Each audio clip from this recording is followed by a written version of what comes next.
Thank you, Kevin Howells. Yes, it's the Pramadasa Stadium for the big one. India against Pakistan. Alongside me, Aatif, Nawaz, World Cup winner Alex Hartley, and a toss is about to take place.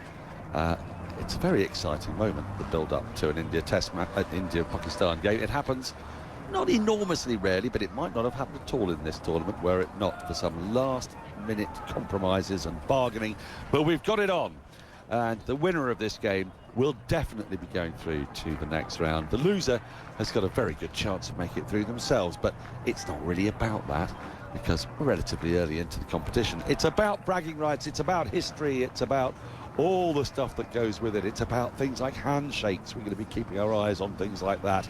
And these are two sides that have both won their first games and actually both stay above the USA, who've now finished their 4 group matches after winning today. Could they still qualify though, the USA? Pakistan don't. Yes. Yeah, they've got to win their last game against Namibia. Yeah. And indeed, if it went the other way around, if Pakistan beat India and then India have their last game, they could lose, but it would require a bit of a run rate shift, of course. So, you know, there's that to consider. But realistically, I don't think that that's what this game is about, is it really? And we're about to get the toss, and it's Pommy and Bangura with Surya Kumar Yadav and Salman Aliaga. Here we go. Again, right, it's time for this toss. Let's see what today serves up for us. Surya Kumar Yadav is captain of India. Salman Aliaga, captain of Pakistan.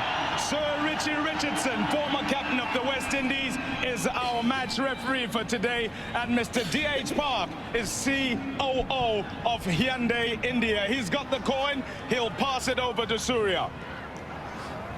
Up we go. Heads. Heads called. What is it, Richie? It's a bit of a runner. Tell us what it is. It's heads.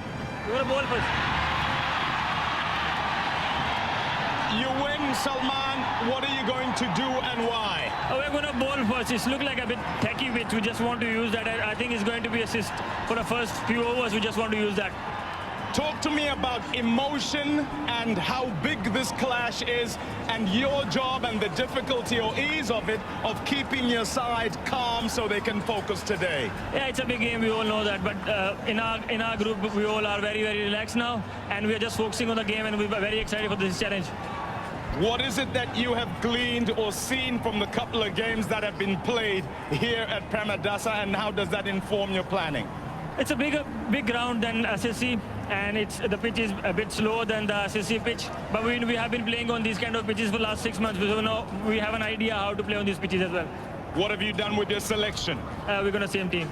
Okay, all the best today. Thank you. Sky, do you mind that you're batting first? Not at all. I mean, we were looking to bat first.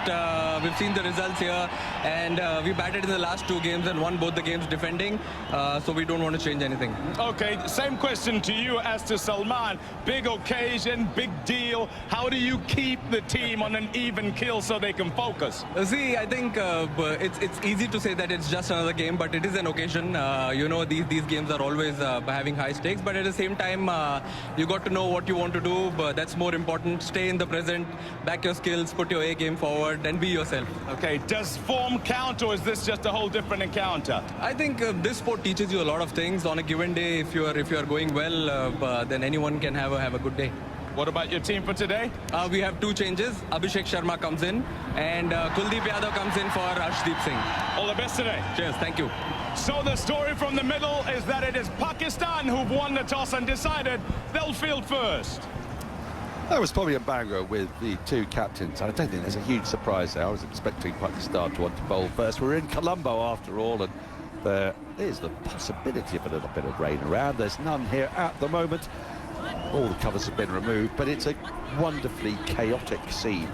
The Indian side are staying in our hotel, and just getting to use the lifts was quite something. And as I was coming down the lift, our lift was completely full, and poor old Mohammed Siraj couldn't get in. And I don't know whether the bus went without him or not, because I then made it down to the downstairs lobby, and I saw images of the Indian team arriving on the bus, but it would have been without Mohammed Siraj at that point. I'm sure he made it eventually, but he's not made it into the starting 11. I'm going to talk you through the Indian team. Abhishek Sharma He's going to open alongside Ishan Kishan. Then Tilak Varma in at 3. That means that, by the way, Abhishek Sharma has recovered from a bad of a nasty illness, but he's got over that now. Surya Kumar Yadav in at 4. Hardik Pandya at 5. Shivam Dubey at 6. Rinku Singh at 7. Akshay Patel 8. Kuldeep Yadav at 9. Key player, I fancy, could be on this surface today. Varun Chakravarti, another one who's going to be a really important cog in their bowling machine. And, of course, well, the all-format best fast bowler in the world, Jasprit Bumrah, in at number 11. And now Salman Ali Agha told us that Pakistan were unchanged, and so that means they go in with Saim Ayub and Saib Sadaf Farhan, Mohammad Salman Ali Agha, Baba Azam at 4, Usman Khan at 5, Shadab at 6, Mohammad Nawaz at 7, Fahim Ashraf the all-rounder at 8, Shaheen Sharafridi 9, Abrar Ahmed and Usman Tariq, about whom we will no doubt be talking a fair bit during this game. As I say, I've got Alex Hartley alongside me and Aatif Nawaz. Aatif, it's always a huge occasion. It's taking place at a neutral venue, but today Colombo has become, I would say, mostly Indian. Wherever I've looked, I've seen Indian shirts. We've been out and about today, not just in our hotel, but in every hotel. Couldn't get dinner last night anywhere. It wasn't just because it was Valentine's Day, it was because there was a massive influx of Indian fans, and Colombo's been completely transformed. It has. I mean, there's been a huge influx, as you said, of Indian fans flying in for this game. I've seen lots of them coming into the stadium. Myself and Jack, our producer, walked in to the stadium a little bit early, and I would say Indians outnumbering Pakistanis by about 6 to 1 in the stadium. But there's a great energy about the game. If you think about it on its sort of basest level, the game doesn't have a huge amount of consequence because, as you say, both teams are likely to go through regardless of who wins today. But try telling that to the billion-plus people watching around the world. They'll definitely be fighting for their team, and the people who've made incredible arrangements to come here. I was chatting to a guy on the way into the stadium who came with his wife from Bangalore, and you know, they were distraught when they heard the news that the match might not happen because they had to go through this whole process to secure tickets, and they were just so grateful that the tickets came through, but they had to make a last-minute confirmation for their hotel bookings, which proved difficult because hotels got much more expensive. So it's been a sort of a culmination, this match, of a lot of effort and anticipation and twists and turns for some of the people who've come here to watch. So I'm sure there's a lot of people who'll be very grateful that the game is going ahead, because for the longest time it looked like it might not.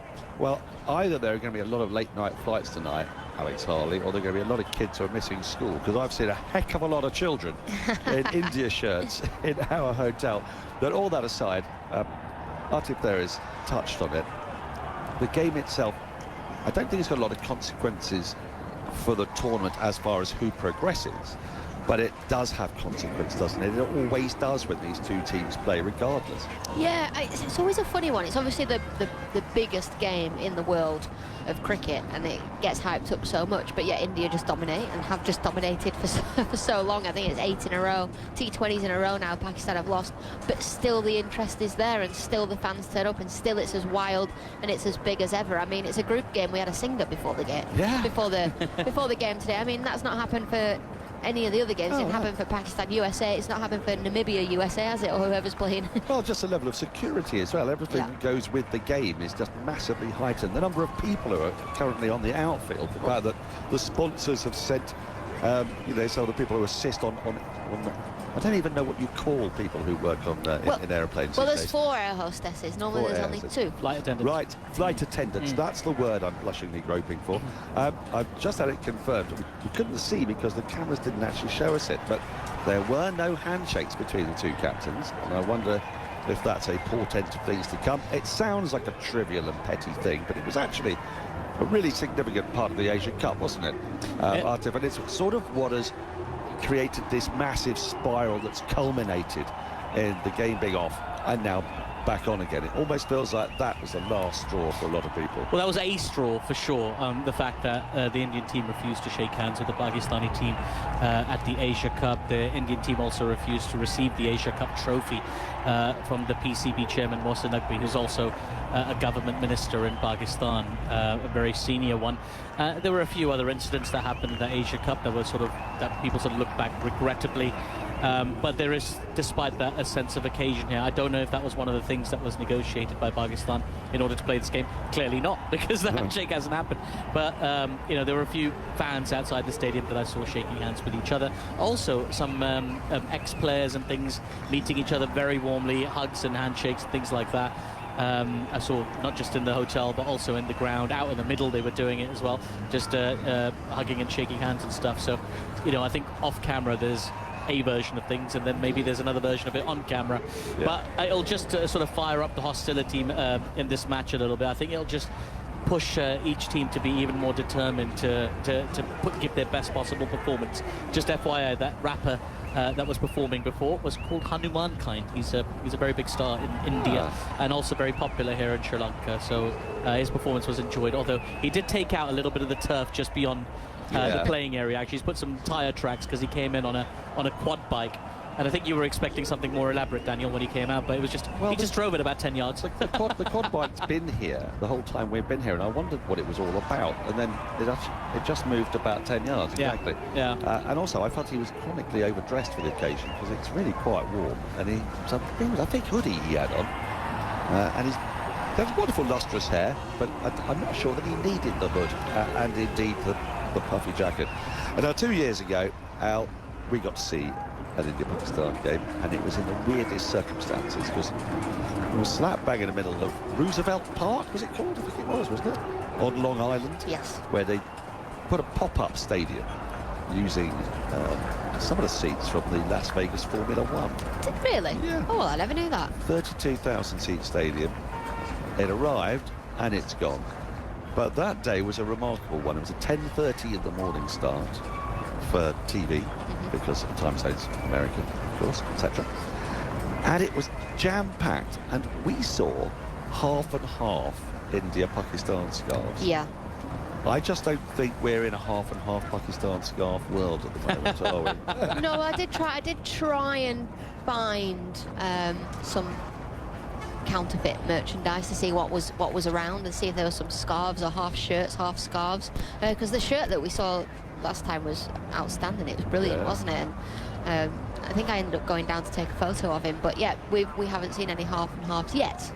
I know. I guess the point I'm making, it just feels like this game is being played in a much more febrile atmosphere than the one that we saw 2 years ago, which actually was really quite jolly, and it was very consequential, because Pakistan went out of that tournament. They should have won that game against India. They had really good opportunities to do so, and they blew it on a very awkward surface. And yet here, it's almost like, you know, that game should have had a lot of evil, because it mattered so much, but was filled with quite a lot of bonhomie. I don't know whether that's because it was an American community thing, perhaps. People from Pakistan and India, a lot of people had flown in from India for the game. I think events that have taken place in the last 12 months or so that you'll be very familiar with, because you were caught up in some of them yourself. I was flown out of a war zone. You were, and well done. I remember the video you sent to us. It's a little bit concerning. I think felt like I only just said goodbye to you at the previous tournament. You know, they're saying goodbye properly. Yeah, right. Oh, dear. But that was 12 months ago now or so, and things in those 12 months have deteriorated to the point that that's how we find ourselves in this very, very different atmosphere of it. Yes, you know, it was a war. Let's be straightforward about it. They were at war for a period of just over 3 days before things were de-escalated. But that sort of rhetoric that comes along with war, where there's a lot of nationalism and jingoism and things like that floating about, that was there, and it just sort of made this an even more emotional affair. A lot of people talking about, you know, not wanting the fixture to happen on sort of moral grounds and things like that. And I'm talking about sort of both sides of the border, people thinking, well, they're the enemy, we shouldn't be playing with them. And there is an element of that. And, you know, for me, there's a performative element of things like not shaking hands and things like that, just because, you know, you kind of want to placate a segment of your fan base and just avoid any controversy. But it's a tremendous shame that we find ourselves here, because, again, just watching some of the ex-players, the Indian Pakistani players who played against each other in the 90s and the 2000s, they share a lot of love, they meet each other so warmly, and it's a tremendous shame that perhaps this generation won't have that level of camaraderie between them. We can only hope that the next generation will, of Indian and Pakistani cricketers, will have friendly relations and get to play against each other more often outside of ICC events. But as it happens, it's not, you know, it sort of dominates the narrative. I mean, first the narrative of this game was dominated by will it, won't it? You know, people referring to or just sort of pointing things off, saying, no, the government will let you know, that's a government policy, got nothing to do with me, don't ask me, ask our government, things like that. But it's slowly sort of morphed its way into a little bit more chat about this game. You know, watching a Saibzada Farhan interview where he was quite bullish about Pakistan's chances. Surya Kumar Yadav, who's previously said that, you know, he didn't really think of it as a rivalry anymore, this game, based on the way that India have sort of dominated over the last 5, even 10 years, really, and certainly at ICC events. He's even sort of flipped and said, no, it is a very special occasion, it's different to any other fixture, the amount of attention, there are butterflies there. So, you know, if that's an indication of the kind of pressure that the players are under, the kind of micro scrutiny that they're under in a game like this, and as we say, it's just a group game. We could well see these teams playing again later on in the sort of the knockout phase. Well, that's what I was going to say. Tournament. This is really, really possible, isn't it? And because we've got this, because India are a co-host, we've got this potentially farcical situation, which could happen in 2 competitions in close succession. Yes. Where the hosts of the tournament don't get to host the final. Pakistan didn't get to host the final of the Champions Trophy that took place in Dubai, and if Pakistan make it through to the final, and I've got to say they're 95% certain to get through to the Super 8s, where they could yet find themselves in a group with Zimbabwe, England. Zimbabwe they would hope to overcome. England, who are not performing very well at all, and a Sri Lankan side who aren't in the best form. New Zealand. Yeah, they're in the mix there. They're eminently able to come through that group. They and if could they do, it's a little bit different. Then they're a semi-final away. I know I'm jobbing a long way forward, but then they're a semi-final away from bringing the whole jamboree back here for what could well be a rematch, because it could well be India that comes back as well, because they are the best team in the world. So, I mean, this could be just the first of 2 India-Pakistan games in this tournament. Well, I'll tell you this: the lifts at the Colombo hotels won't thank them for doing that. But if that does happen, well, you know, that's a long way away. I think it'll be vindication, maybe, for a lot of Pakistani fans who wanted to take revenge on India for the Champions Trophy. Like, in the end, there were very few matches sort of played in Pakistan. Pakistan themselves only played 1 match in front of their home crowd. The other one was rained off, and the third one against India was played in Dubai. So, and I would say it's a little bit different on this occasion because India and Sri Lanka are both co-hosts of this event, so it wouldn't be as, you know, big a deal necessarily as having a nation play the games completely away from the host nation in the UAE. But even so, it maybe adds even more motivation to Pakistan to go ahead and try and inflict that defeat, because it would be so warmly received. I can promise you, in Pakistan there would be a tremendous amount of satisfaction in terms of bringing that fixture, even if it's just the semi-final, but bringing that fixture away from India into Colombo. It'll be seen as sort of like a mini victory in what's turned into a very adversarial environment. It would be good if it's not in Ahmedabad, wouldn't it? That massive stadium. Well, it's also like a scheduling headache, because it's a massive stadium, 135,000 tickets that they'd be looking to sell, and they won't know when they can put those tickets on sale, because match might happen here at the Premadasa. Well, they can put them on sale if and when Pakistan get knocked out of the competition. But if they're right in there, it's likely to go right to the wire, isn't it? Exactly. That could easily go all the way to the 4th of March, and the tournament finals on the 8th. And you talked about players under scrutiny. Let's just have a little look at, let's put Usman Tariq under scrutiny, Al, because a fake ICC communique was doing the rounds earlier this week, suggesting that his action was being scrutinised and that he was going to have to go to Dubai for testing and all this kind of stuff. Again. Yeah.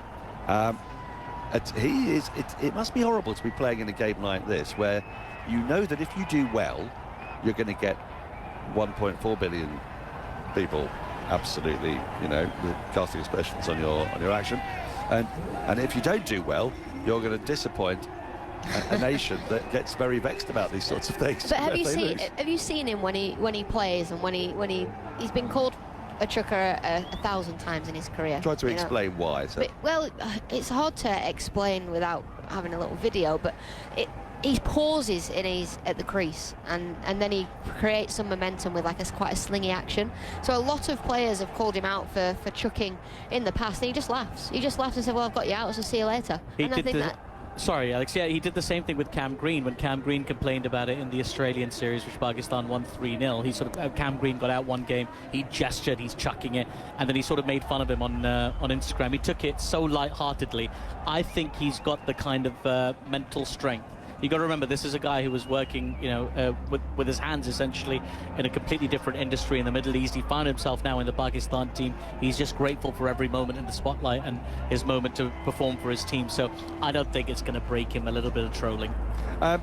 He's part of a very handy speed attack that Pakistan have got, and they're in a pretty good form at the moment. They didn't perform awfully well against the Netherlands, but you could say that's probably been a stage for a little bit of nerves as the flags are being brought out. Can I just point out, Daniel, the captains, there wasn't a handshake between, but Wasim Akram and Rohit Sharma brought the trophy out to the middle, and I don't know if there was a handshake at least, but there was a lot of back patting and just warmness. Oh, well, I saw that with Rami Sarja and Ravi Shastri. Oh, there was, sorry, Jack said there was a handshake. I didn't see the handshake, but there was a handshake. What, the toss? No. Between Rohit Sharma and Wasim Akram, who brought the trophy out. We've got to get these things right. Today is one of those days where you've got to get your Well, Twitter's saying there was no handshake at the toss. No, there certainly wasn't. I was watching very closely and I didn't see that. But let me get back to this point. Pakistan, they've got plenty of spinners in their lineup. Here at the Premadasa, it's the largest of the grounds that we play, and we've talked about it a lot. 13.9% of the runs here come in twos. It's a big old stadium. It's hard to hit those boundaries. India have come from the postage stamps of India. I know they're big hitters anyway, but it's going to be a bit different for them. As the flags unfurl and we prepare for the anthems, let's look at the game itself. Could this one be one of the tighter Pakistan-India contests, or are you still making India strong favourites? I'm still making India strong favourites. Pakistan are playing great cricket at the minute. Yes, Netherlands were going to take that game away. They haven't had... It's funny, isn't it, when you play these group stages, because this is the game that everybody looks for. But if you look at their other opposition, they've got USA, Netherlands and Namibia. Where's their competitive cricket coming from? They've also just beaten Australia, so they have had that just before this World Cup. Well, Australia have just been beaten by Zimbabwe. Yeah, it's a funny old one. India are definitely favourites.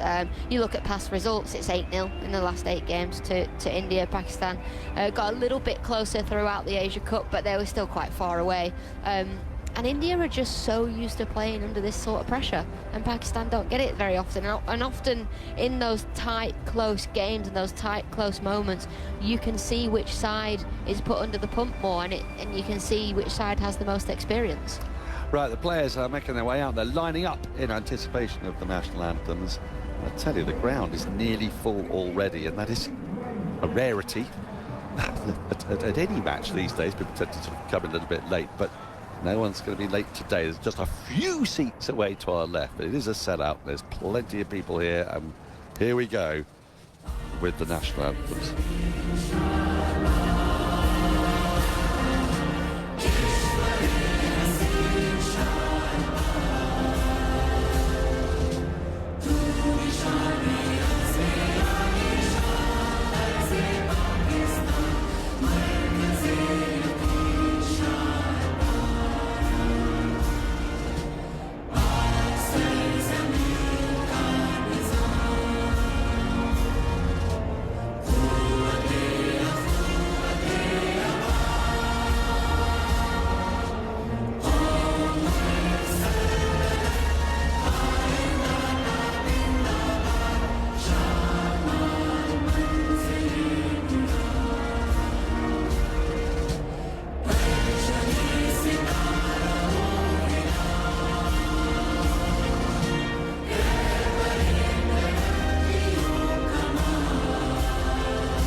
Now coming up, the anthem of India.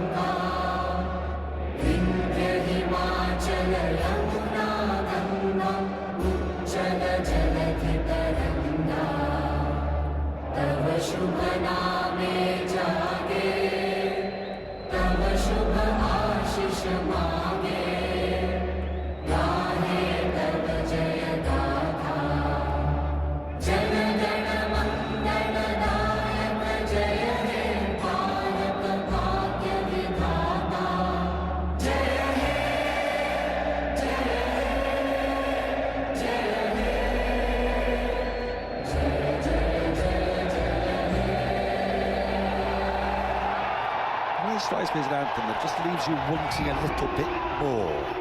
But the Indian side seldom leads you on to a little bit more. Doesn't quite finish the phrase, but maybe that's the point. I'm looking away to my left as the flags now disperse, and Alex Hartley is still alongside me. Is that stand that I'm pointing at what would be sort of deep mid-wicket if the bowlers from the far end entirely filled with Indian fans in blue shirts? It seems that way, doesn't it? The bottom tier. The bottom tier. Yeah, the bottom tier. Absolutely packed. But then if you go a little bit further on, so you go to more of a long on, there's a group of green shirts in the far. Wow. But all that left is just looks like India fans. It's an amazing sight. It really is, and it's just a fantastic and wonderful occasion. There's so many people in here, so filled with excitement, getting to watch a game that it's not that rare, is it? Because we have loads of World Cups and the men and the women play each other at various points, but there are no bilateral series, so every time it happens, it's just there for a fleeting moment and then it's gone, and that's part of it. It's part of that relative rarity value that makes it such an extraordinary occasion. The Pakistan players are now running out onto the field. The Indians are going to bat. They have been put in by Pakistan, something that Surya Kumar Yadav said he would have done himself. I have no idea whether that's true or not. I personally would have thought it was fairly obvious bowl first day, but India do have a very strong batting lineup. They will be looking to set a monster total, but it might not be that easy on this surface. Thoughts from you, Al, on that, and just, you know, what we might expect from this pitch? We've seen a fair few games here now, and then to take you through the next 5 overs is me, which I've just remembered. You've I'd forgotten. Oh. Yeah, I thought I'd been on so long, it must be time for me to go, and then I remembered that no, I'm still here. You're still here. I'm still here, yeah.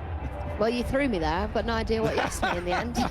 Well, what are we going to expect? Talk about this, and then it'd be me. Well, I was just about to turn around and bring Aatif on, and then I realised it's me. Well, what we do know is the fact that Ishan Kishan and Abhishek Sharma will try and biff it up the top, won't they? You know, Ishan Kishan in the last game got 61 of 24 balls, and he was fantastic. And he's got his place at the top of the order, and he will take advantage of this.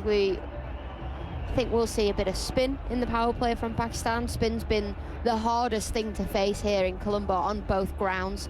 We've got a huge outfield, the biggest in the tournament. You made a valid point just the other day, Dan, that, you know, will India haul out thinking that the boundaries are the same size as the ones in India? And they're not. They're a lot bigger here. So 2s and potentially 3s are on offer, but the power play in particular, I don't think it's really going to bother India that their boundaries are so big. Well, let's see. I mean, I suppose it's just a bit of range finding, isn't it? I take your point. They're incredibly good players, and as a result, we'll sort of expect them to be able to cope with it absolutely fine. But it's just, if you have just been knocking it around and it's suddenly 15 yards more, then who knows, that might make a little bit of a difference. It's the 2s as well. We're going to get so excited about 2s. I really cannot wait to see all these 2s. And I guess that's something that they're just going to have to adapt to as they go ahead, as they go forward. Yeah, absolutely. Right, who are we starting with here? Bit of spin. A bit of spin. You called it. A bit of spin to start. Abhishek Sharma on strike. He has recovered from his illness, and it'll be interesting to see if he's going to go hard straight away, because we've got spin. We have Bob Azam, who's been one of the big stars of Pakistan in the field in this tournament. He's been, I'm surprised myself to say it, lightning quick around the outfield. Been catching flies. Yeah, he took an amazing catch in the first game, didn't he? He did. He really did. And it's going to be Salman Aliaga who's going to bowl the first ball. First ball is defended back to the bowler, and there is no run. That's confused me on so many levels, because he's got a different shirt number on today. Yeah. It's very unhelpful. Yeah. The point about shirt numbers, Salman, is that you stick to them so that everybody knows who you are. In he comes again off 2 paces, short, pulled away, out to deep mid-wicket. He's got cover there. Well, he's got a deep mid-wicket there, if you like, acting as cover. And they take the single, and they're underway. I wonder when he changed his shirt number.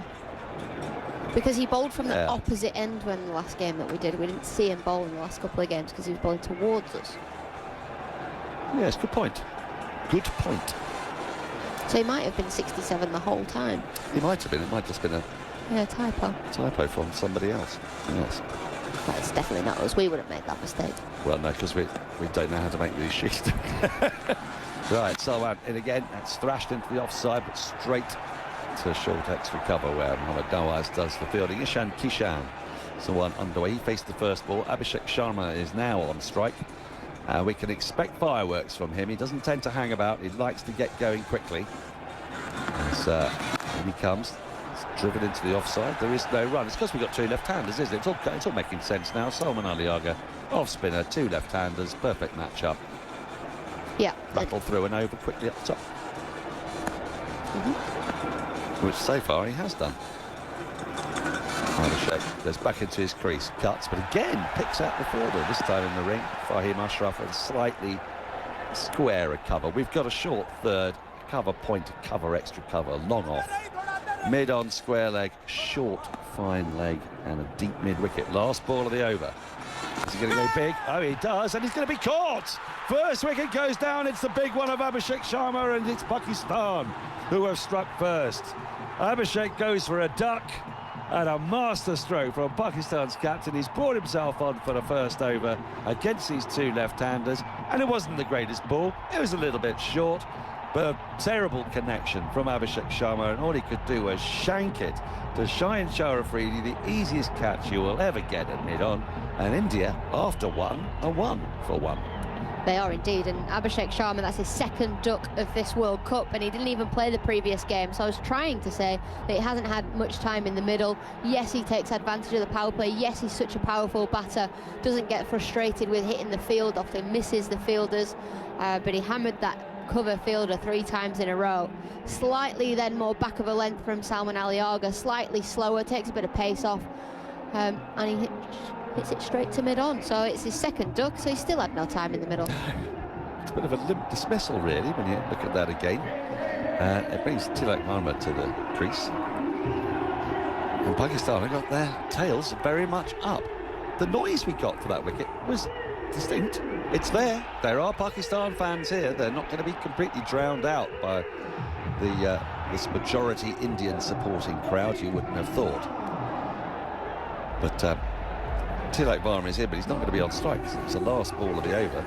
And instead, Shaheen Shah Afridi is going to come in from the far end from us. He's not bowled well this tournament, Shaheen Shah Afridi, has he? He's been expensive when he's played. He was given the death overs in the previous game, even though they were so far on top of the game, but yet he still leaped runs at the death.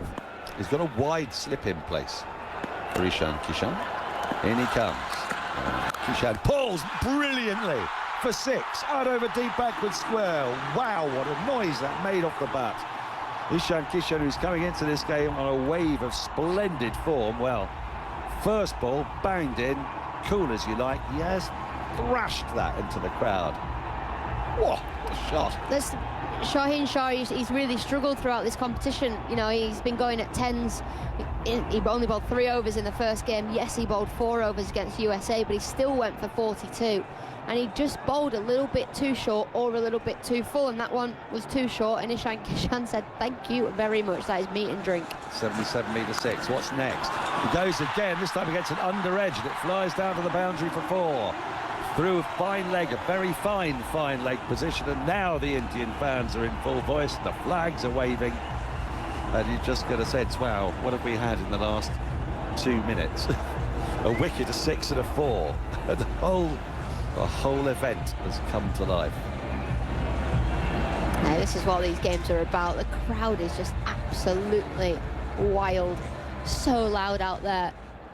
Bit of good fortune on this occasion. Kishan was looking out towards deep back square again, and suddenly saw the ball was racing towards me at fine leg.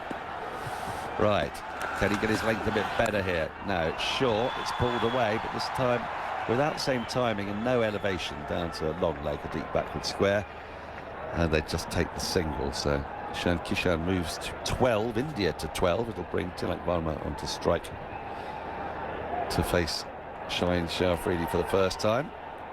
3 left-handers at the top of the order. Sounds like it's Oman, isn't it, that we saw the other day? They have like 9 left-handers, I think it was. Yeah. It was just yesterday, that. Yeah. Seems like ages ago. You couldn't really get more of a contrast as the World Cups go between watching Oman Island one day and Pakistan India the next. Full, defended, back to the bowler. And there is no run. But we've got a run of really good games, selfishly for us, haven't we? We've got this one today, Absolutely India, lovely, Pakistan. We've got Australia, Sri Lanka tomorrow, which is a huge game for Australia. And then a big game the following And then day, a big Zimbabwe Island. If Zimbabwe beat Ireland, it could get down to the net run rate for who qualifies. And it could be knocking Australia out. If Sri Lanka win tomorrow against Australia and then Zimbabwe beat Ireland, Australia would be out. Yeah. Which would be quite the story. Shahid Sharafridi runs it again. Tilak just guides the ball to a full ball, to backward point, straight to the field, and there's no run. Slip staying in place. Salman Aliaga is still attacking. He's going to give himself another over. Off the first one went just the one. He's got the wicket. He's still got two left-handers. And Ishan Kishan kind of lined him up because he had a single off his first ball. Do you know what I mean? So there's two new batters in a way. Yeah. To face him, yeah. up to a point. No, I know what you're saying, but he's not bowled that many overs, has he? The ball's worn every now and then. So it's just a surprise tactic. You can't really do a surprise tactic twice, but Shaheen Shah in again, thick edge, runs down towards the deep third boundary, fine as well, past the left hand of the wide slip, and a fortuitous boundary for Tilak. 15 off the over, India after 2 overs, 16 for 1. Tilak has 4, Kishan has 12, and it'd be a brave captain who decided he was going to bowl another over when Ishan Kishan is in this kind of form and in this kind of mood. But in fact, last ball, a bit of a false shot from Tilak. He's got away with that. He's come off a thick outside edge. There is a deep third, but he's had to go around 7 or 8 yards to his right. Couldn't get there. He is going to go again. He is. Hello. Our producer's just handed us over a beautifully written team sheet. So neat. It is neat. It's slightly small, but live with it. Said he got cramped hand the other day. Zoom in. Salman is in, head high, in the air, out over, wide, long on. It's going to be 4. That's the danger.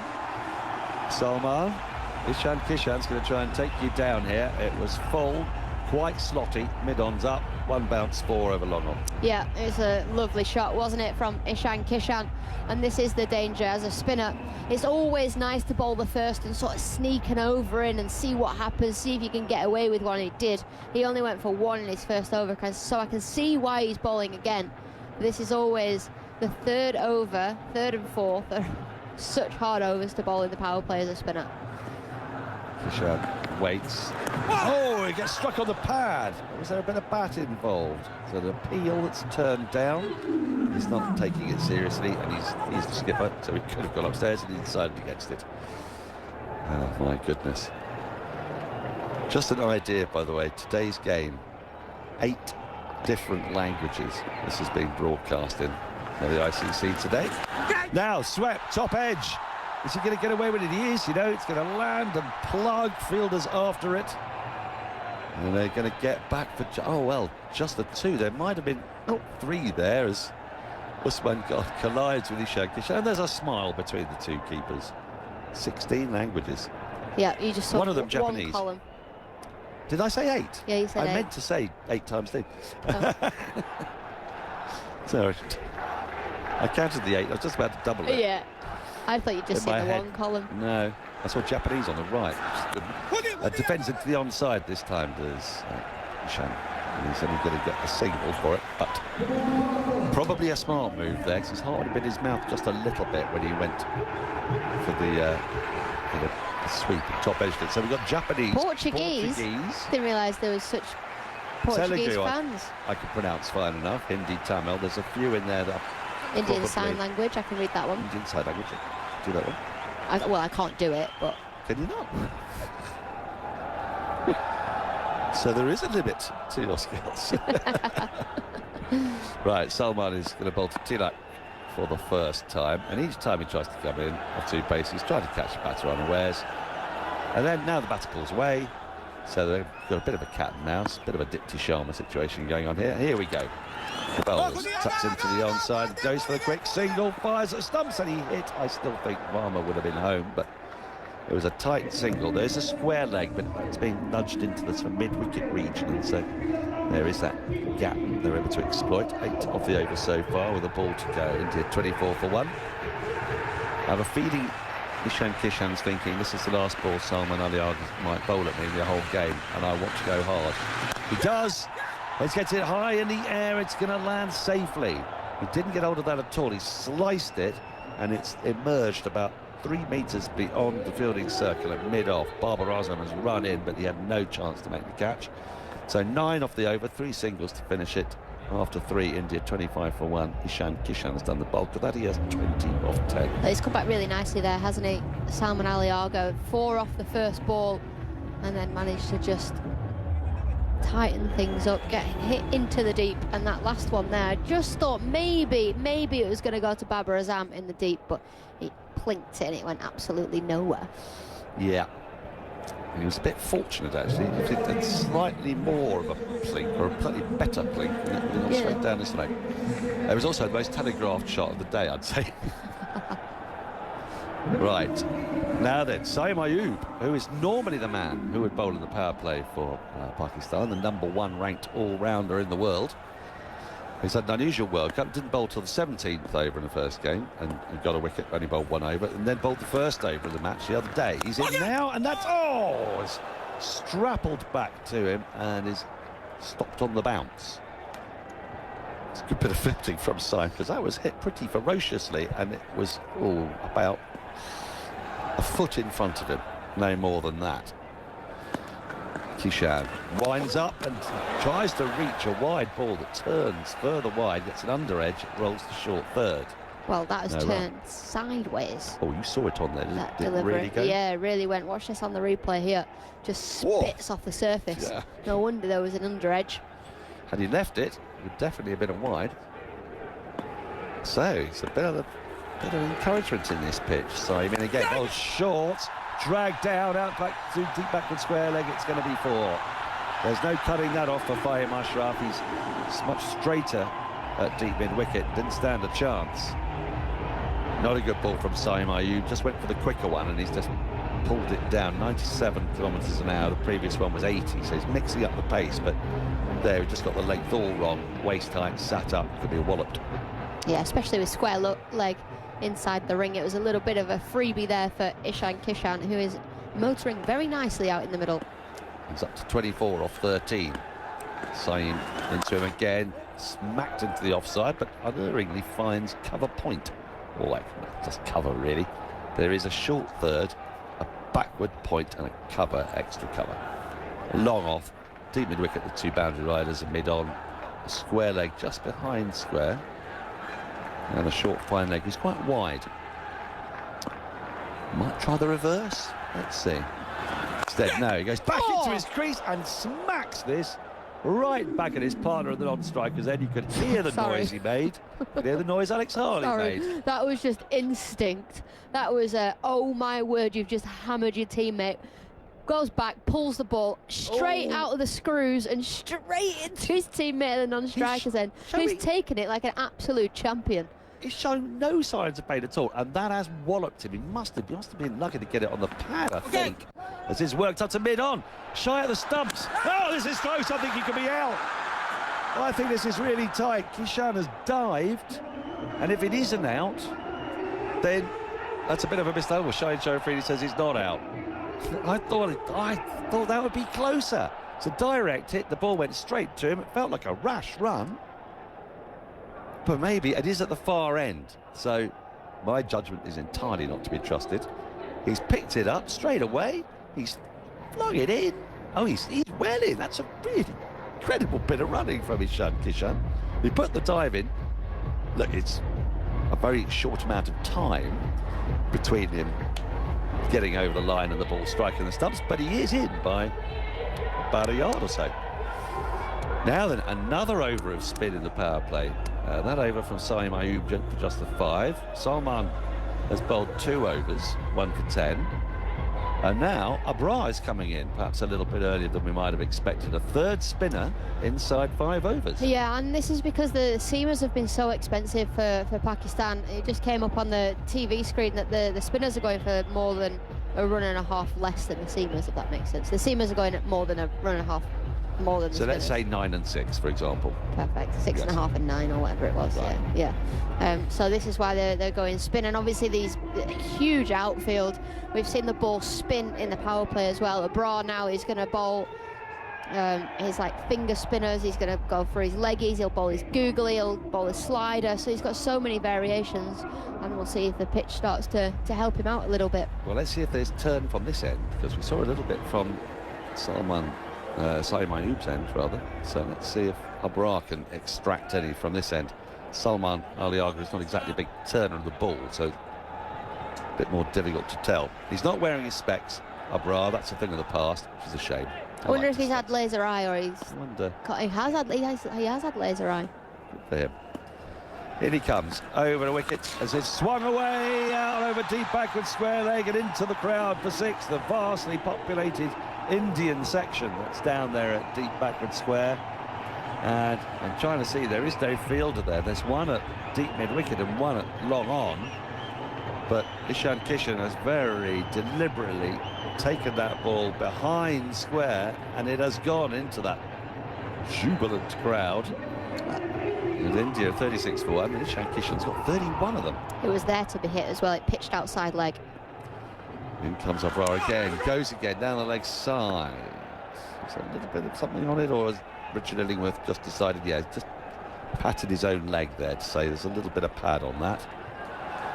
Richard Illingworth, he's a very phlegmatic man. He's staying in our hotel with his wife, and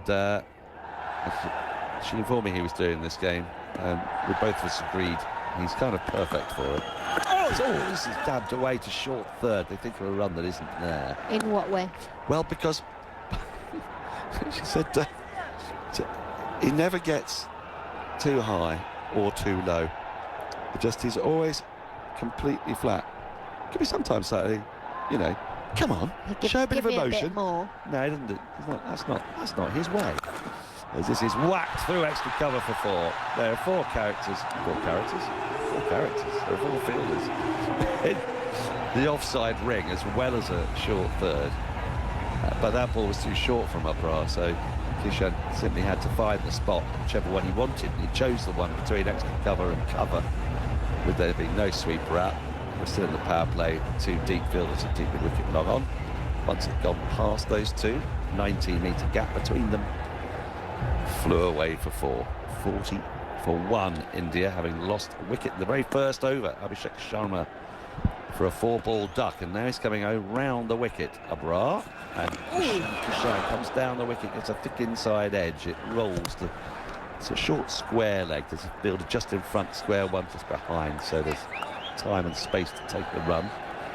41 for 1, and then this is now turning into a good start from India. All of it powered by Ishan Kishan, who has faced 21 of the 29 deliveries so far bowled. Tilak Varma on strike. Last ball of the 5th over.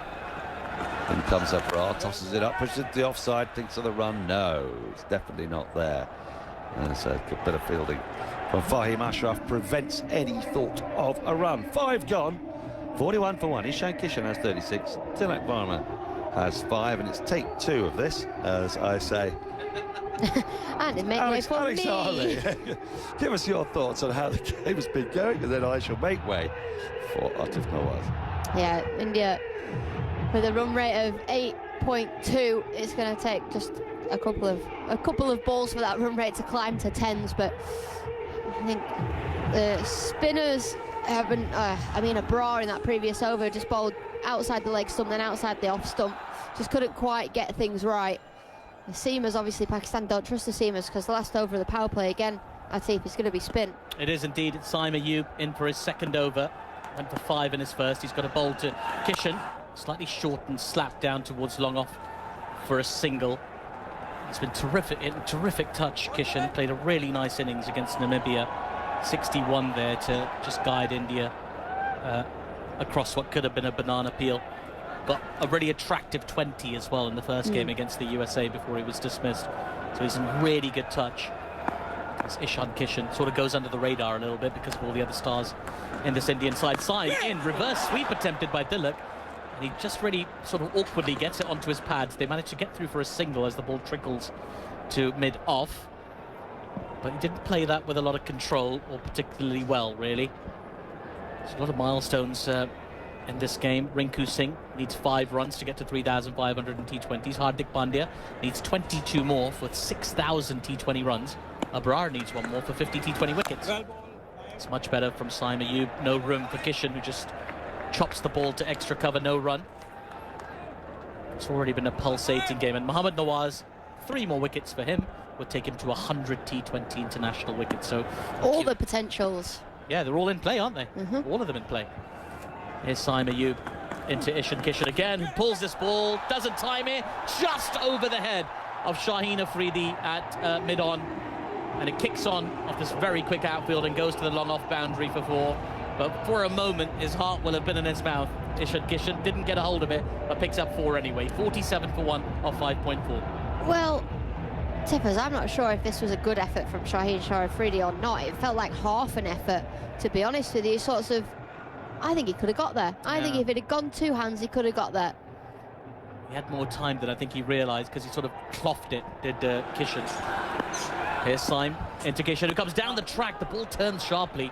Kishan watchfully drives to extra cover. They pick up a single. He's got off to a heck of a start here, Ishan Kishan. 42 off 25 deliveries.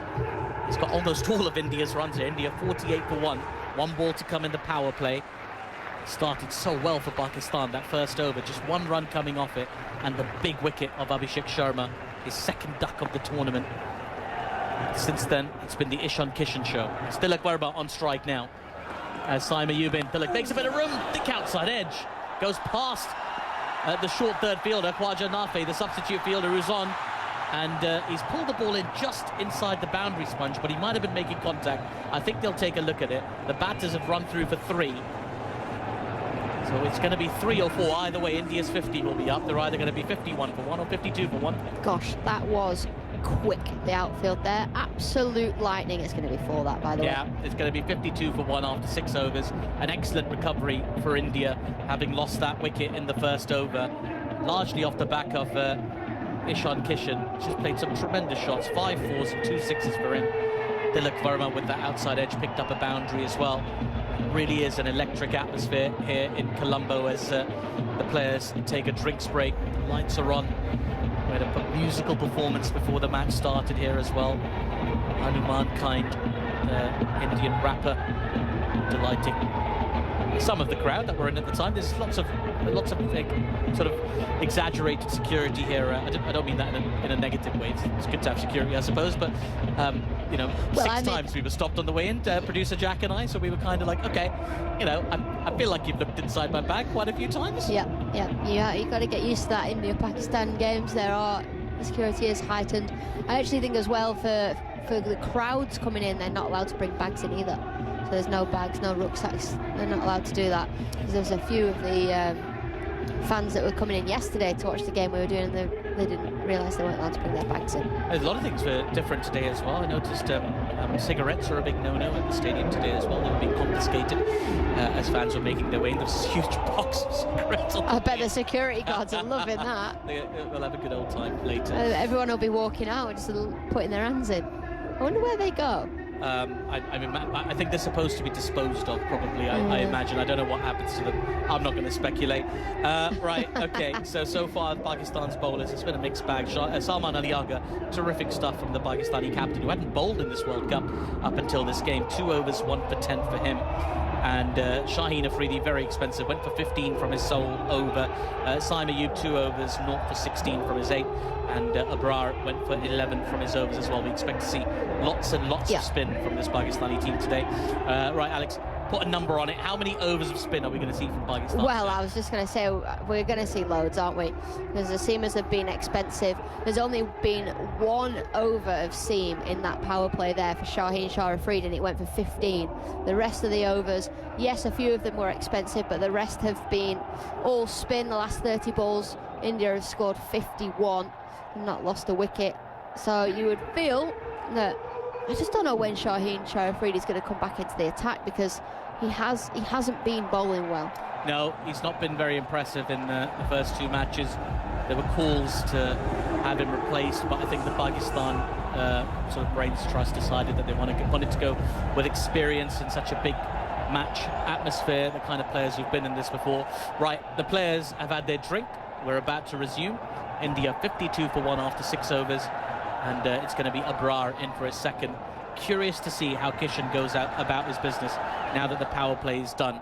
He's been timing the ball very well, just a couple of mishits.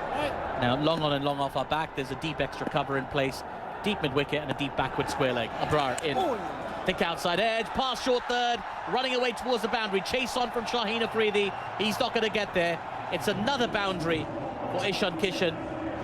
Excellent placement there because there were so many fielders in the deep, but knew that third man was up inside the circle and picked his spot. He's on to 46 off 26 balls. India 56 for 1 off 6.1. Well, the ball just starting outside the off stump, but turning quite sharply in towards Ishan Kishan, who played that deliberately down to short third.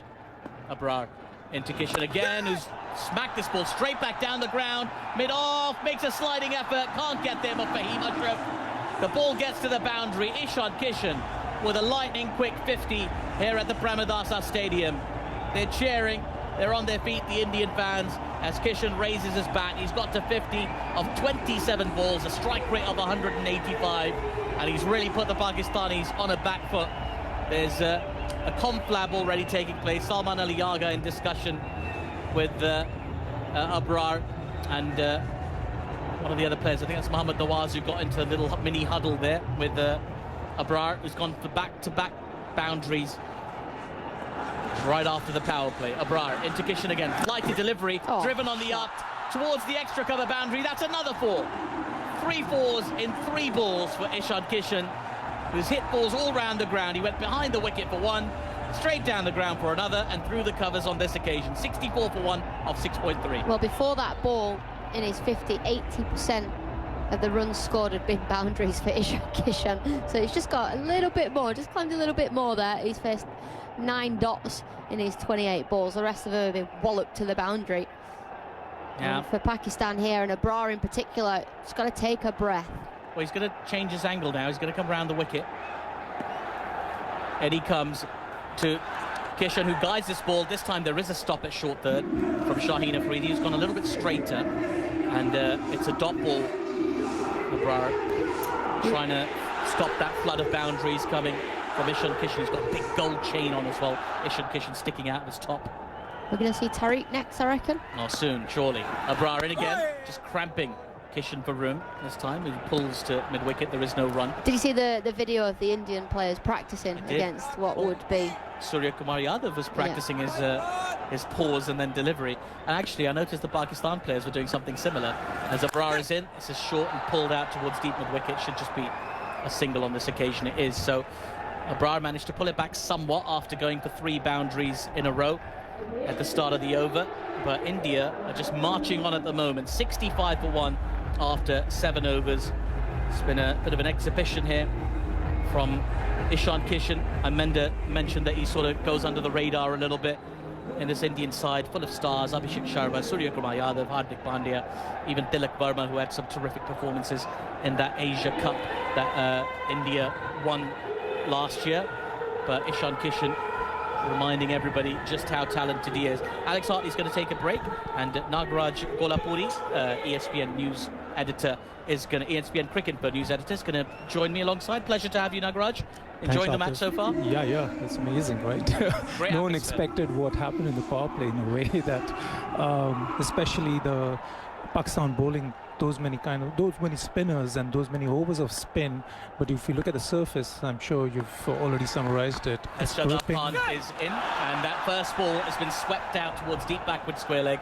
They'll pick up a single. In fact, they're going to come back for 2. It's a very big ground here at the Premadasa. Lots of 2s there for the taking. Shadab's first ball was swept quite nicely, that by Kishan. He's on to 57 of 32. Sorry, Nagraj. No, it's just the pitch. It is definitely taking a lot of spin, and it is stopping also the first ball that the first wicket that India lost, Abhishek Sharma. He was surprised by not just the ball skidding, but also like stopping for a bit and then jumping on him. Here's Shadab into Kishan, who's got after this. He's got a long way up in the air. Has he got the distance? Oh yes, huge from Ishan Kishan. A big 6 over mid-wicket. He's stamping his authority on this game, really sending the ball sailing to all parts, looking absolutely invincible. 63 off 33 for him so far. India 73 for 1. Yeah, I mean, I think Pakistan thought that they could kind of dominate Kishan in the power play because his numbers, yesterday I was checking, his numbers against spin, especially in power play, are very weak. His strike rate is 110 in the innings, and about 12 or 13 innings that he has played in that phase. So Pakistan did come out, but I think Kishan has played this really well. He's kind of picked his targets, and he's, we can talk about that later. Shadab in once more, another flighted delivery, swept by Ishan Kishan, out towards the fine leg boundary. It's another 4. Well, it's raining boundaries here at the Premadasa Stadium, and they're all coming from the blade of Ishan Kishan. That's his 9th 4 to go along with his 3 6s. He's on to 67 now off 34. India powering along, going over 10 and over, 77 for 1 off 7.3. Yeah, and they're feeding him to his strengths. They really are. Shadab in again, down the track comes Ishan Kishan, drives down towards long on. Shaheen Afridi will field. It's a tumbling stop from him, which allows the Indians back for a couple. In fact, there's a direct hit at the non-striker's end, but he was comfortably home. By then was Tilak Verma at the non-striker's end, who's played a bit of a supporting role here. He's been on, it feels like he's been on 10 off 7 for about 20 minutes. It's barely at the strike. Yeah, I mean, he also got lucky, right? Didn't he? When Kishan hit him on the pads, he was really lucky not to get injured. But you could see where Kishan is kind of scoring his runs, mostly picking the sweeps of the, I mean, both the wrist spinners. I mean, Abrar, he's really kind of dominated him from the first ball. He knew what the areas that Abrar was going, and to all the bad balls. Last match after scoring against Namibia, what he said was like he is targeting bowlers, not every ball. So he's doing that again here today against Pakistan. Shadab into Kishan, who goes for a switch here, falls over playing it, but he'll pick up runs. Got a hand to it at backward point, which will prevent the boundary. Saibzada Farhan with the throw. Batters get back for 2. Even when he sort of looks inelegant, he's picking up runs here. Is Ishan Kishan. Very expensive over from Pakistan. 16 of Shadab Khan's first over so far. Just got a little bottom of the bat and fell to his side as he played it, did Kishan, but just sort of rolled through, got to his feet and ran through for a brace. The MC here in the stadium playing to the crowd. Let's go India is the chant. Shadab into Ishan Kishan, back of a length, pulled nicely, but there is protection in the deep. Will they get another 2?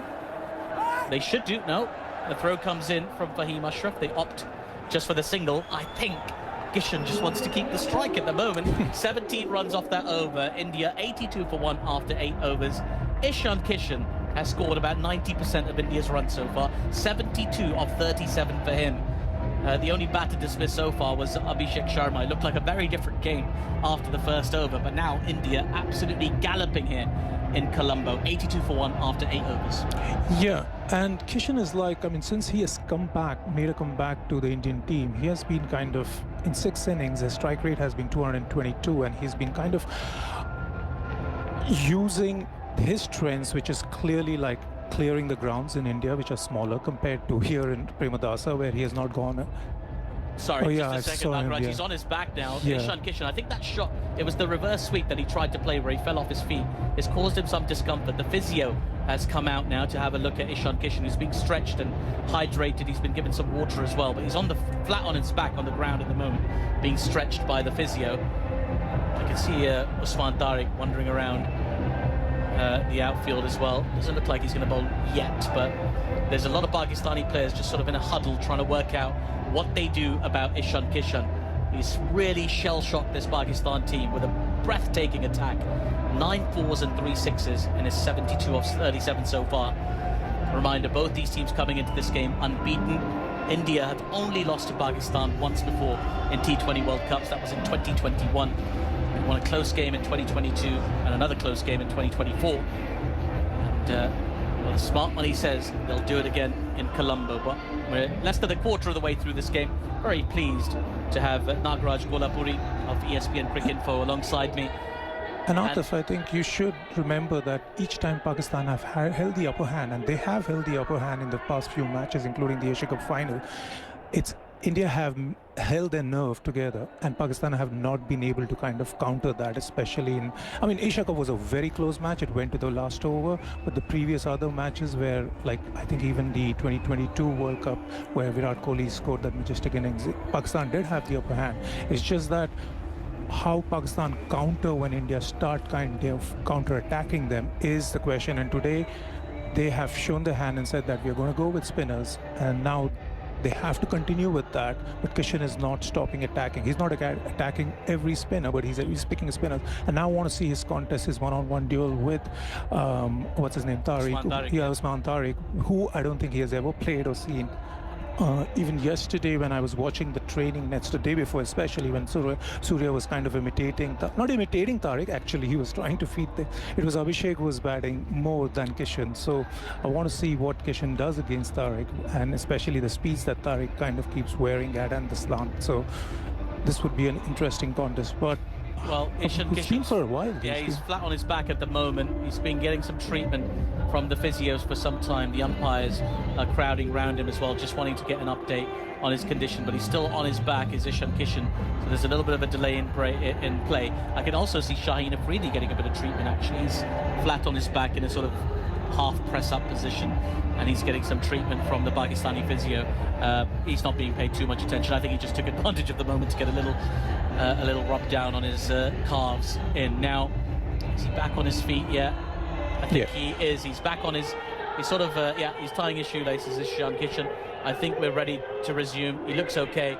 His pads are a bit dirty from the dive he had to put in, but other than that, he's looked absolutely spectacular today. Ishan Kishan, just such a terrific player. I remember watching his T20 international debut for India. Scored a 50 on debut in no time at all, in 20-odd deliveries, and you got the feeling that a star was born, and really sort of unlucky in a way to be sort of overshadowed by the likes of Surya Kumar Yadav and Abhishek Sharma over the next few years. But this is a big reminder, because people remember performances in India-Pakistan matches. And more importantly, his journey in the last 2 years has been incredible, in the sense he was kind of sidelined. He kind of asked for a break from the selectors. He said that he needed to work on his mental temperament, etc. So he took a break. He did not play first-class cricket. The selectors kind of, in a way, penalized him by asking him to kind of play domestic cricket if he wanted to make a comeback. He goes and plays domestic cricket, scores truckloads of runs, makes his way back, and now he's kind of earned that place of his. He actually, if you see, jumped the queue and then replaced Sanju Samson, who has hit one of the fastest hundreds 2 years back. And this is a guy who's kind of comes in and says that, look, this is my place, I'm going to take it. And he did admit that he had learned some lessons, and the one thing he learned was that he now can't joke around in international cricket. He has to kind of focus on what is there and which he wants to kind of earn. He wants to become a 3-format player. Right. Ishan Kishan is ready to face. Shaheen's had a bit of strapping put on his knee, actually. We did see him moving a bit gingerly around the field earlier.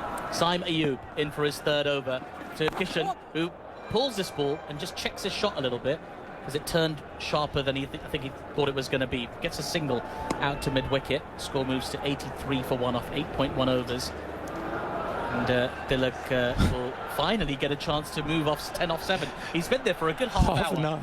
Tilak just been best seat in the house watching this onslaught from Ishan Kishan. Tilak played a remarkable innings in that Asia Cup final to take India over the line against Pakistan. Saim Ayub just making him wait a little bit. And now in he comes to Tilak, who paddles this round the corner out towards deep backward square leg for a single. Nawaz will get the throw back in, and from an Indian perspective, that's the right thing to do for Tilak Verma right now. Just keep feeding the strike to Ishan Kishan, because he's really in some kind of groove. India motoring along here at the Premadasa, over 10 and over, 84 for 1 after 8.2 having been put into bat by Pakistan's captain, who won the toss. Saim Ayub in, reverse, switch hit, it's gone a long way, nearly for 6, 1 bounce 4 in the end. It was smart batting that from Kishan, who got into position early, sort of showed his hand, and Saim Ayub didn't really adjust his ball, maybe made it a little bit slower, but Kishan waited on it and just pulled it away majestically behind the cover fielder and over towards that boundary. 1 bounce into the advertising hoardings. 77 off 39 balls now for Ishan Kishan. Here's Saim Ayub, and again, makes a bit of room, he's bowled in!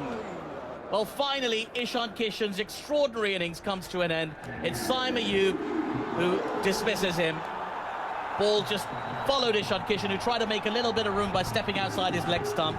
Ball turned sharply, he missed it, struck the top of leg, and that onslaught comes to an end.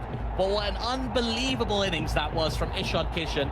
It's put Pakistan on the back foot. They do have an opening now to try and slow things down for this Indian batting lineup. A little moment of respite from this endless attack. India 88 for 2 after 8.4 overs. Respite, you say? Surya is already galloped inside and he's already about to take the card. I mean, Surya is in form of his life again, once again. So I think Pakistan are ready for Surya in that sense for the plans. Now, I would want to see if they would bring Shaheen Afridi to pull one over. But Kishan, really, I think the niggle which he had probably played a role in the shots he was trying to play. He was trying to kind of just go for the slogs also at the same time, and this was a ball. Then when he kind of backed out and played that ball, he knew that he shouldn't have done that. So anyway, I think he's done his job, and India's deep batting order will not kind of bother them so much, even after Kishan is to bowl. Yeah, they've got a lot of batting to come, as you say. Surya Kumar Yadav, 84 not out against the USA in that innings, where India had a bit of a wobble in the top order. It was Shadley von Schaltwick who took 4 wickets in that innings and put India on the back foot. And it was Surya Kumar Yadav who held that innings together with 84 not out. Just the 12 runs against Namibia in Delhi for him, but an incredible player, and the captain of this Indian side makes his way out. Well, I did say the word respite. Maybe I'll take that back in a couple of deliveries. Let's see how he didn't make so many runs in the Asia Cup final. He did. Yeah. Number 6 ranked batter in the world is Surya Kumar Yadav in the ICC rankings. Saim Ayub is going to be bowling to him. Number 1 ranked all-rounder in the world, so high-ranking contest this. Is he number 1? I thought he was number 2. Number 1 all-rounder in the world, yeah. In the ICC rankings. Saim Ayub. Abrar Ahmed is number 2 ranked bowler. Maybe that's who you're thinking of. Oh no, the all-rounder. Oh right, the all-rounder. I'll double check, but I'm pretty sure it was number 1 coming into the tournament. Into the tournament. Yeah, just changed last week. Saim Ayub in. That ball's turned sharply away from Surya Kumar Yadav, who's just played it slightly aerially, not with a lot of control. He'll pick up a single though to get off the mark. 89 for 2 of 8.5 overs. Just taking a look at that dismissal again. Perfect length from Saim Ayub, really. Just knocks the leg stump bail off. That's all you need to hit. And Surya Kumar Yadav from this Ishan Kishan had a frustrated expression on his face. I'll tell you what, I don't know if he endorses any silver companies, but he's going to sell a lot of it wearing it in the style that he does. Tilak Verma with a defensive shot just turns the ball beside him, and there is no run. So a good over that for Pakistan. The wicket of Ishan Kishan and 7 runs coming off it. India 89 for 2 after 9 overs, going at just a touch under 10 and over. It's an opportunity for Pakistan to try and sneak a few quiet overs in. We still haven't seen the mystery off-spinner Usman Tariq in action, so we'll look forward to that. I can see him just running towards a fine leg at the moment, so it's not imminent, but he's in the game, and I'm sure we'll see him at some point. Salman Ali Agha just shuffling his deck a little bit. Lots of resources available to him. Nawaz. Yeah, Mohammad Nawaz will come into the attack next. Took his maiden 5-wicket pull for Pakistan against Australia in the 3rd match of that T20 international series that preceded this World Cup. Coming into this World Cup in good form. And a chance to bowl at the new batter, Surya Kumar Yadav, who's just on 1 off 1 at the moment. He's also quite highly ranked, number 7 in the ICC T20 rankings, bowler rankings, is Mohammad Nawaz. Both these teams very prolific in this format. They play a lot of T20 cricket. Let's see how Nawaz gets on. Surya Kumar Yadav awaits. There is Nawaz. So Kumar drives, but a tumbling stop at extra cover from Salman Ali Agha prevents any runs. Now, the average turn at the Premadasa in previous matches was 1.3 degrees. Tonight, it's been 2.4, almost double the amount of turn that we've seen in the previous games, and I suspect that number's going to keep going up the more games that are played here at the Premadasa. Nawaz in, goes a little bit fuller, driven firmly down towards long off for a single by Surya Kumar Yadav. 90 for 2 off 9.2. Talking about the degree of turn, we have to talk about the pitch, and India made an interesting point after the match against Namibia. They said that they would have preferred a flatter pitch in this World Cup. They're not getting one here. Well, it won't be flatter here at the But they won't be Premadasan. complaining either, I guess, because they have more experienced spinners equally. Nawaz in. This is short and wide, and Tilak guides it nicely out towards deep point. They'll pick up a single. Bowling to his field at the moment is Mohammad Nawaz. Earlier today, we saw Rohit Sharma and Wasim Akram bring the World Cup trophy onto the field. It's lovely to see them both. He's looking in good nick, actually. Rohit Sharma, last time I saw him, was carrying maybe a little bit of extra weight, but he looks it's trim. Enjoying his time away, I think. I'm not, Fuller deliveries, push to cover, there is no run. I'm not teasing a World Cup winning captain. No, of course not. There's no teasing there at all, trust me. No, we're joking. Trust I'm me, not yeah, just no. look. It's I'm like, saying he's looking good. yeah, he's really worked on his fitness. Looks like, I think somebody pointed that to him, and he did the high, bringing his knees up and jogging up and down, showing this fitness levels now. He looked in good shape, as does Wasim Akram as well. Oh. Terrific shape. Is Mohammad Nawaz into Surya Kumar Yadav, who guides this ball just in front of point. He'll jog through for a single. They look for a second. Nope. Just on standby. Opted not to go for it. Yeah, Wasim Akram is an absolute beast. He goes to the gym every single day, has like a really regimented diet, and I mean, he's nearly 60 now, Wasim. 60. He is 60, in fact, Yeah. isn't he? But he just really carries himself and has the kind of energy of a man half his age. Did you notice him talking to Abrar? I did. Just before did you the notice start him? of And play, yeah. definitely it was more insight sharing than. As the next ball's played to extra cover. There is no run. 92 for 2 India. They've made a very strong start here against Pakistan in this group match here at the Premadasa. We're going to have a few more thoughts from you, Nagraj, and then you're going to be joined for the first time, I think, on this broadcast by Daniel Norcross. Great. I think, interestingly, Tilak Verma had said at the beginning of this tournament that he plays in this role of number 3 and he's very comfortable. This is a role that he had asked Surya Kumar Yadav a couple of years back for, and he did get that role, and he decided to take that role because he felt that he has the capability of playing deep, and he believes this is like a sort of an anachronism in T20 cricket. Modern T20 cricket is like he believes in playing the anchor role, which is not a word that you hear in T20s anymore, but he believes that him and Surya have worked out that if both of them bat together in the middle overs and just not go at every bowler and every ball, India can do well. And it's worked. The method has worked. And so we don't expect any fireworks from these two guys for a few overs, but if they stay there for a little bit longer, Pakistan will be worried. Usman Tariq with his first ball, and it's been hammered into the onside for 4, out through deep mid-wicket. Robertson short, dragged down, and Sky is very quick on to that. He moves to 7, 96 for 2 at the other end. Tilak, he came out to bat about 2 minutes into this game. He's only faced 11 balls in that time. Kishan basically hogged the strike, quite right too, because he was going so well. He hit 77 off 40. And Tilak has only faced 11 balls. He came in about 50 minutes ago. Here is Tariq again with his stuttering approach and stops. It's driven into the offside by Sky out towards deep extra cover. They take the easiest of singles, 97 for 2.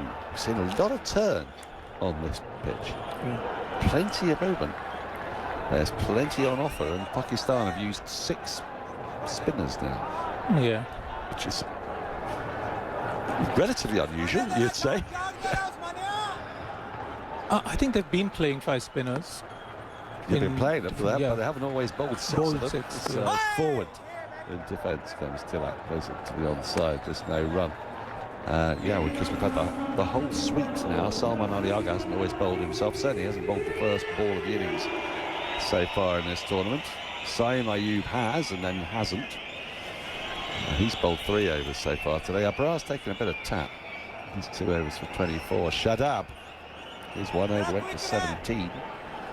But now Usman Tariq is around the wicket, stops and then delivers. Pushed into the offside, fielded at short extra. There's no run. There's no problem with the arm, I don't think. So I think people's objection is that The pause. The pause. It's like a penalty taker just trying to wrong foot the batter. You stay still, then you'll be fine. I mean, it makes it a bit more difficult to move around the crease, I suppose, because then you're giving it away, and Tariq can adjust accordingly. As he pushes up, outside the off stump, beats the bat, bails come off, but I think that back foot's home, so there's no danger there. So first ball's gone for 4, and after that, just one more run the rest of the over with one ball remaining. You could see in that leg spin why people think. Yeah, the leg spinner perhaps, but you know, it's also got quite a few variations. The low arm googly I particularly like. It's almost a sort of patirana almost, and then the quicker ball just comes with a slight flex, but you're allowed a bit of a flex. Yeah. That's within the laws. And he's passed. He's kind of come through all the required testing that. It's a short, it's a chip down to deep backward square leg by Tilaki's going to keep strike at the end of the over. Goes to 13 from 15 in stark contrast to Ishan Kishan today, who was quite sensational, 77 off 40, but then he could have been cramped. There was something. Yeah. After he got the treatment, he actually hobbled a bit, didn't he? Yeah. They took a single and he didn't look comfortable then. He didn't. I mean, the walk-off might have just been disappointment, but it was quite a slow walk-off. If he doesn't play, if he pulls up with a problem, is it Sanju Samson just comes straight in for him? Keeps wicket? Yeah, I guess. There's no other keeper. Right. So Mohammad Nawaz is going to continue from the far end. His first over went for 3. Just the last 30 balls, I was going to say just 46 runs. I think if you look at the last 18, the even more dramatic drop-off since the wicket of Kishan.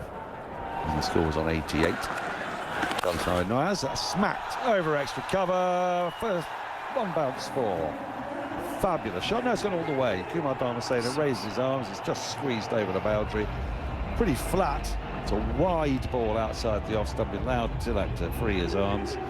And others come, as Ravi Shastri would say, right out of the screws. 104 for 2. Wow. 81 metres. Just crept over by about a foot. And a look of concern on Mohammad Nawaz's face. No one likes to have a 6 off the first ball of an over. You start to think dark thoughts. Back into his crease goes Farnham. He just gets into a tangle. The ball strikes bat and pad and plops down in front of his body. And he's easily collected. He's got a problem here. He's got something in his eye or something? No, There have been some flies all around. There have been flies? Yeah, there have been flies. Our box had a lot of flies. Yes. So have you noticed them? They've been out and about, have they? I've heard. I didn't go downstairs, but they're saying that there are a lot of flies, which are especially visible on TVs. So. Right. And Nawaz in, pushed it to the offside, hit square of the wicket. I'll take an easy single because we've done a few games here. That hasn't been a problem at all. So No, I was sitting last 2 evenings watching training sessions, and I was outside. Though I was bitten by a few mosquitoes, but I didn't see any flies around. So. No, well, there are a few apparently in the box. This one, though, specifically, not next doors, it just targeted TMS. As Surya Kumar Yadav comes back onto strike. 3 in the ring on the offside, a short fine leg, long on, long off back.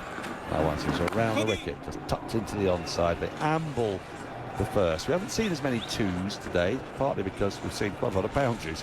13 4s and 4 6s. To get those 2s, you've just got to nudge it to that area, just beyond the inner ring. And that's not really been the order of the day for India, but it might end up being before you know it.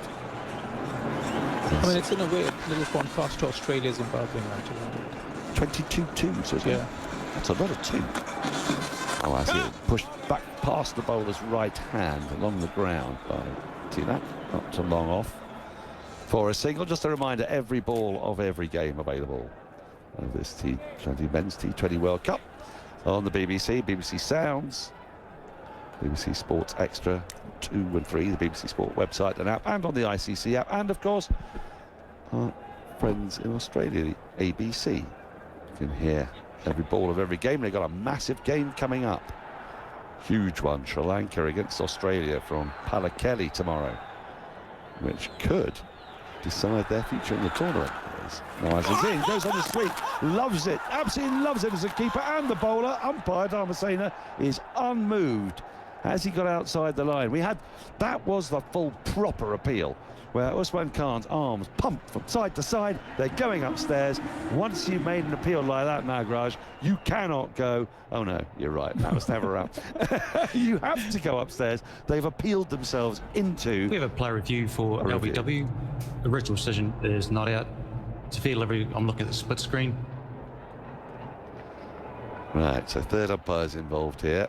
Looks like it's fairly close to the toe end of the batter. We've got Aldridge. Once that's ready, please have a look at Aldridge.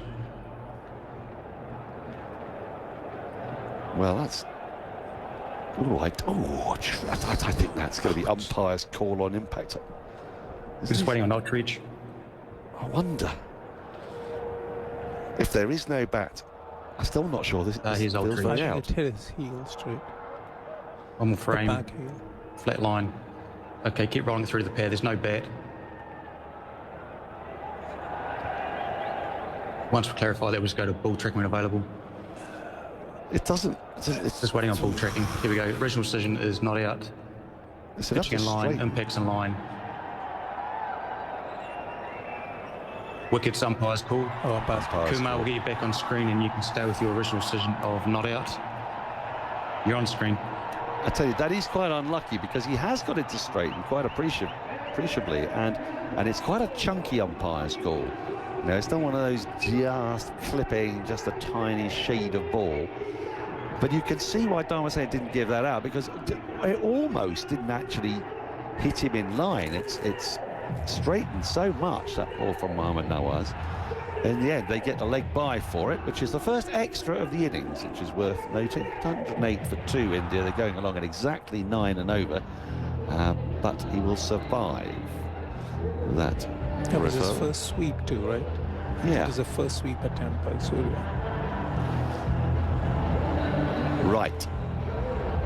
So Usman Tariq is going to continue.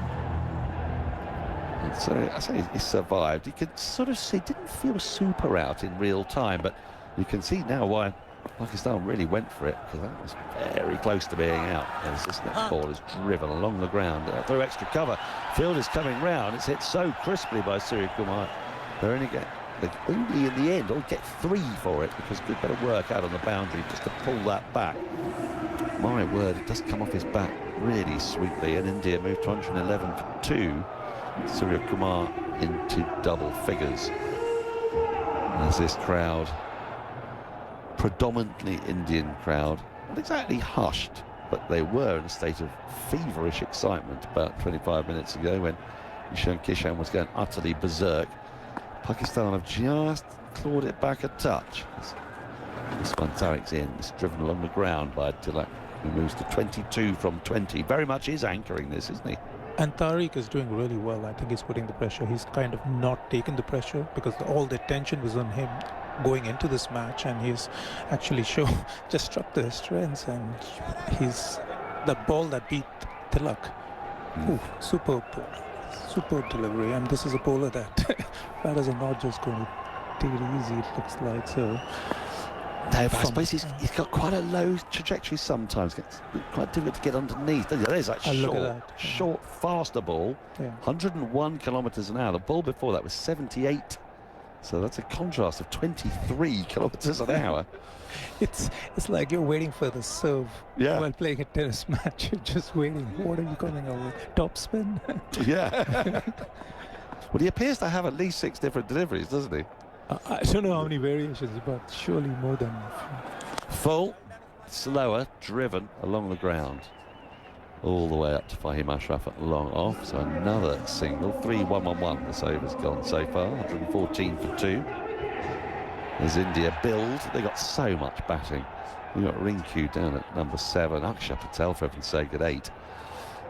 They don't have to worry too much about the losing of wickets, but it's not an easy pitch. There's a bit of purchase in there for the spinners. And it's Usman Tariq. See once again, and that's the round arm one down the leg side. Might be wided by umpire, really. It is. Yeah, that's a question India would be asking themselves, what is a good score here now? Because they have 7 hours to go after this, clearly, and they have their big hitters. Is it, do they go for 200, or do you just kind of look for about anywhere between 180 to 190? And because the pitch is taking so much spin and grip. Don't you think Kuldeep's going to be a handful on this? And Anwar and Chakravarti, those two could be really dangerous on this pitch. This Usman is in again, and that's cut to backward point. The parry means that they'll get a single because the short third moved to cover the shot as it was hit to backward point. So he was out of position where the fielder shot up. Just parried it a little too far. And they were able to trot through for an easy single. 8 off the over so far, 1 ball remains. It's going to be delivered around the wicket to the left-handed Tilak. There's no slip in place. Should he grab that edge, which he has threatened to do here? He's in, that's carved through backward point. Fielder runs round, will cut it off, but not before they get back for another Premadasa 2. 10 off the over, 118 for 2. You're gathering your things as if you're on your way, Nagraj, isn't it? Yes, I'll see. Have I anticipated that correctly? Well, thank you so much for joining us. We'll hear from you later, yes? Yes, we'll be back soon. Thanks. Fabulous. Thank you. Right, 118 for 2, 13 overs gone. India going along at 9 and over with 8 wickets in hand. And Surya Kumar Yadav yet to unleash hell. And you have a horrible feeling that he might be about to if you're a Pakistan fan. You're just sort of waiting for it. We've had 1 over of pace and 12 overs of spin. 6 spinners used, so loads more options here. But at the moment, we're just getting some overs in tandem here between Mohammad Nawaz and Usman Tariq. They've bowled 4 overs back-to-back between them. And they're now going to start a 5th because Mohammad Nawaz, who's only gone for 12 in his first 2 overs, is going to continue. Has Surya Kumar lined him up? Is it an over too far? We are about to find out. In he comes, left arm around the wicket, goes on the sweep. Wallops this out through deep backward square leg. Really good diving stop on the boundary. Well, shut up again. He's furious because he's over pushed it. But they've only got 2 for it. I think they would have got 2 anyway, so I don't think he needs to be too vexed. There's quite a lot of body language going on out there from the Pakistanis. They're hurling themselves around. They are indeed. They are indeed. There is still in this game, spin has slowed things down in this World Cup, but the power play was so effective, and just after the power play for India, now they've started to slow down a little bit. Nawaz in again. This is hacked into the onside, but off inside edge and body, and therefore Mohammad Nawaz is able to tidy up, and there's no run. But it's literally since Ishan Kishan got out, so one of these two is going to have to start swinging quite hard because they've only lost 2 wickets. They've got so much strength and depth in their starting 11 that someone else might come in and play an innings like Ishan Kishan did. Well, partnership's 32 off 29. It's slow. Now, Surya Kumar's not going to retire himself as he punches the shortest ball into the offside. There's no run, but might you say to yourself, Hardik, Shivam Dubey, Rinku, Tilak, thank you very much, son, you've done your job. Are you thinking that? Is that crossing your mind, Hardik? No, I'm not thinking of retiring somebody. I'm just thinking of... Get on with it. Just start playing a few more shots. The last 21 balls, there's only been 28 runs. 1 boundary. Goes on the sweep again, gets plenty of it, but picks out the fielder at long... Oh, that's terrible. Horrible. Shut up. Oh, dear. He's just let it go through his hands for 4. Should have been 1. It bounced a couple of times. I'm not going to give him any leeway here. No. I don't think it was an awkward bounce. No, he's just missed it. Just absolutely wretched. Tell you what that is, when you pass a ball in the garden to a 3-year-old and they miss it. I'm furious when they do that. Yeah, what are you doing? Be better. Exactly. Well, especially when you're dragging them back. You know, Mohammad Nawaz is bowling a really good spell here, and he should have just conceded 1. He's conceded 4. Next ball's clipped away out towards deep square leg, or mid-wicket really, deep mid-wicket for a single. 125 for 2. And look, Shadab will be annoyed with himself as well. And He possibly overran it a touch. It is off a spinner. There might have been some action on it, but actually it bounced. It's one of those ones where it's not swerved, has it? Stop giving him it. Stop saying it might have this, might have that. I'm trying to find something. It was terrible. It was abysmal. Abysmal. Right. He's got to put it behind him. As Mohamed Nawaz comes in and stops and does not deliver. Much to the boos of an Indian crowd, who I'm sure are perfectly happy for Dipti Sharma to do that 10 or 15 times every game she plays. As Mohamed Nawaz is in once again, short and worked to short mid-wicket. End of the over, have we had drinks? No, it'll be drinks time now, isn't it? It's 6 and 14. 7 runs off that over, a chance for Surya Kumar Yadav and Tilak Varma to have a word, because the last 5 overs, 36 for none, which is a little odd. Very un-India-like. It is, isn't it? But the ball is turning, and it's turning quite sharply, so it might not be as easy as we necessarily think, because the power play went so well. So you think Kishan's innings is going to be something of an outrider today? I'm trying to think of a reason why things have slowed down so much, and maybe that is the reason. Maybe it is the outlier. Abhishek struggled at the top. He hit that cover fielder 3 times, slightly different in the power play, you know, when you've only got 2 fielders outside the fielding circle. But maybe Ishan Kishan was just batting on a different pitch today. Yeah. Maybe they who knows? Didn't bowl so well at him as well, Pat. Yeah, I don't think they did necessarily bowl too well. And actually, Shaheen Shah Afridi's first and only over of this match went for 15, got him going a little bit, didn't it? Yeah, and I'm a bit disappointed with Abrar as well, actually. I don't think he bowled awfully well.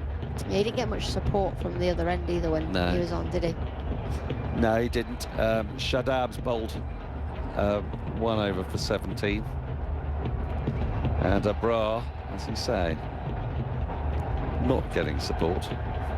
None for 24. Usman Tariq, though, and Mohamed Nawaz Potato bowled 5 overs for 35, which has dragged it back a little bit, but you just get that feeling that the moment they put the drinks down, get back to the middle, something is going to happen here. Something is going to kick off. They're still going at 9s in that phase, though. So yeah, but some of that was like it was. The first 36 runs of that was almost entirely Ishan Kishan whacking it off about 12 balls. You know, he also faced most of the balls, we should point out. So, you know, Tilak Varma arrived in the first over of the match, and he's faced 23 balls out of 84. You know, that's about a quarter. Yeah. Partly because Ishan Kishan quite correctly holds the strike, and also because Surya Kumar Yadav has taken a fair bit of it. He could have been out when he went on the sweep, and the decision by umpire Kumar Dharmasena was not out, but it was a pretty chunky umpire's call. It's a fair bit of ball. I would have said a couple of millimetres more ball, and that would have been out on the review that Pakistan took.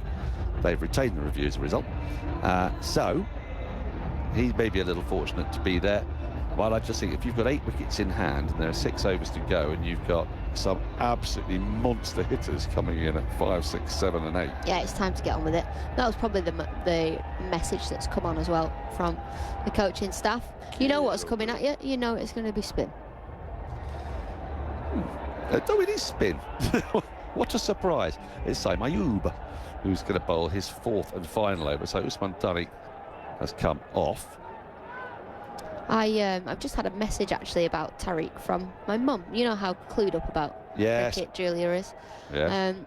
Is this bowling action legal? Well, it's funny you should say that, because I've just had a message from our producer Adam Melford. Saim Ayub bowls are guided to backward point. They come through for a single, and I think they've got home, because I don't know that the ball hit the stumps. I think he might have been home anyway. Right, so this from the MCC on bowling action and pause. As we're just having a little check. Yes, didn't take the ball. No. The ball's flown off him. The regulations around whether a bowler is throwing are simple. Bowlers are not allowed to straighten their arm by more than 15 degrees from the time the arm reaches the shoulder in the bowling action. I don't think the question is if he throws it or not. I think it's the pause. I think there is also, we had a little screen where there were like 4 different balls, and there's slight variation in the arm. But he's been cleared of chucking it twice. I think that, I think it's in the paws. Anyway. There's a lot more to get through, I'm afraid. Oh. Yes. Well, I'll let you. It'll have to be between balls. Yeah. Okay. I'll just. So bear listen. with. Saim Ayoub into Tilak Varma. The left-hander goes on the sweep, big appeal, and given. Richard Illingworth raises the finger, and Tilak Varma. Well, I think Surya Kumar Yadav might go. No, that's fine. You're out. Go. Come on. Let's get someone else in. I don't know. I don't know if he's going to get an awful lot of encouragement here from his captain. No, he's got none. There you have it. Well, that was as clear a message as you could get. Richard was also a very, very good umpire, so I wouldn't be at all surprised if this would be 3 reds anyway. But Tilak Varma has got to go. He arrived in the first over. He's going to depart in the 15th for 25 off 24, and that feels pretty out to me. It's he's gone on the sweep, and it's hit him below the pocket with his knee on the ground, in front of middle and leg. So, 2 4s and 1 6, and that suggests his busyness index wasn't great either. 11 dots. 11 dots. 11 it's a lot of dots. Yeah. So, shall we try and get back to this thorny issue? Yes. Of Usman Tariq. So you've got the 15 degrees, right? An illegal bowling action is a bowling action where the player's elbow extension exceeds 15 degrees between their arm reaching the horizontal and the ball being released, the ICC's playing conditions say. Bowlers with suspected actions are first reported by the on-field umpires or match referee and then must undergo testing at an ICC-approved testing centre. Tariq's action was cleared at the centre in Lahore, Pakistan. The laws and regulations around Tariq's paws are less clear-cut, with the issue falling under the unfair play section of the laws and playing conditions rather than being explicitly defined by a rule. The thought plickens. Right, come to that in a moment. Hardik Pandya has come in at number 5, and he winds up for a big one. First ball, fielder underneath it. This could be 2 in 2. He takes the catch. It's another one. And Saim Ayoub is on a hat-trick. India have now lost their 4th. This is what can happen. Player at one end is getting bogged down, gets out. There's somebody there itching to bat, desperate to get bat on ball, comes up, plays an injudicious shot first ball, cleverly bowled, but outside the off stump. It's the one that just goes away. Saim Ayoub, you think of as an off spinner, because he flicked it off the front of the middle finger, and it's just gone from leg to off, not off to leg. It's wide enough, so Hardik Pandya in reaching it got the toe end, and as well caught by Babar Azam down at long off. So things changing a little here. 126 for 4. Yeah, and I think that comes from the pressure of the partnership previously. All those dot balls, Hardik Pandya's come in and he's gone, right, I need to get on with it. If it's in my slot, if it's there, it's outside the off stump, I'm going for it. Really nicely bowled by Saim. He's just, as you said, Dan, just flicked it out the front of his hand, but he's just put revs on it, so it's turned away from him ever so slightly. Do that. I don't know, these bowlers these days, they're too good for me. It's not a carom ball as such, is it? Where it was like when you could see the aerials, you know, when someone would flick it out. No, it's sort of the leg spin. Yeah, it's just the leg spinner. But not with the kind of leggy action so much. No. So when you see him bowl, you don't think, aha. Yeah. You know when Joe Root bowls his leg break, it's the most telegraphed leg break in the world. Right, Saim Ayoub is on a hat-trick, and if Shivam Dubey does not studiously come forward in defence to this, I will be staggered, because no Indian wants to be the man who gives a Pakistani a hat-trick. There's a slip in place. Long on has come up, which I think is a good move. I would bring some more up, because I'd say, right, do you want to go after it or not? Because it's heart in mouth time if you get out here. Hat-trick ball, Saim Ayoub has 3 for 24. Shivam Dubey, the left-hander, is a new batter. Oh, my goodness! Now that has spun past the outside edge. And that's an what are they appealing delivery. for? It's a gorgeous ball, but I don't think the keeper held the ball, did That's he? a spinner. Yeah, the keeper's still got the ball in his hand. He's still got the ball in his hand, is he? Right. So I thought it dropped out. I think it's turned, it's bounced. Have come off as well, so he's whipped the bails off, hasn't he? Yeah, he whipped the bails off. So the ball bounced over the stumps. The question is, has it come off anything? We have a player review for caught behind. Original decision is not out. This is a hat-trick. The feet are fearless. I'm looking at the split screen. Oh, it is close to the outside edge, is it? It's fairly close to the edge of the bat. We'll go to Ultras just to confirm whether there's bat or not involved. I'm not sure here, you know. My goodness, here comes Ultra flat line so far. Still flat. Oh. Okay, there's no bat involved. Run it through. We'll go to side on just to confirm the stumping as well. Bounces by the barest of margins. There's no bat involved. Foot's down. Foot's down. Thank you. I'll go back to Ellie on field. Ellie, you can stay with your original decision of not out. He has survived. You're on screen. Signal. He has survived there, but my goodness me, Shivam Dubé. I knew he was going to play that shot, but I don't think he realised he was going to get an absolute ripper delivered from round the wicket. It's spun, gripped, turned, bounced. It's done everything except get the outside edge. It's literally a spinner's dream, that wicket. When you've got a left-hander on strike, you've got your off spinner, you're looking to target the stumps, pitch the ball on middle, turn outside the off stump, and it's gone over the stumps. Slip stays in place, long on has gone back. Oh, and Shivam Dubé is playing this with extreme suspicion. He just dabs the ball back to the bowler. There's no run. We had 1 run off this over and 2 wickets. it's quite the turnaround. 126 for 4, 1 ball left in the 15th, and suddenly Ishan Kishan's innings is looking like one of the most remarkable you could wish to see.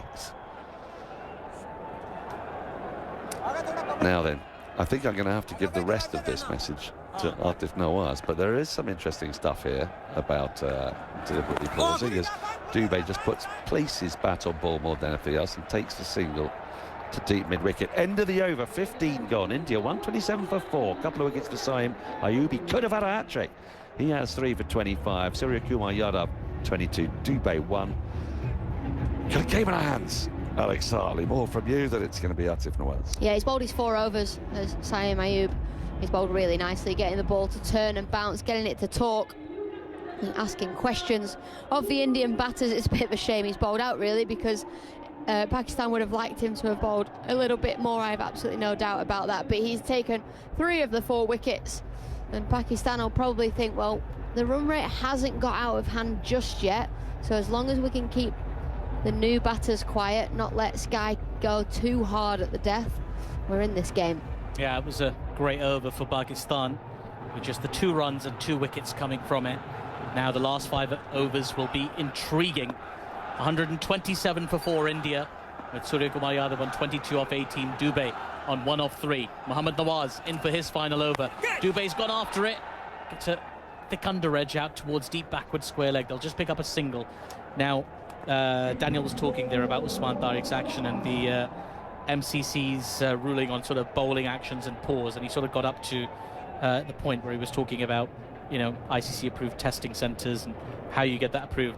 I'll explain a little bit more probably at the end of this over, actually, because Nawaz is ready to go. What I say is, just as I say that, the batter pulls away just to have a look at where the fielders are at. Surya Kumar Yadav,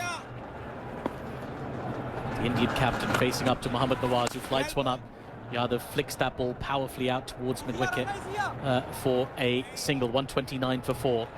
I do think India sort of, one of the the downsides of timing the ball really well is you miss out on all those 2s that we've seen here at the Premadasa Island, taking loads and loads of 2s in the matches they played here, the 2 matches.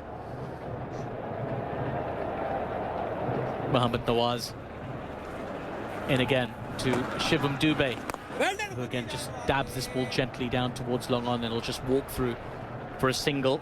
Pakistan happy with this, just allowing India to just tick along in singles.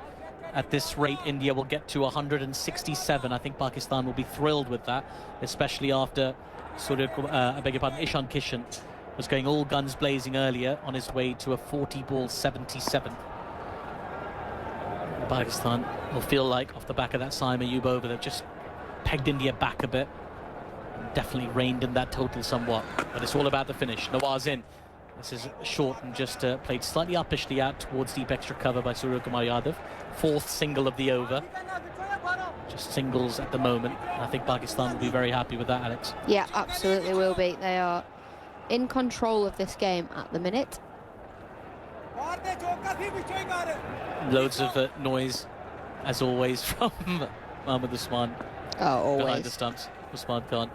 Here's Nawaz into Dubé, who's gone after this one. Again, sort of clots it out towards mid-wicket, but the fielder is really square, so it does get to the boundary for 4. There's a bit of a grimace there from Shivam Dubé when he hit it. He wasn't satisfied with the contact, and yet he still picks up a boundary. 135 for 4, 1 ball to come in the 16. Yeah, he really wasn't happy with that contact, but it was short, and he just pulled it into the leg side. And he did cloth it a little bit, and I think he was more angry at the fact that he's hit it aerial rather than down. But these big boundaries, nobody there who's absolutely safe. Yeah, Dubé likes to hit the ball hard and long. Here is Nawaz looking to finish off his spell tidily. Goes full and fast, dug out by Dubé, out towards extra cover. They run through for a quick single, and they make it. So that boundary helped India to 9 runs off that over. But a tidy spell that from Mohammad Nawaz, 0 for 28 from his 4 overs. India 136 for 4 after 16. Now back to Usman Tariq's bowling action. Yeah, come on. So it has to be approved at an ICC approved testing centre. Usman Tariq's action was cleared at the centre in Lahore in Pakistan. Now, the laws and regulations around Tariq's pause, the pause in his bowling action, are less clear-cut, with the issue falling under the unfair play section of the laws and playing conditions rather than being explicitly defined by a rule. The on-field umpires can interpret the unfair play law, possibly using law 41.5, which covers the deliberate distraction or deception of batter, or the more broader laws around unfair play to ensure the match goes ahead fairly. If the pause is obviously longer or shorter, or if he bowls without a pause, that will be considered deception, was one interpretation, which was offered. Oh, here he is again, Usman Tariq. He fires one in on a length that's been pulled down the ground to long on for a single. So that interpretation was offered by former ICC umpire Anil Chowdhury this week. Everything seems okay up to now. I am not seeing anything wrong. The issue came back up in 2014 when former India spinner Ravichandran Ashwin paused in his delivery stride, resulting in tightening of how umpires interpreted these laws. The umpires are left to judge whether the length of a pause in a bowler's action is fair or unfair. So in a nutshell, it's at the umpire's discretion. If the pause is the pause, yeah, in so itself. if the pause is the same consistently, it's fine. If he starts mixing up the pause, it's not fine. Tariq in again with a long pause, turning one sharply into Surya Kumar Yadav, who cuts firmly to backward points, fielded. There is no run. That's how I would interpret that. Yeah, I think you've got to be consistent with your pauses, but I don't know. I mean, it's sort of interesting because it doesn't fall into like any technical rules. It falls into this fair play rules. Yeah, I think the rule's going to change after the World Cup. I would imagine it does. Curious to see how effective he remains, Usman Tariq, because he's played for a while in the PSL. Now for Pakistan, and he comes again. Big pause. This ball's been spooned up in the air. It'll drop short, in fact, into a pocket in the onside. Saim Ayub is very deep set at mid-wicket. Had to run in a long way, and in the end they sort of pick up a single. 138 for 4 India off 16.3 overs. A little bit of a quiet phase this for the Indian batters. Dubé on 9 off 8, Surya Kumar Yadav 25 off 22. Now lots of fielders in the deep and the leg side for Shivam Dubé. Is he going to try and clear them off Usman Tariq? Here's Tariq from wide of the crease. Shivam Dubé again plays a pretty sort of uncouth pull shot out towards mid-wicket. This time it picks up a single. 139 for 4 off 16.4. Because he's so hard to face, Tariq, because of that pause, because of you're so used to having that free flow, you're so used to getting your timing against any of the bowlers, it's so different that you're thinking, okay, wait, oh no, got to wait a little bit longer. Well, it's been very popular on social media. Well, I say popular. It's been chatted about on social media as Usman Tariq, as he pushes one a little bit wider as Surya Kumar Yadav was stepping across his stumps. He sort of looks at the umpire shakes his head. And that's where you can question the bowling, because he's paused for so long. Surya Kumar Yadav has gone, okay, I'm going to walk outside the off stump. He's gone, haha, I can just bowl after you've done that.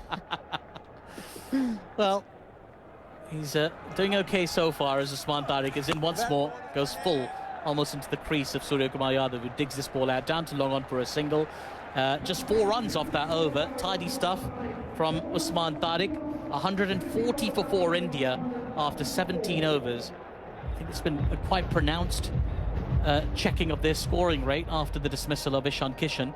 They were going at over 10s when Ishan Kishan was galloping his way to runs, just striking boundaries all around the ground. What a very attractive innings to watch, and a reminder that you can see clips of it on the BBC Sport website and app. Some really lovely shots in that. I do recommend checking it out. Perhaps Saima Ayub will make it on the website as well. 2 wickets and 2 balls for him. Almost a hat-trick. Very close. Such a good hat-trick ball. Well, could have been better. Could have hit the top of off stump, but you know what I mean. I do. Now then, 4 overs to go in this innings. How many can India get? 10 and over from here gets them to 170. 3 overs to go. Thank you, Alex. I beg your pardon. 3 overs to go. 170 is what they're looking at. Abrar in for his 3rd over. And Suryakumar Yadav just lofts that ball out towards the mid-wicket boundary and pierces the gap between long on and mid-wicket. The crowd that had been a little bit sedate just brought back to life by that boundary from the captain. India 144 for 4 after 17.1 overs. Yeah, he's been expensive today, has Abrar. This time the leg spinner pitches on middle, skids on, and Suryakumar Yadav just able to flick the ball into that huge gap in the leg side. And Abrar's going to have to just come back strong here, because there is a real danger that India could go at more than 10 and over for the last 3. Well, they're going to target him for sure. He's been expensive today, Abrar. The next ball's been worked out into a similar area, but picked up by the mid-wicket fielder, Mohammad Nawaz. They'll just get through for a single. 145 for 4. Yeah, Abrar has gone for 29 from his 2.2 overs so far. Nagraj Gollapudi, who's been with us today on commentary, ESPN Cricinfo editor, news editor, he mentioned that India saw Abrar as very much the threat, the strike bowler from Pakistan's spin attack. They've negotiated him exceptionally well so far today. Here's Abrar into Dubey, who's gone after this, out towards the mid-wicket fielder, just on the bounce to Saima Ayub out there. He's been trying to play the shot almost every ball he's faced as Shivam Dubey, and he's not really got any of them right. Picks up a single, 146 for 4, 17.3. I'm not sure he picked that up straight away, you know, Saima Ayub out there on the boundary, because Abrar looks at him as if to say, I think he could have done a better job of that. There are big boundaries to patrol here at the Premadasa, the biggest playing area in this World Cup. The biggest stadium in terms of playing area size, I should say. Abrar in again as the Suryakumar Yadav drives that ball out towards deep extra cover. Syme fields, and they pick up another single. He's just trying to get out of this without too much damage, is Abrar Ahmed. Wonder if he'll bowl his 4th over as well. He's really chopped and changed his bowlers today as Salman Ali Agha. 7 bowlers used by Pakistan. He does have options for the last 2 overs. I wonder if he goes back to Shaheen, who's only bowled 1 over so far. Abrar in, as this ball's been pulled high, long, and handsome by Shivam Dubey.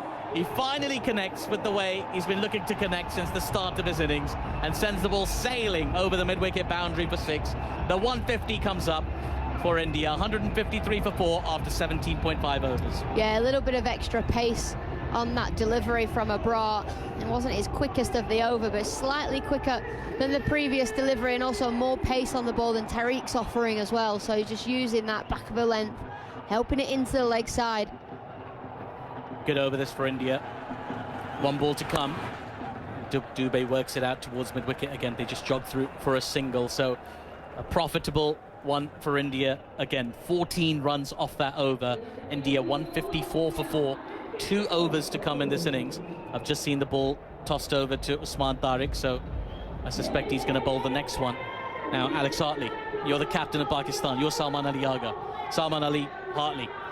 Who are you throwing the ball to for over number 20? Yeah, myself. Yourself? You think Salman himself? Yeah, Salman himself. I'm not giving it Shaheen. I don't trust him. Well, at the minute. But having said that, Abrar's going at, you know. Well, you've got 10s, yourself. His options are 12s. He's got Shadab, he's got Abrar. He's got so many options. He's got himself, Shaheen. yeah. Yeah, he's still got Fahim as well, who hasn't bowled at all. Yeah, I'm gonna give it myself if I'm him. Interesting. Usman Tariq in for his final over. Dubey on strike. He's bowled. Oh no, he chopped almost onto the stumps. He actually chopped onto the boot, I think, of the keeper. It made a sound as if the bails were dislodged. It's a dot ball either way. He tried to hit it so hard to Shivam Dubey, and he actually chopped it onto his own boot. Well, that would have been out. So interestingly enough, if Usman Khan was able to keep hold of that when the ball hit him, it'd have been out, caught behind. Wow, yeah, because it came off his boot, yeah. Off his shoe. Flush off his shoe. Tariq into Dubey, who comes down the track and hammers this ball straight down the ground. Mid on, mid off, don't really move. That ball goes straight to the boundary. Dubey looking to attack, having mixed success, but on that occasion, he connected beautifully. 158 for India after 18.2. Yeah, he just waits and waits. It's outside the off stump. And he just meets the ball. It's not a great delivery. Yeah, just lined it up nicely. That time, Shivam Dubey, crucially, didn't try and overhit the ball. He's been trying to just throw the kitchen sink. He's been trying to bludgeon the ball every time he's tried to hit it. That time, just applied the necessary force. Tariq in, and again, a big swing from Shivam Dubey. Gets an under edge to short, fine leg. They run through for a quick single. It's a strange thing to say about a batter who's on 23 now, off 22 off 15 balls, but he just doesn't look in very good touch. It's the timing, it's the pace off. When the ball's been quicker, he's hit it nicely. But Tariq's such a hard bowler to face. He's just trying to hit it so hard every single time. I'm sure the Indian team has a really good masseuse, to be fair. Get that lower back going again. Tariq into Suryakumar Yadav, who steps across the stumps and misses the ball as it strikes him on the pad. It's well outside the line of off stumps, so no danger of any LBW, but crucially for Pakistan, it's a dot ball. They want to squeeze in as many dots as they can in these last 8 deliveries. Keep that India total in check. India looking for 3, 4, maybe 5 boundaries out of these last 8 deliveries. Usman Tariq into Suryakumar Yadav. Long pause, and Suryakumar Yadav's got after it. It's got a long way up in the air. A chance for the fielder at mid-wicket, who takes the catch. Usman Tariq bows. Suryakumar Yadav walks off the field. It's the catch taken by Saim Ayub down at mid-wicket. And India lose their 5th wicket. 159 for 5. 18.5 overs gone. Well, the pace off, the pause does it for Pakistan. He does it for Tariq. This time, he bowls the conventional leg spinner. Just skids on a little bit, but it's the pause. He just can't get his timing right, Suryakumar Yadav, and that's a painful innings for him. Normally, he's able to smash the ball to all parts, but he just couldn't do that. So he only faced 9 dots, to be fair, but he just couldn't get anything, couldn't get any momentum behind his innings. Yeah, 32 off 29 for him, striking it just over 110 was Suryakumar Yadav. He makes his way back to the dugout. How about that celebration from Usman Tariq? The bow, the theatrical bow. It was a good one, wasn't it? Yeah. There's a photo doing the rounds after the win against the USA of sort of synchronized bow between Usman Tariq and his captain Salman Ali Agha. So, I like it. It's a sort of theatre. I like the Western. I'm a big fan of the theatre, as you know, Alex. So I like anything sort of theatrical. Okay. Now, 1 ball of Usman Tariq left. Rinku Singh is the new batter who's made his way out.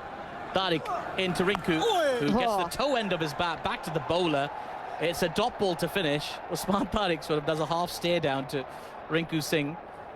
And he's really frustrated, actually, Usman Tariq. He chucked the ball down. I don't know why he did that, because he's bowled rather well today. Just gone for a runner ball. 1 for 24 his figures after 4 overs. And the mystery off-spinner delivering for Pakistan. 159 for 5 India with 1 over to go in this innings. And Captain Hartley, you said you were going to go with Salman Ali Agha. Salman Ali Agha said he's going to go with Shaheen Afridi. Could this be expensive? I hope not, for the sake of the game, because actually, if Pakistan are chasing less than 170, I think they'll back themselves, or they'll feel really confident. If this is a 20-run over, India win. Well,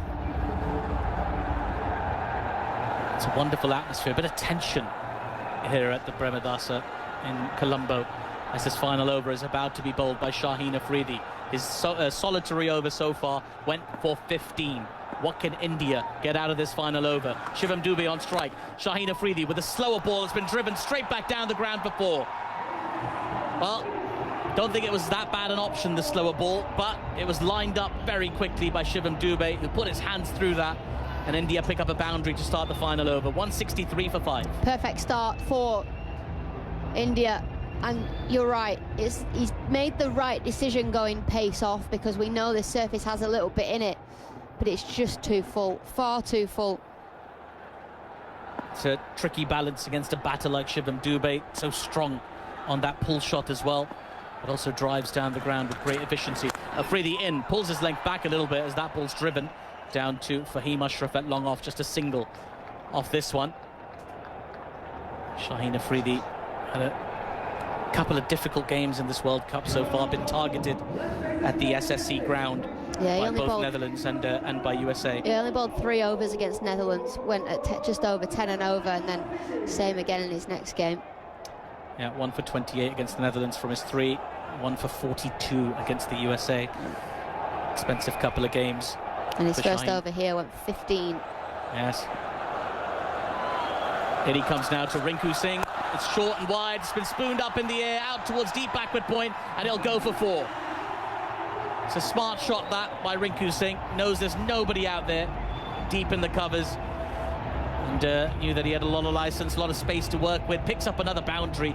India 168 for 5 off 9.5 overs. Alex Hartley, you said if India get 20 off the final over, they'll win. They're halfway there, 9 off this over, of the first 3 balls of this over. And I can sort of understand why Salman Ali Agha has gone with the seamer, because he's your premium bowler, but he's just not having a good tournament. That was the off-cutter, it was short and wide, it was an absolute freebie. He really is serving up licorice all sorts here. Now, Shaheen looking a shell of his former self at the moment, it has to be said. And he comes to Rinku Singh. Oh, he's clobbered this ball. It's got a long way out towards mid-wicket, over the boundary for 6. A big shot that from Rinku Singh. Shaheen Afridi's miserable day continues. India 174 for 5 with 2 balls to come in this innings. 15 off the over already. It was in the slot, the slog sweep. Rinku Singh just connects, backs himself. He knows he's just got to hit the ball. But it's just again in the slot from Shaheen Shah Afridi. There's a guy over at mid-wicket who's had 2 chances to catch the ball now, and he's put it down both times. Yeah, in the crowd, I should say. Shaheen into Rinku again. This is short and wide. Rinku's gone over the covers, but there is protection in the deep now. Mohammad Nawaz gets the throw back in. There could be trouble here. I think he's run out. I think Shivam Dubey's run out here, because he dropped his bat as he turned. Yeah, the umpire's given him out on field. Doesn't even need to refer it. Shivam Dubey's on his way. A little bit of respite for Pakistan as India get the run, but also lose the wicket of Shivam Dubey. He just wanted to have a few words with Rinku Singh before he left. Yeah, smart piece of work there by Usman behind the stumps to knock the bails up. India 175 for 6 with 1 ball to go. Well, the ball went straight to deep cover, but it was a yes, no, maybe from the 2 out there in the middle. So Dubey just looks at his teammate and goes, "What have you just done?" Rinku Singh just trying to avoid eye contact there. It was a case for just keeping Shivam Dubey on strike. I don't know why they were so keen for the second one, really, because he's been striking the ball well. Rinku also very capable, but hasn't really come to the fore in this tournament. 6 and 1 for him so far in his 2 games against the USA and Namibia, respectively. Such a huge difference chasing 170 and 180. It sounds so simple, but there just is. Well, Shaheen Afridi with the final ball of this innings into Akshar Patel, who smashed this ball out towards mid-wicket. There should be a chance for the fielder in the deep, who takes the catch. It's Saim Ayub out there who makes absolutely no mistake. So Pakistan finished the innings with a couple of wickets. India finished on 175 for 7 from their 20 overs. It's a very good total. It's not an imposing total, though, and it's one you'd think Pakistan would back themselves to chase. The game is very much on here. Those last 2 wickets on the last 2 balls, Alex, even though the last over went for 16, I feel like they've just kept this game in the balance. Yeah, absolutely have. Absolutely have. It was a horror start for Shaheen Shah Afridi. 4-1, 4-6, and then the run out, which really, really helped Pakistan. So, yeah, 15 off his first, 16 off his last. But it's a target that, look, they shouldn't be chasing this many. They, you know, but I actually think when you look at it in context, spin has been so useful out there in the middle. And yes, there's a couple of guys that have been expensive when you've bowled 6 spinners. You know, 1 or 2 of them are going to be expensive. But when you look down that India order, all eyes will be on their spinners as well, because that's just what is so useful out here in Colombo. Yeah, it's been a fascinating innings to watch, really, as India were put into bat by Pakistan. The first over, well, it was just 1 run off it. It was certainly wasn't in the script, with Salman Ali Agha opting to bowl himself to the 2 left-handers who opened the batting for India. He dismissed Abhishek Sharma for a duck, just 1 run coming off that first over. And then came the Ishan Kishan show. He hit boundaries all around this ground, 77 off 40 for him, 10 fours and 3 sixes. That really deflated the Pakistan bowling attack at that point. When he was dismissed, the score was 88 for 2 after 8.4 overs. So India were firmly in control, and then Pakistan started exercising a little bit of control of their own, just pegging India back a little bit through their extensive and varied spin attack. Tilak Verma got 25 off 24, couldn't really impose himself on the game. Surya Kumar Yadav similarly, 32 off 29 for him. And Hardik Pandya was dismissed for a duck.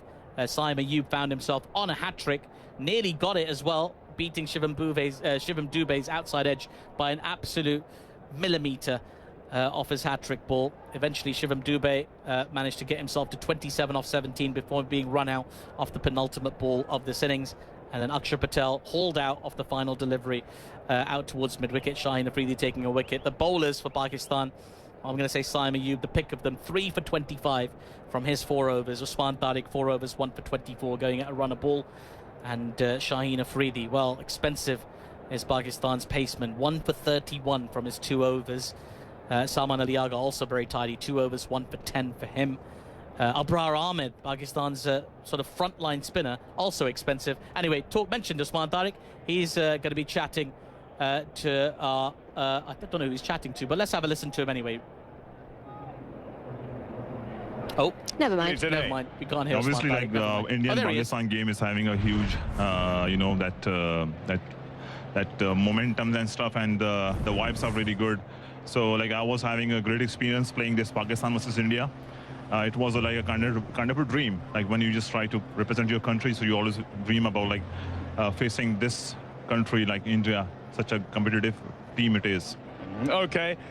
With regard to how to go about your work on there, knowing that it's a slow pitch, tell me what you feel you had to do and whether you feel it went all right in the way you went with it. Actually, pitch was quite slow. And I have already been like in the CPL, so I have plenty of experience of the CPL slow pitches and stuff. And otherwise, like I was trying to, you know, take some wickets, but the batter was like quite having their own plan, which was much better. I just couldn't able to take some more few wickets. But the thing is that at least like I just kept the momentum of their bat low, and I think like we're on the safe side now. Okay, you think you guys can chase this down? Of course, yes, no doubt. Like the batters of our team, they are having like, you know, a great momentum throughout like last series, and they have you know, that the intent they have shown in every game shows that our mind is clear, and we hope that we can chase it down within these overs. Well bowled, and all the best with the chase. Thank you so much. Thank you so much. That was Pommy and Bangor with Usman Tariq, who bowled really, really well today.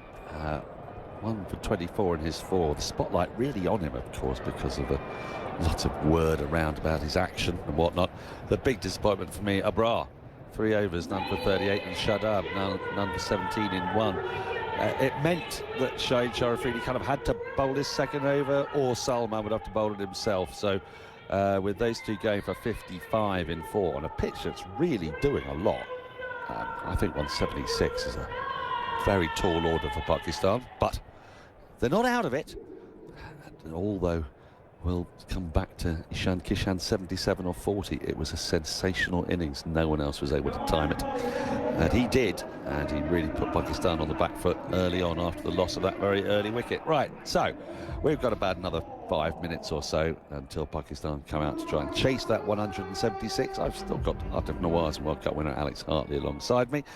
And what I wanted to talk about really was the number of these events we find ourselves at, Al, and I want to make it absolutely clear that this is not a complaint, because we have an enormous amount of fun. But I feel like I've seen more of you than I've seen of my wife. Oh, that's because you have. I think I have.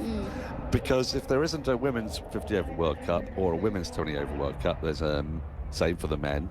And now with the Champions Trophy having come back and a women's Champions Trophy, just want to get your feeling on whether we're in danger of hitting saturation point. This game, we talk about the rarity value because they don't play each other in bilateral series, but It's not rare anymore, though, is it? doesn't feel rare. Doesn't feel rare anymore. It feels like it happens probably once or twice a year at the minute. I know it's probably once a year, actually, isn't it, at the minute?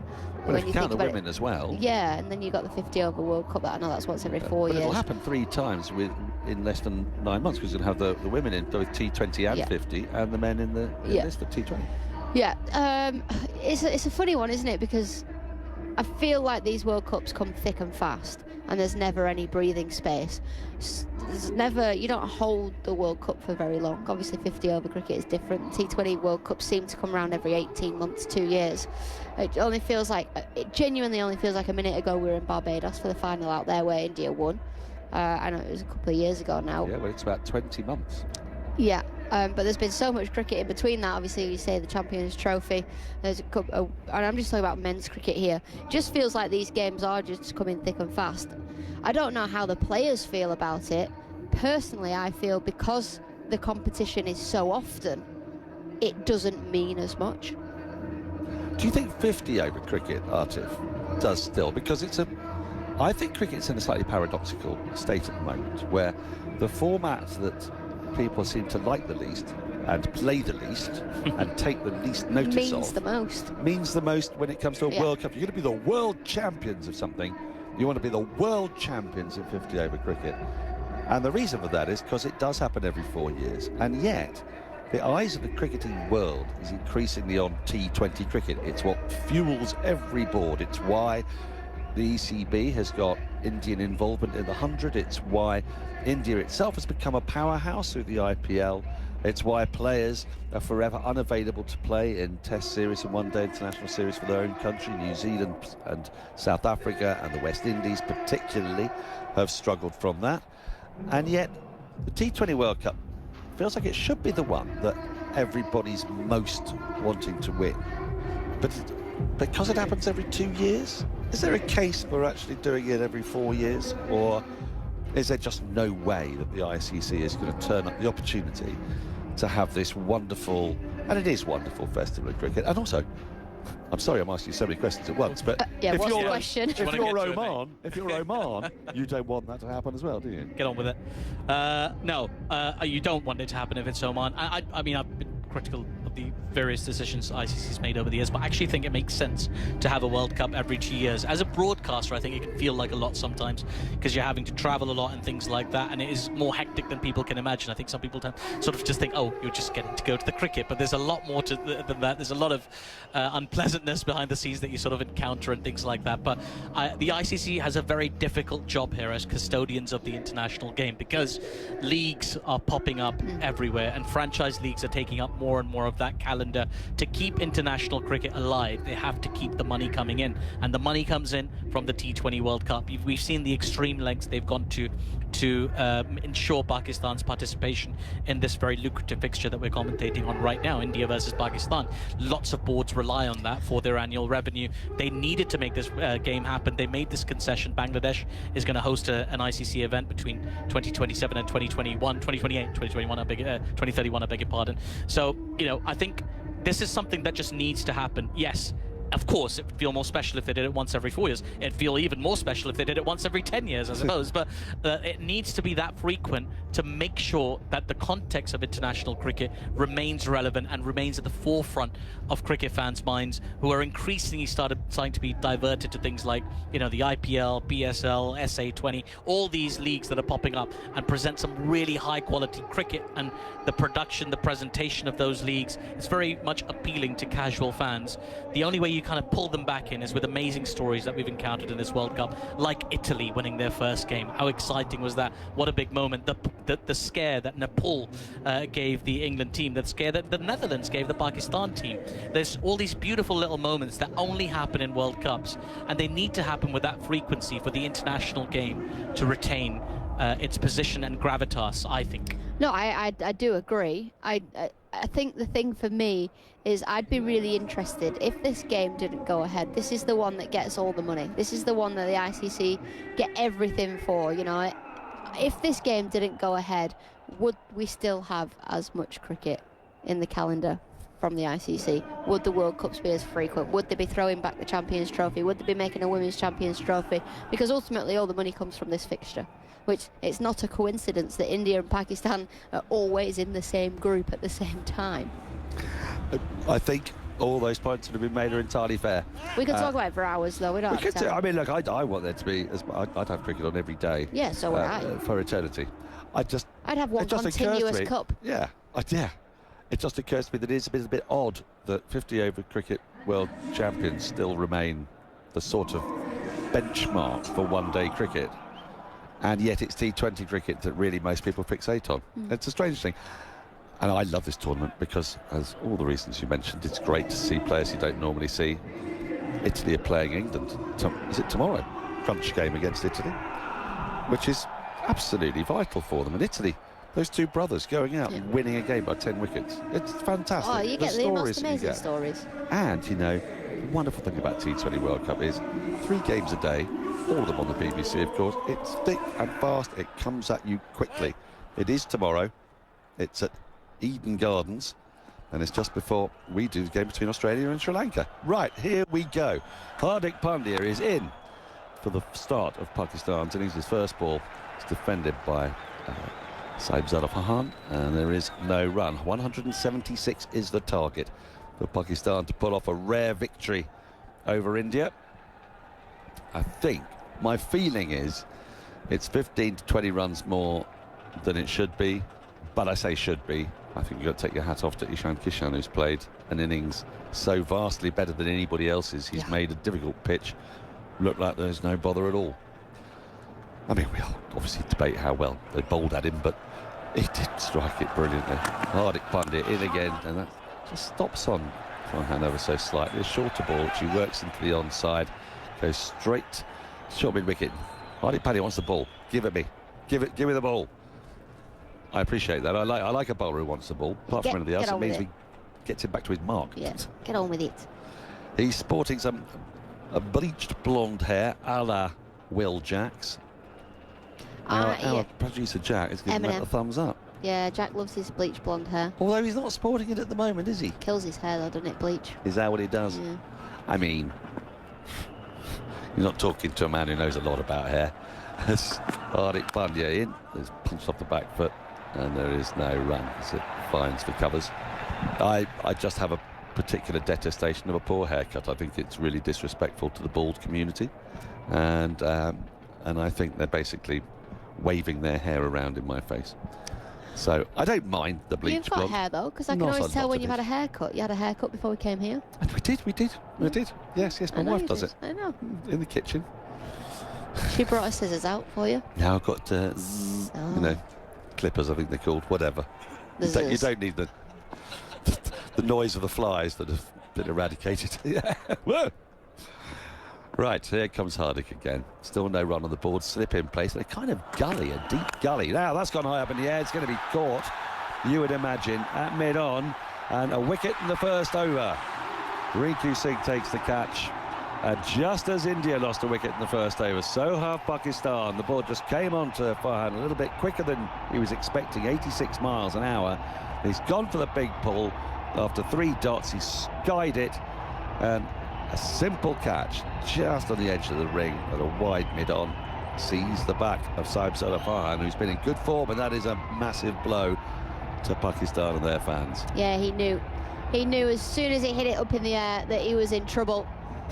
Yes, as you said, and he has been in great form. He got 73 in the previous game off just 41 deliveries. But I feel they needed him to get going, but it does feel like it's almost same but different. the start of the innings, you know what I mean? Yeah, I know, I do know. From the blue corner to the green corner. I think that Kuldeep Yadav is going to be a handful. Yeah. Varun Chakravarti is going to be a handful. Akshar Patel could be horrible on this. He gets fast spin. Pakistan are right up against it. Salman Ali Agha has come to join Saeem Ayub. And with his team in more than trouble. It's the target start with 176. It's a big problem. But now they have not got off to a good start. So I'm having a quick look at this field. Deep third and deep backward square, the men back. Hardik Pandya is bowling at a good pace here. 86 miles an hour, that wicket-taking ball. He's in again. And that beats the outside edge. A beauty. Fencing at that is Salman. Don't think he got that close to it. We are on course for a wicket maiden start. That was 87 miles an hour. He's really cranking it up here, Hardik. You might think of him as a medium-fast bowler, but he's actually bowling fast-medium. You appreciate the distinction. And do you know what? Every cricket fan knows exactly what you mean by that. Good. Yeah. Everyone who's just got it on because their husband or wife wants to listen to the cricket and now going, what's the difference? Right, Hardik's completely over. It is going to be a maiden as that's just worked to short mid-wicket. Great start from Hardik Pandya. No seamer has had any joy. He's only the second seamer to bowl. And in fairness, Shaheen Shah Afridi did bowl some absolute garbage. But this isn't a seamer's pitch. And Hardik Pandya has started with a wicket maiden. Yeah, he bowled nicely. Bowled really nicely. Pace on, just back of a length. Let the ball do his talking. Seam up position. His seam was perfect. Do you know he's got 16 wickets against Pakistan at 13.7. That's his best average by a distance. Taken more wickets against England, but concedes at a worse average. He's played more games. There are no bilateral series against Pakistan, but every time he plays against Pakistan, he's not many behind England now, is he? No, he had 3 wickets. To say this is the thing that only ever happens in World Cups. Good point, very good point. Happens often enough for him to take 16 wickets. Yeah, he's only played England 3 more times. Well, taken 3 more wickets. That was. Oh. As Bumrah starts in, and right, this will be runs. It's going to be 6 of them, but nowhere near where Saeem Ayub intended. He went, can you believe this, to whack Jasprit Bumrah's first ball over deep mid-wicket, and he's got it 180 degrees in the exact opposite direction over short third man. Well, long third man by the time he got there. Yeah, unbelievable. Yeah, he comes out, he looks to flick it into the leg side, a thick outside edge. It almost goes over the keeper. Well, it does go over the keeper for 6. Bumrah's gone. Fair play. He is fearless, Saeem Ayub. I mean, he is not remotely worried about the reputation that Jasprit Bumrah brings to this. You can't be. No. Otherwise, you're destined to fail. Bumrah in again. Saeem gets one right in the pad. Oh, give it out. Kumar Dharmasena, after some thought, has decided that's pad first. There's no bat, but he's decided that Saeem Ayub is out. Now, we see that one again. He's going to take it upstairs, but if there's no bat on this, this could be a very full, very straight ball that's doing nothing but hitting the stumps. We've got a player review for LBW. Original decision is out. It's a fair delivery. I'm looking at the split screen. There's one thing he does so well, Bumrah, is bowl those Yorkers, and that was nailed by Jasprit Bumrah. Looks like it's hit the pad. Just keep rolling. We'll just go to Ultreach just to confirm that, but it looks like it's pad. Oh, it's come off pad onto bat. Oh, actually, just so I can see on the right the pad moving. We actually go to ball trick when available. We don't need ball Ultreach. You can see the pad moving on the right. It's clearly pad. It's pad. Pad, bat. Pad. Pad, yes. Just waiting on ball pad, bat, pad. But with a big gap between them all. Yeah, I mean, he got his bat stuck on his pad, didn't he? Just see Mike Hesson, the Pakistan coach, on the original decision's out. TV saying, I think that's out. Pitching in line. Oh, that's very out. Picks in line. Wickets hitting. Kumar will get back on screen and you can stay with your original decision of out. Well, you can kind of understand why Saeem Ayub referred, because he'd have felt the ball on the bat. The problem was that it's cannoned off the pad first, and the reason why his bat didn't get to that ball is because, as we see this again, he's got his pad his back pad has basically impeded the movement of his bat as he's tried to come across the line of the ball, but take nothing away from Bumrah. What a ball. Fast, full, straight, 140 kilometres an hour.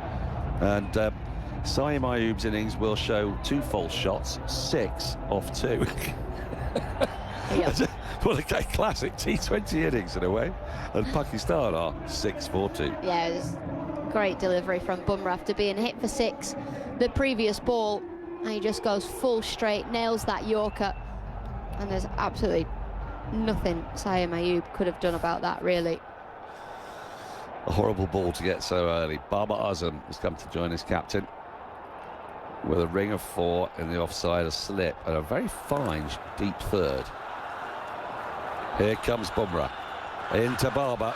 And Babar drives, well, wafts really, out through deep backward point. It's running off to the boundary. It's going to be cut off quite superbly. Was that Rinku again, I think?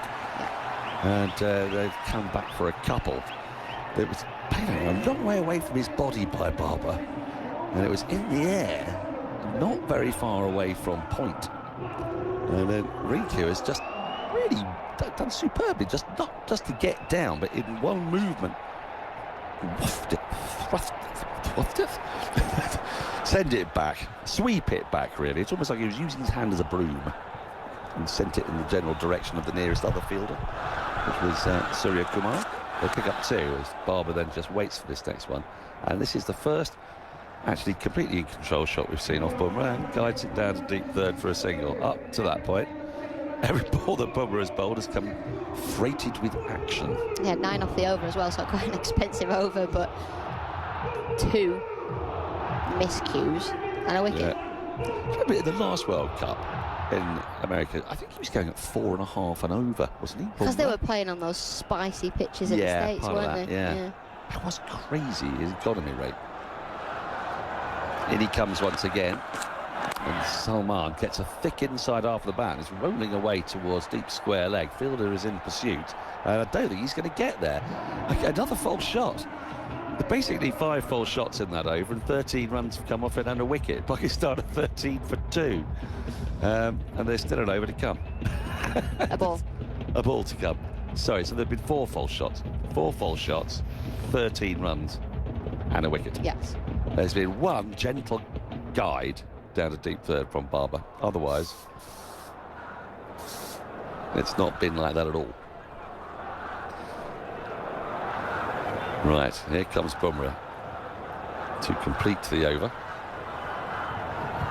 Runs it again to Salman. Oh, plinks this up in the air, mid-on's underneath it, and takes the catch. Hardik.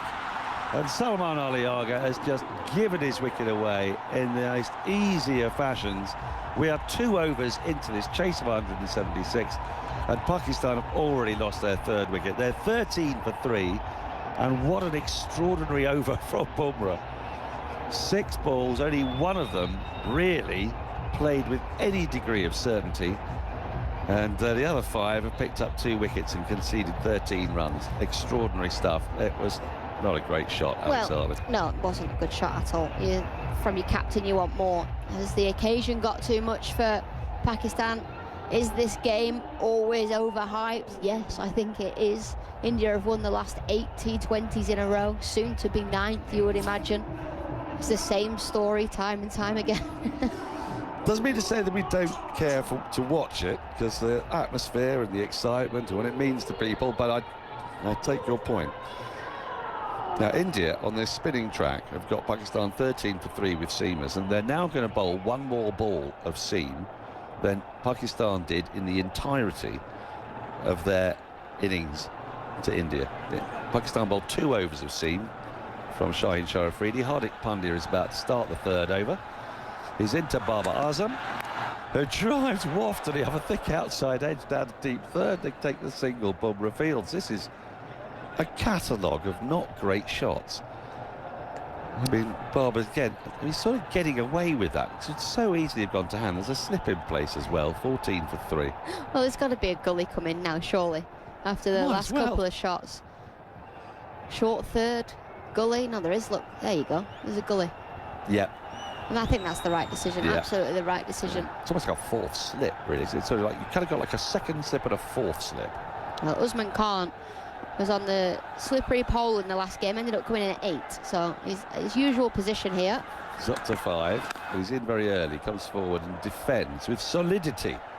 A full straight ball up to mid-off, there's no run. It's hard to be critical of people when they're playing aggressive shots in a power play in a T20, chasing 176, but there's been something just very poor about a couple of those dismissals. I'm not going to have a go at Saim Ayub. He got a full, fast, straight one. But Farhan's just plinked one to mid-on, and now the skipper, just a nothing shot. Just played around the pad, chipped it in the air, trying to get it over the infield. Yeah, there's a space there, but it's Jasprit Bumrah. He's just come in. Have a look. 1 or 2 balls. Pandya into it, he goes charging down a wicket now. Of course he does, and shanks the ball to short mid wicket along the ground. Well, they're not going to stop charging here. They are running towards the danger, and the common day parlance, Alex Hartley. Do you know, like, you're driving through the outback at midnight in Australia, and you like get told to dodge the kangaroos because they'll run for the lights in the car. I didn't know that. Yeah, well, it feels like Pakistan are going, run to the lights in the car. Right. Yes, there's a bit of that going on. They are running towards the lights. Good bowling from Pandya and from Bumrah, but they've not been asked to do too much here to get the wickets. Usman, what will he do with this one? Well, he's got hold of it, crisply driving it up in the air and over long off for 6. That's a nice shot. It's a little bit wide of the off stump. It was full enough for the shot. Mid-off was up inside the circle. He's hit it for 6. 20 for 3, Pakistan. Yeah, a little bit too full outside the off stump from Hardik Pandya, and a lovely shot from Usman Khan, who actually has opened the bind on a number of occasions. So he's not. This isn't unfamiliar, him batting in the power play. And he's known as a man who can go hard and hit the boundaries. It's Barber, though. Barber's 4 off 3 has looked very wafty that time. Got 2 of those 3. But he's going to go again as Usman misses a short ball that he looks to pull into the onside. Lucky not to get an edge or a bit of glove. Flies through to Kishan. There's no run. He practices it again. Yeah, it goes next time. I'll it's got for 6, nail that it. one. Yeah. The shadow one went for 6, isn't it? Yeah, next time I'll hit that one straight down square leg's throat. Yeah, we've got a deep backward square and a deep third. I think they both need to be on high alert at the moment. Hardik Pandya's made it to the top of his run. Slipper's gone. The second of the slips, it was in a sort of 4th slip stroke gully, has gone. Pandya in, slower ball, cut to backward point, good half stop, parries it down to the fielder running in from deep third. Takes a single. Akshar Patel gets a pat on the back for his troubles from Tilak Varma for possibly saving 3 runs there. Pakistan 21 for 3 off 3. Usman Khan has 7. Babar Azam has 4. And I mean, Bumrah could very well continue here. 2 totally different approaches to how to bowl on this pitch. I don't know what's right and what's wrong. Well, watching the way Saim Ayub bowled, I would have thought spin to win, but if you don't have to bowl the spinners until the middle overs because your opponents are gifting you wickets, you might as well. And also a different class in bowlers between Hardik Pandya and Jasprit Bumrah, and a not in form Shaheen Shah Afridi. Yeah, I think that's fair. Bumrah is going to start his 2nd over, the 4th of the innings. He's defended into the offside. Wants a run, does Usman, which is nowhere near there as Akshar Patel runs in from backward point. And there's no run. 21 for 3. It's one of those situations where you just feel that someone needs to go, calm down. Breathe, lads. Everyone. Breathe. Look into my eyes. The run rate is 9 and over. It's very manageable. It's very doable. We keep losing wickets. It's going to be 11s before we know it. Right. A couple of you, just get in. Here's Bumrah. It's worked into the onside. Nicely played by Usman. He just gets onto the front foot, tucks it square of the wicket. Mid-wicket has to move slightly to his right to get there. 22 for 3. That's a bit more like it from a Pakistan point of view. It must be tough for Pakistan fans who come to this fixture time and time and time again, because nearly every time they're massively outnumbered by their Indian counterparts, who do delight in their team's superiority in this fixture. You have to be very phlegmatic, I think, to travel around watching a Pakistan team play games cricket against India. Here's Bumrah into Barber down the leg side. That'll be a wide. Might be the first wide of the day. He had precious few wides in the Pakistan bowling effort. Say what you like about it, generally speaking, he was disciplined on that score. By the way, just on Usman Tariq's action, there's an Ask Me Anything on it on the BBC Sport app and website, if you would like. If you are uncertain, ask me anything. Ask me anything, and nobody really knows the answer. Well, give it a whirl. Read the laws, we still don't understand. There was that little bit about unfairness, wasn't there? Yeah. Oh, boo-hoo, it's nothing unfair. Something's unfair. Well, the game's not fair, it's not the toss. I think the law's going to change after the World Cup.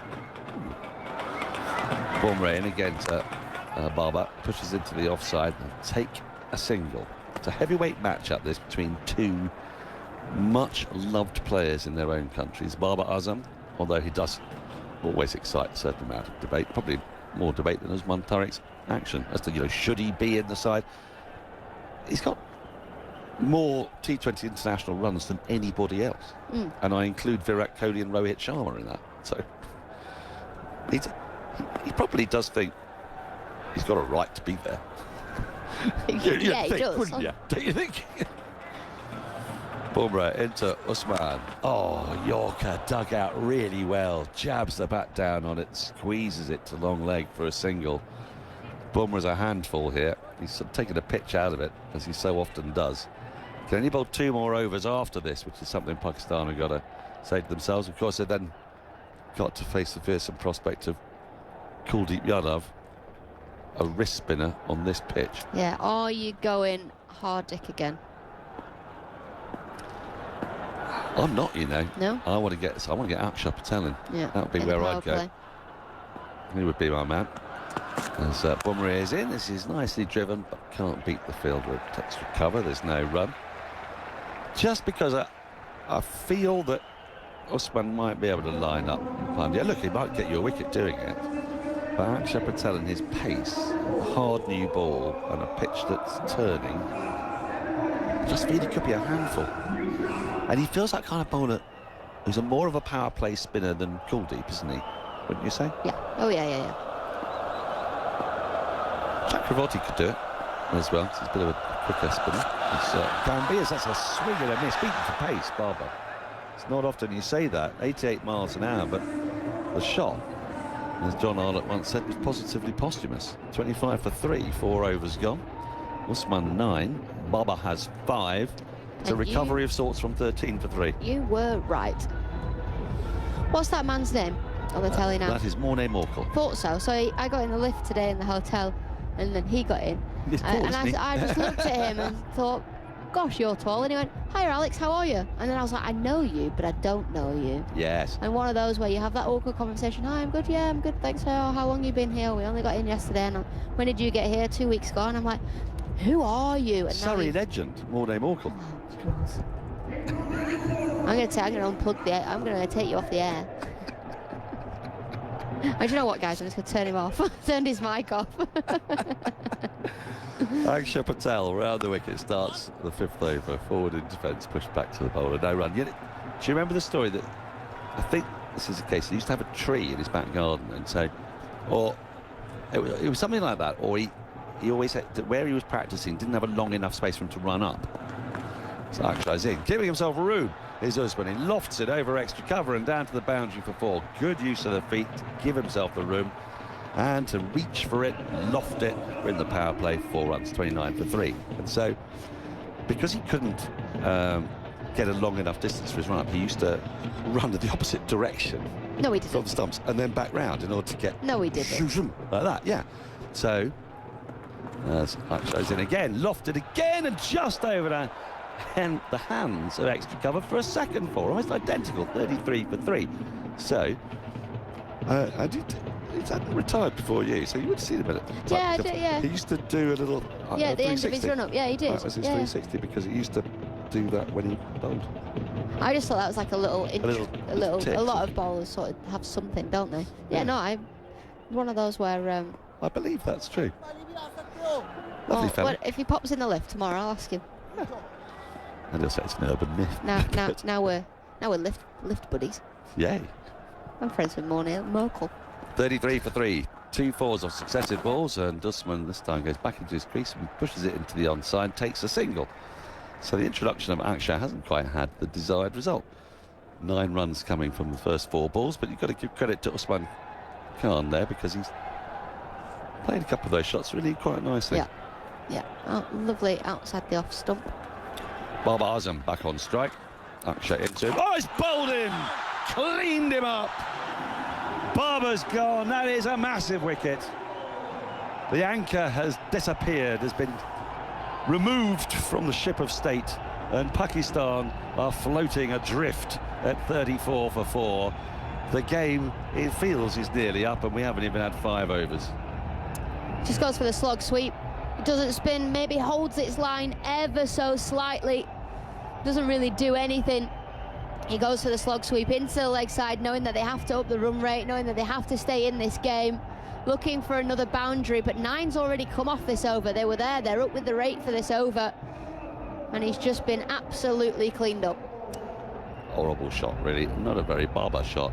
3 horror shots for the 4 wickets we've lost. To dead right. I mean, Usman's just hit 2 fours. Yeah. And that's not Barber's game, is it? No. Is it? Or are they actually, they had a conversation where they've gone, lads, 176 is a nightmare on this turning track. We've got to get as many as we possibly can in the power play. So they've just, that's the risk reward that they've decided upon. I mean, it's not worked out well. I mean, Axar's bowling pace on in the power play, so he's not really he's not looking to spin the ball. It doesn't spin. So if anything, it's going to skid on. Cross-batted shots seem to be getting people out all the time here in Colombo, at both grounds, but especially here at the Pramadasa. Shadab Khan, who did not cover himself in glory in his 1 over. 17 it went for? 17. Well, he's come out to bat well inside the power play with Pakistan 34 for 4.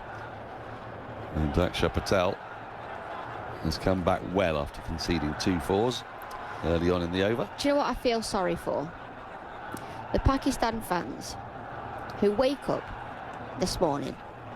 Actually comes in to complete the over, strikes the power. It's an appeal, I think it's drifting. No, not out. Umpire agrees. I'm going to let you continue that thought about Pakistan fans and how the ones you feel sorry for. And I'm going to get out of the way, and I'm going to bring in Aatif Nawaz. Well, this is actually perfect that Aatif's coming on, because all the Pakistan fans around the world that wake up this morning going, here we go, it's India, Pakistan, we've waited since the last World Cup, and they all genuinely believe that Pakistan might compete with India, and then you turn up and you don't. And it's that heartbreak again, time and time and time again. And I feel I just want to hug every single Pakistan fan in the world, because it's not competing again. Yeah, well, it's hard to argue with that. 34 for 4 Pakistan after 5 overs, as Varun Chakravarti makes his start in this game. Starts with a very good line, defended by Usman, back to the bowler, no run. And this could be a devastating loss for Pakistan if and when they get there, because their net run rate's going to take a hit. And that last game against Namibia is, well, that's going to become a little bit more of a pressure game for them. As Varun in again, makes a bit of room, does Usman, goes over the infield, long off will run round Rinku Singh. Gets the throw back in. This could have been a little bit tight with a good throw, but it's a wide throw, so they make it back for a brace with ease. 36 for 4. These two, though, I know I've said all that, but these two you would feel are the last Usman chance. and Shadab, yeah. But you're never winning games of cricket, realistically, when you lose 4 wickets in the power play. Yeah, especially when you're chasing 176. Yeah. But if they were chasing 155, 160 like we felt they should have been, different story. Yeah. Varun into Usman, who gets forward and drives down towards long off, picks up a single. It's predicament Pakistan find themselves in. Mike Hesson, Pakistan's head coach, cutting a protruded figure. It's a bit like a Premier League manager at the moment who's watched his team concede 3 in the first half. Not looking very comfortable. Right now, India rampant here at the Premadasa. Varun in again as Shadab turns that ball just wide of mid-on to pick up a single to get off the mark. 137 needed now, 138, I beg your pardon, needed off 86 balls. That's a required rate nearly at 10 and over. And there's still 14.2 overs to go in this innings. Pakistan up against it. India have hardly put a foot wrong in this innings. Varun into Usman, who makes a bit of room and chops that ball nicely, but straight to backward point. It's a dot ball. Bit of a needlessly excessive throw that from Akshar Patel, just caught his keeper off guard a little bit. Crucially, lots of concentration on the face of the Indian players, not taking the situation for granted. They want to really blow this Pakistan team away. Just got a shot of a really upset-looking Pakistani kid in the crowd, but like a lady in an Indian shirt just gave him a hug, which was nice. This is short and cut just in front of point this time, who gets onto it quickly, does Abhishek Sharma, prevents the single. So just 4 runs off Varun Chakravarti's first over. Pakistan 38 for 4 at the end of the power play. India's power play was significantly better. They were 52 for 1 and riding the wave of a terrific innings from Ishan Kishan, 77 off 40 for him a little bit earlier on. And Pakistan just haven't had their equivalent of that. All 4 batters who've been dismissed for single-digit scores, 0, 6, 4 and 5. The more the game goes on, the more that Ishan Kishan innings is really out of place. Not out of character, because it's what he does. It's what he does best, but he's really out of place on a surface like this. He is. I tell you what, who's living up to his reputation. Hardik Pandya came into this game with a strike rate of 11 against Pakistan. And inside his 11 balls, he got himself a wicket. I'm pretty sure Bumrah's is 17. Yeah, he's not far off, is he? Imagine Burns isn't that far behind that either, nor is Akshar. So with the rivalry going the way it has the last few years, and almost the last decade really, India exercising dominance and building some very, very healthy statistics against Pakistan. And that dismissal of Babar Azam really was the one that sort of snuffed out real hope of Pakistan of getting close. I think at some stage they'll be having discussions about starting to play for their net run rate as well. 138 needed off 84. I mean, they're not out of the game completely. It's under 10 and over required, but with the quality of this Indian attack, the 4 bowlers we've seen so far still to come, you know, lots of quality in this Indian lineup as the players all take a drink. It's a very cool evening here actually by Colombo standards. It's not as hot as it's been outside. Everybody enjoying the temperature, the Indian fans enjoying the occasion. Pakistani fans looking a bit shell-shocked. You can understand why. As we look at the Indian dugout, the Indian huddle, I beg your pardon, they're just chatting. And not a lot of smiles or laughs or anything like that, Alex. This is kind of a hallmark of the professional team that they are now. They don't take anything for granted. No. They press their position home. They never take their foot off the accelerator. Well, because it's such a massive game, they want to assert their dominance. You know, just because they've got the Pakistan 4 down in the power play doesn't mean to say that the game's done. You know, you've still got 2 very, very good batters out in the middle. Yes, it's unlikely that Pakistan will win from here, but if India switch off and they go through the motions and allow Pakistan back into the game, you never know what can happen. So Hardik Pandya there just really chatting to his team. He was quite vocal there. He's quite expressive in his hand movements. Probably just saying, lads, the game isn't done yet just because we've got them 4 down early. It's 4 big fishes to get down though. Farhan, Saim, Salman, Babar all back in the dugout as Akshar is in for a second over. Shadab with a sweep shot down towards fine leg, looking for a second. In the end, opt to stick with a single. Well, they're both decent batters. These Usman has an opportunity here. There's been questions about his position in the team. A lot of chat about Khwaja Nafe, who's the other keeper in this contingent, this squad from Pakistan. As Usman drives the ball back to Akshar, no run.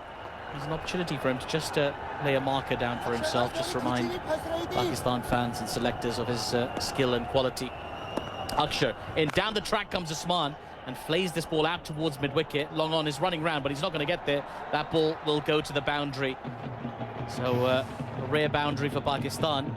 Usman moves on to 25 of 19. Pakistan 43 for 4 after 6.3 overs. Yeah, he's hitting them nicely as Usman Khan out in the middle. That was absolutely fearless. It wasn't quite there, but still went through with the shot, came down the track, slugging the ball into the leg side.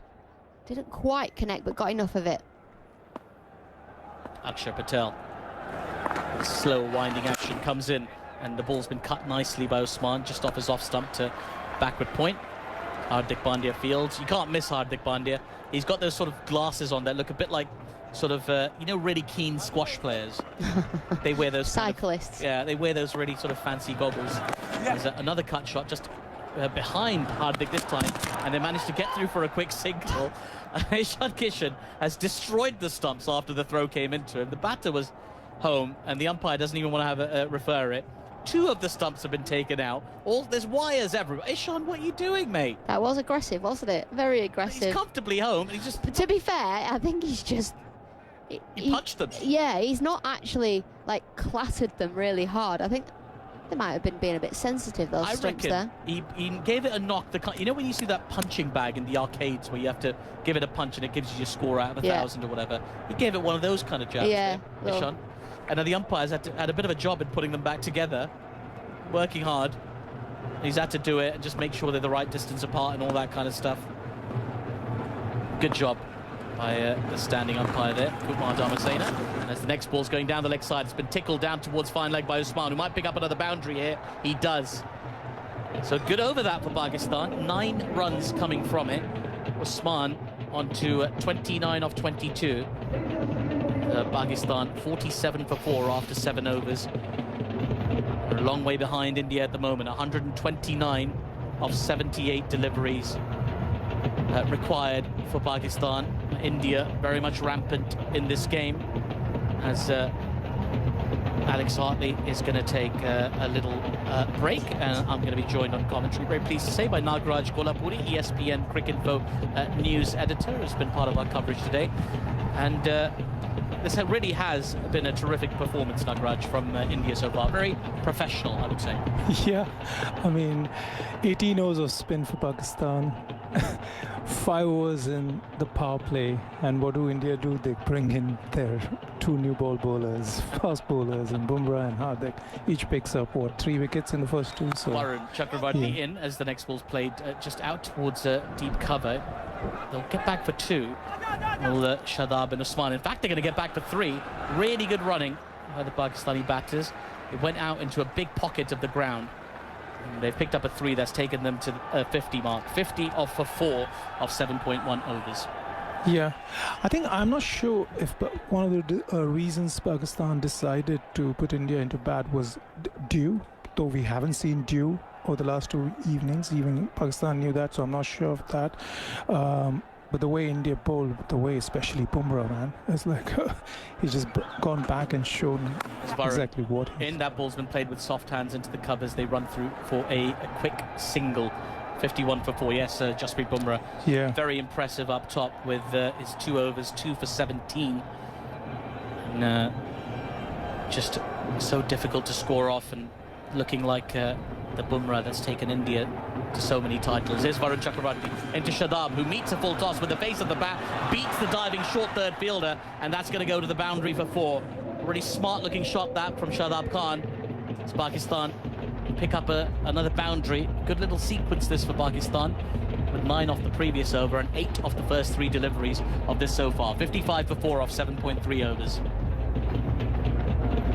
Also, like, going back to Bumrah, in Asia Cup, when both teams played together, Bumrah was back then bowling 3 overs in the power play.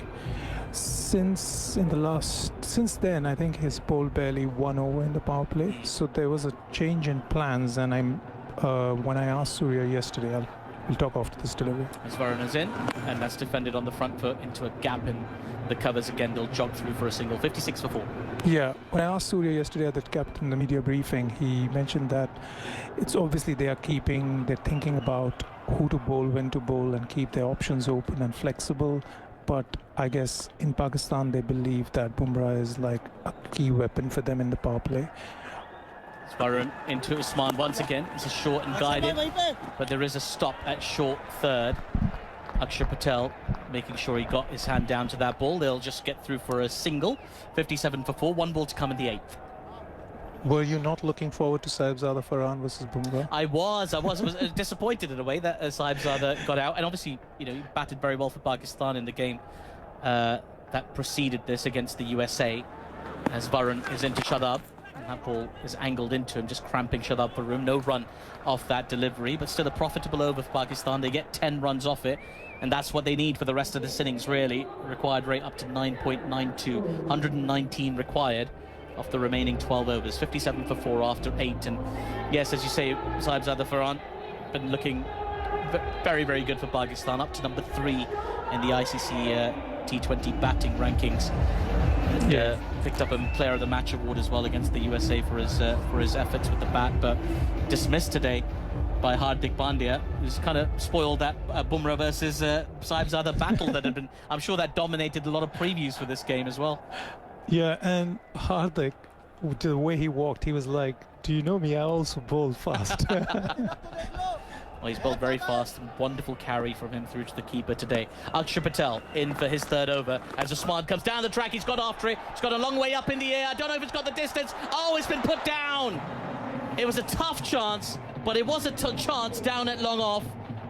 It was Tilak Varma who was running round at long on, nearly took the catch, but instead it drops through, goes through his arms, bounces and goes over the boundary sponge, and it's a 4 for Usman Khan. He goes on to 35 of 25. Pakistan 61 for 4 after 8.1. Oof, just misjudged it a little bit there. He did the hard work and sort of got himself into position, and you see catches like that taken all the time. Don't think it's going to be costly for India, but Usman does have a life. He's on 35 of 25 and the pick of Pakistan's batters so far. Here's but in comes Akshar again, as this ball's been hit straight back down the ground. Back-to-back boundaries for Usman Khan. He moves on to 39 off 26. Akshar Patel just being lined up and targeted a little bit here by Pakistan's wicketkeeper. They move on to 65 for 4 off 8.2 overs. Smart batting, the shorter boundary, the straight boundary. He's picking that consistently now. He's just trying to go as straight as possible, isn't he? He's just trying to avoid that long on and long off. We've gone a little bit straight to that. Tilak's just gone beyond the boundary line here. I think something in his eyes, possibly. He's just using his shirt to wipe his face. He's been brought a towel round. And I think a substitute fielder has made his way onto the field. So it's a different fielder down at long on now. Can't see the back of his shirt, though. Looks Abhishek, right? It's number 4, so that would be Abhishek Sharma, yes. I don't know who's... Yeah, he's got something in his eye. Yeah, he's got, I think there's a few sort of little bugs floating around, maybe one of them into his eyes as Akshar comes in again. Usman looking to advance, but this time cramped for room and just defends the ball back to the bowler for no run. 111 needed off 69 balls for Pakistan. And here's Akshar again very quickly. Usman cramped for room again, but works it into a gap into mid-wicket. They thought about the second for a second, but a loud call of no from Shadab to say that is enough. Pakistan just picking up what they need, really. 9 off the over so far, 66 for 4. And just got a replay of that attempted catch by Tilak Varma. I think when he dove, Nagraj, and he dropped to the ground, he sort of buried his head into the grass, as you know, in like dismay, and something from the grass has popped up and got into his eye. He's still being tended to by some of the... I think it was a late dive also, because he had to cover quite a bit of ground. Akshar in again to Shadab, who defends the ball back to him. No run there. Pakistan just keeping themselves alive, only just in this game. 110 needed off 67. Akshar into Shadab again. And again, just cramping in for room. There's nothing he could really do with that. He slams his bat down on the wicket, Shadab, in frustration. But they did pick up 9 runs from that over, Pakistan. 2 boundaries to start it off with for Usman. 3 dots in there after that. Good recovery from Akshar Patel, whose 3 overs have gone for 1 for 27 so far. And Pakistan need exactly 10 and over, 110 off 66. The faintest of hopes, I would say. Oh, now comes Kuldeep. this is the X Factor player. He's historically been very strong against Pakistan, hasn't he? Yeah. How does Usman play him? Because he's been attacking the spinners, so this will be an interesting one. And I don't think Usman has played Kuldeep in the past. No, this will be the first time ever, because he made his debut after. Yeah, and on this pitch we were talking about in the first innings, the grip that these guys got. Pakistan spinners got. Kuldeep would really be licking his lips. He's the bowler likely to extract the most spin, the left-arm wrist spinner. And, what was the degree? 2.4? We saw one up to 2.3 at one point, yeah. From Saim Ayub. Right, Kuldeep replacing Varun Chakravarti is in for his first over. Usman drives firmly down towards long off. Picks up a single to start the over. 109 needed off 65. This is Usman. It's already been a solo effort for him, really. Saibzada Farhan dismissed for a duck. Saim Ayub for 6. Salman Ali Agha for 4. Babar Azam for 5. And now finally, they had to wait to get to number 5 and 6 for double-digit scores in this Pakistan batting lineup. Usman currently 41 not out. Shadab on strike. He's got 10 off 9 as Kuldeep is in. And Shadab punches this ball down towards long off. And again, they'll pick up another single. He's got a wonderful action, hasn't he, Kuldeep Yadav? There's loads of arms floating around, a bit of a rhythm routine as he comes in and rotates his shoulder and gets that ball over. It's actually a big match for him because he's been kept out due to Varun Chakravarti's huge success. And Gautam Gambhir especially likes to play Varun in the team at all costs. So not that he doesn't like Kuldeep, but at the same time, it's only... As he's gone after this one as Usman Khan gets a little under edge out towards deep backward square leg. They'll pick up a single. Yeah, like I was saying, I think Kuldeep is going to kind of feel like he wants to kind of make an impact in this match, get at least, it's not the number of wickets, but the kind of, if he can dominate the batter, he can kind of provide, it will give him that self-confidence that to stay there. Here's Kuldeep into Shadab, who's beaten. Just went past the outside edge, through to the keeper. It was the googly, as you say, and he didn't read it in Shadab. If anybody was going to have a chance of reading the googly, you'd think it'd be Pakistan's leg spinner, but goes right past his outside edge, and just for a little exclamation mark, Ishan Kishan knocks the bails off as well. It's a good start this from Kuldeep Yadav, just gone for 3 from his 4 balls so far. He comes to Shadab again, who works this ball down towards long on. He's sprinting the first one hard, as if there's a chance for a second. But Hardik Pandya very quickly onto the ball at long on, so just a single. It's been a tidy over this from an Indian perspective after a couple of expensive ones. Partnership worth 36 off 30 balls. As you say, a big game for Kuldeep Yadav, but he's made a good start. Indian fans in good spirits around the stadium. I think the Pakistani fans already on the prayers.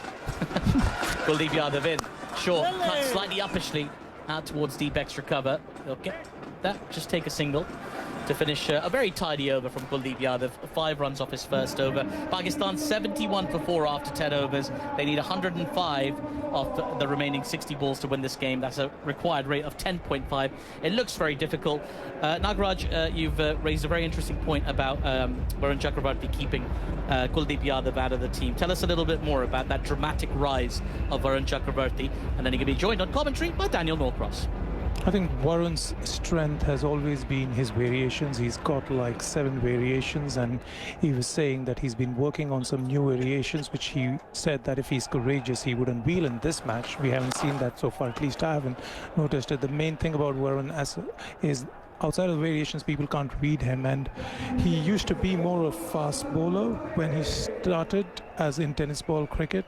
He then moved on to studies, became an architect, an interior designer, or scriptwriter, etc. I'll come back to that. Zach shows it in again, and that's been pumped down the ground. It's only going to be a 1 run. First ball of the over was a dot ball played out to the offside, but with that rate climbing, they need a little bit more than that. Sorry, Nagraj. No, I was just saying that Varun's kind of had a very colourful life in the sense that he said that I get inspired by many people, and he started chasing those inspirations and aspirations he had, like... No chance. And again, it's been heaved into the onside by Shadab. Just get a single out towards deep mid-wicket. Yeah, and before before, like, by the time he was 25, 26, he realized that his true passion remains cricket. So he comes back to cricket, and then he starts bowling. Architect or something, was he? Yeah, he studied architecture. He even started as an assistant architect. Action again, and he's got him stumped. Usman came down the wicket, gave himself some room outside the off-stump. Akshar saw him coming, just pushed it that little bit wider, perhaps a little bit faster as well, 96 kilometres an hour. Usman could get nothing on it.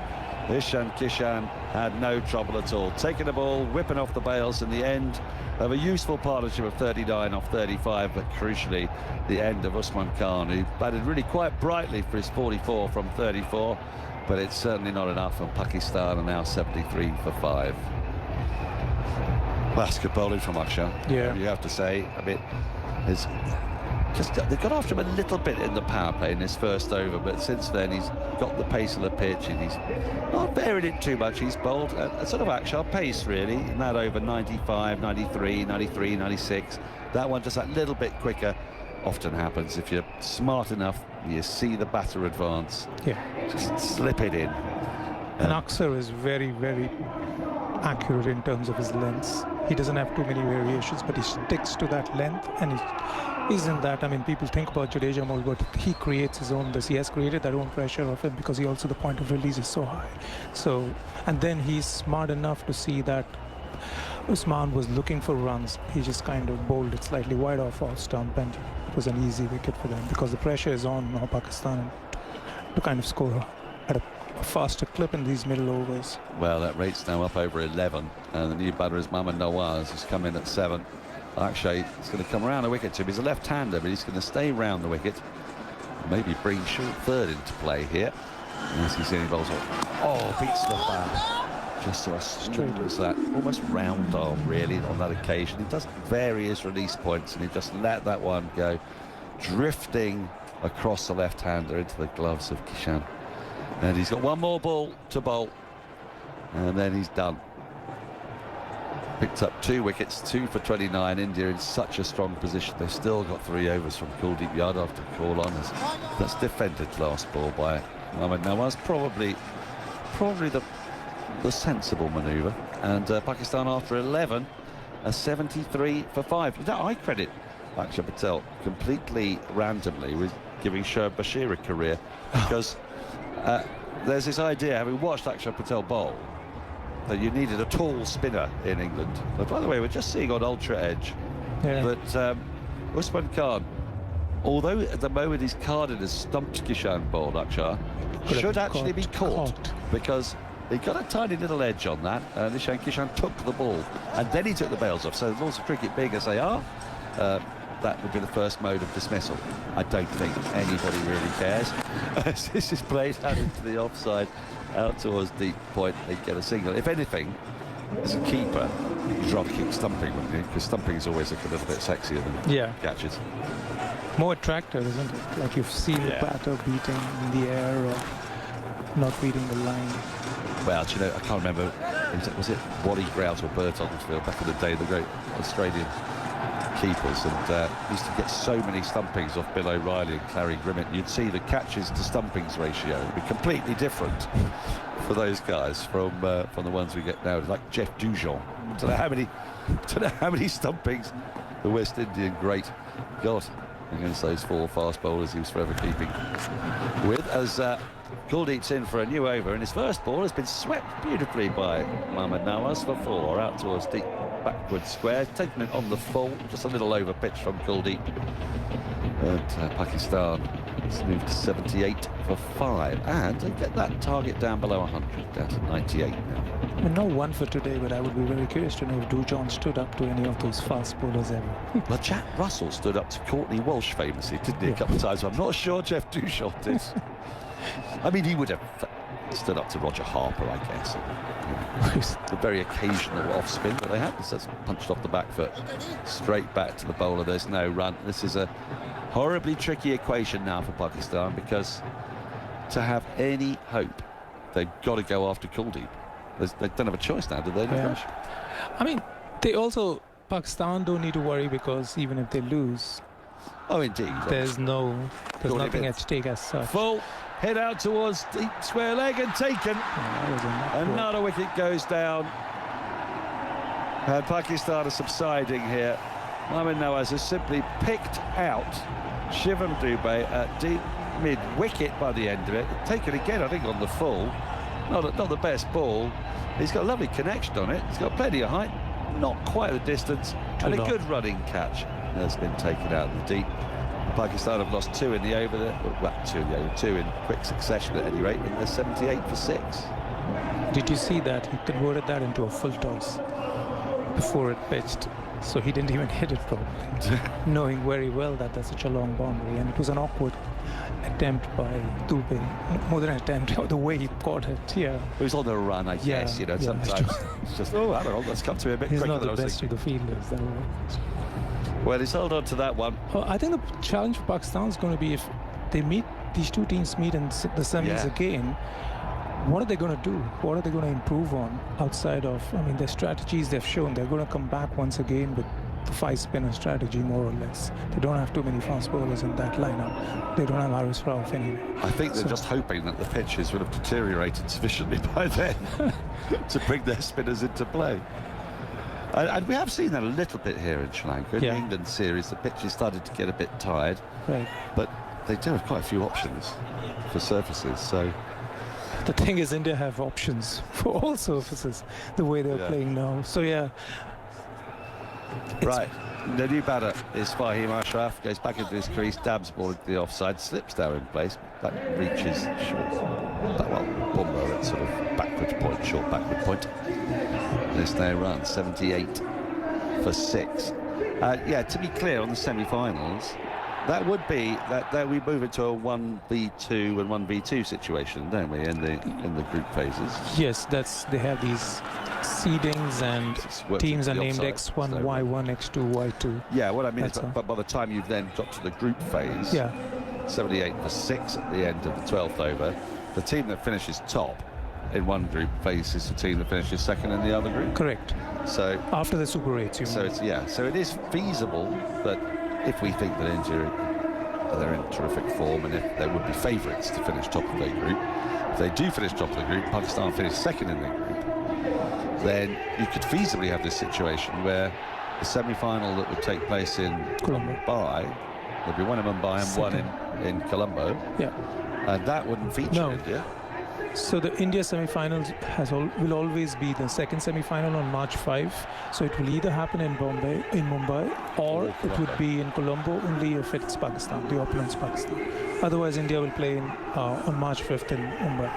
So that second semi-final, that India semi-final, will always take place on the 5th. This much we know. Correct. So now we don't actually know the date of either semi-final because we don't know whether it's going to take place in Colombo. Oh, we don't know the place. Yeah, just for the second semi-finals. So the Colombo, if there was a Colombo semi-final, it could take place in the 5th. It could also take place in the 4th if Pakistan were to finish first and India first, or if both sides finish second in their group. No. Then they would avoid each other. So then the Colombo semi-final would take place on the 4th, wouldn't it? As this is slapped high in the air, could be another wicket, should be another wicket, and is. Taken at long off, another one goes down. 78 for 7, and they're just falling apart here. It's Tilak Varma who's come into the attack. Shivam Dubey's taken a catch. Shadab's gone for 14, and 3 wickets have fallen for 5 runs in the blink of an eye. Will they go to 100? They're all out. Well, I wonder when is the last time Pakistan got all out on 100 against India. One thing they don't have to worry about, I don't think, is a net run rate, because they simply just have to win their last game, and so they probably will continue to fling the bat and want to show some fight. But what have they got left? Shaheen Sharafridi, who knows one way of playing, Fahim Ashraf, who can hit a long ball, and then, well, Abrar and Tariq. There's nothing really there now. But this is really disappointing for Pakistan. Salman Agha said that the key would be forget the toss, forget everything, all the history and all that. Can we execute our plans for 40 overs? They've not lasted 20 overs in that sense. So it's how do they kind of recoup from this? Because this is a big blow for them, even if they know that they're going to go for Super 8s. Because teams will be looking at this contest and picking up some learnings, especially New Zealand are coming. I think it's Pakistan and New Zealand, England also there, right? If England qualify, if they were to beat Italy tomorrow, they would come here. New Zealand would if they go through. Yeah. And the other team is seeded to be Sri Lanka. True. But that is a very interesting group, as this first ball to Shaheen is driven down the ground for a single. Yeah, I mean, that group is the one that holds quite a lot of excitement between now and Friday, because of Australia's loss to Zimbabwe. And the match tomorrow that we'll be covering from Pallekele, Sri Lanka against Australia. If Australia were to lose that, that's high stakes game, yeah. Huge. Because Zimbabwe would then, if they could win their last game against the... That's delivery is driven to short extra cover and there's no run. That would send them through at the expense of Australia. And the interesting thing is that the World Cup needs both teams, one as a host, Sri Lanka, co-host, and the other one as one of the tougher competitors, but at the same time it's a World Cup, so... Tilak is in. This is beautifully driven up and over the top by Fahim Ashraf. He's a very fine hitter of a ball. He actually got Pakistan out of trouble against the Netherlands in the very first game of the tournament when they looked like they were gone. Yeah. And then he came back, he got a little lucky, he was dropped out in the deep, but he struck that over, I think, for 19, and that was enough to get them through against the Netherlands. Otherwise, this game really would have a lot on it. 83 for 7, 93 more needed from 44. Chilak in again, and right in the block hole, looks to give it a whack, and instead just whacks the ball onto himself. There's no run. So yeah, there's a lot to chew through here. A chastening defeat for Pakistan is pretty certainly incoming here. Yeah. I don't see how they've got another route though. The only way they can go is through spin, isn't it? Yeah. There's no experience in the fast bowling lineup outside of Shaheen Afridi, and Shaheen Afridi can be... I mean, he did bowl really well in the Asia Cup final, and I think Pakistan really thought that what they did on that day last September gave them the confidence that they can give a fight once again to India. And the way they started, they had a strategy, etc., but it didn't work out on that. It didn't kind of... the batting is the key there. They don't have the really good deep batting lineup, specialist batters, so that's how do they kind of find a solution for that, is what they need to work on for the next few weeks. Thank you, Nagraj. You go and write the same match report you've probably written on this fixture quite a few times. And, thank you, guys. It was just recycle the old one. The last ball of that over, by the way, was pushed down to the long off for a single, which means Fahim keeps the strike with Pakistan 84 for 7. And Kuldeep is going to continue bowling left arm over the wicket to the left-handed Fahim Ashraf, who tucks the ball into the onside out to deep backward square. They take the single. 85 for 7, 91 needed from 41. It's been a one-sided contest, this, from the very beginning. Ishan Kishan with that quite magnificent 70, propelling India to a total that felt 15 to 20 runs too many. The way Pakistan have batted, it's looked about 60 runs too many. Alex Hartley has rejoined us. Oh, I put that much hand sand on that mic. It's gone straight up my schnoz. I felt it was quite strong. High as a kite in 10 minutes. Oh, well, that's good for the listeners. Been waiting for this moment. Kuldeep is in to Shaheen Afridi. Gets struck on the pad. A question is asked and turned down by umpire Dharmasena. He has no interest in that. The ball rolls out to the onside. He doesn't even bother waiting to give the leg by because he knows it's such a contemptuously poor appeal. 86 for 7. Brings Fahim back on strike. He's got to play a lone hand here. He's got to try and find a miracle down the leg side wide. That will help only a bit. It's been pretty tricky stuff to watch, hasn't it? Yeah, it really has. It really has. It's I don't want to say it, but it does feel like it's the same old story. I genuinely thought it'd be closer than it has been. Kuldeep in again. Back in his crease goes Fahim and attempts the late cut, despite the fact that there's a short third and a backward point. There's no run. And Pakistan have played all their games here in Colombo, but India adapted to the conditions so well. So well. And that innings from Ishan Kishan has won the game for them.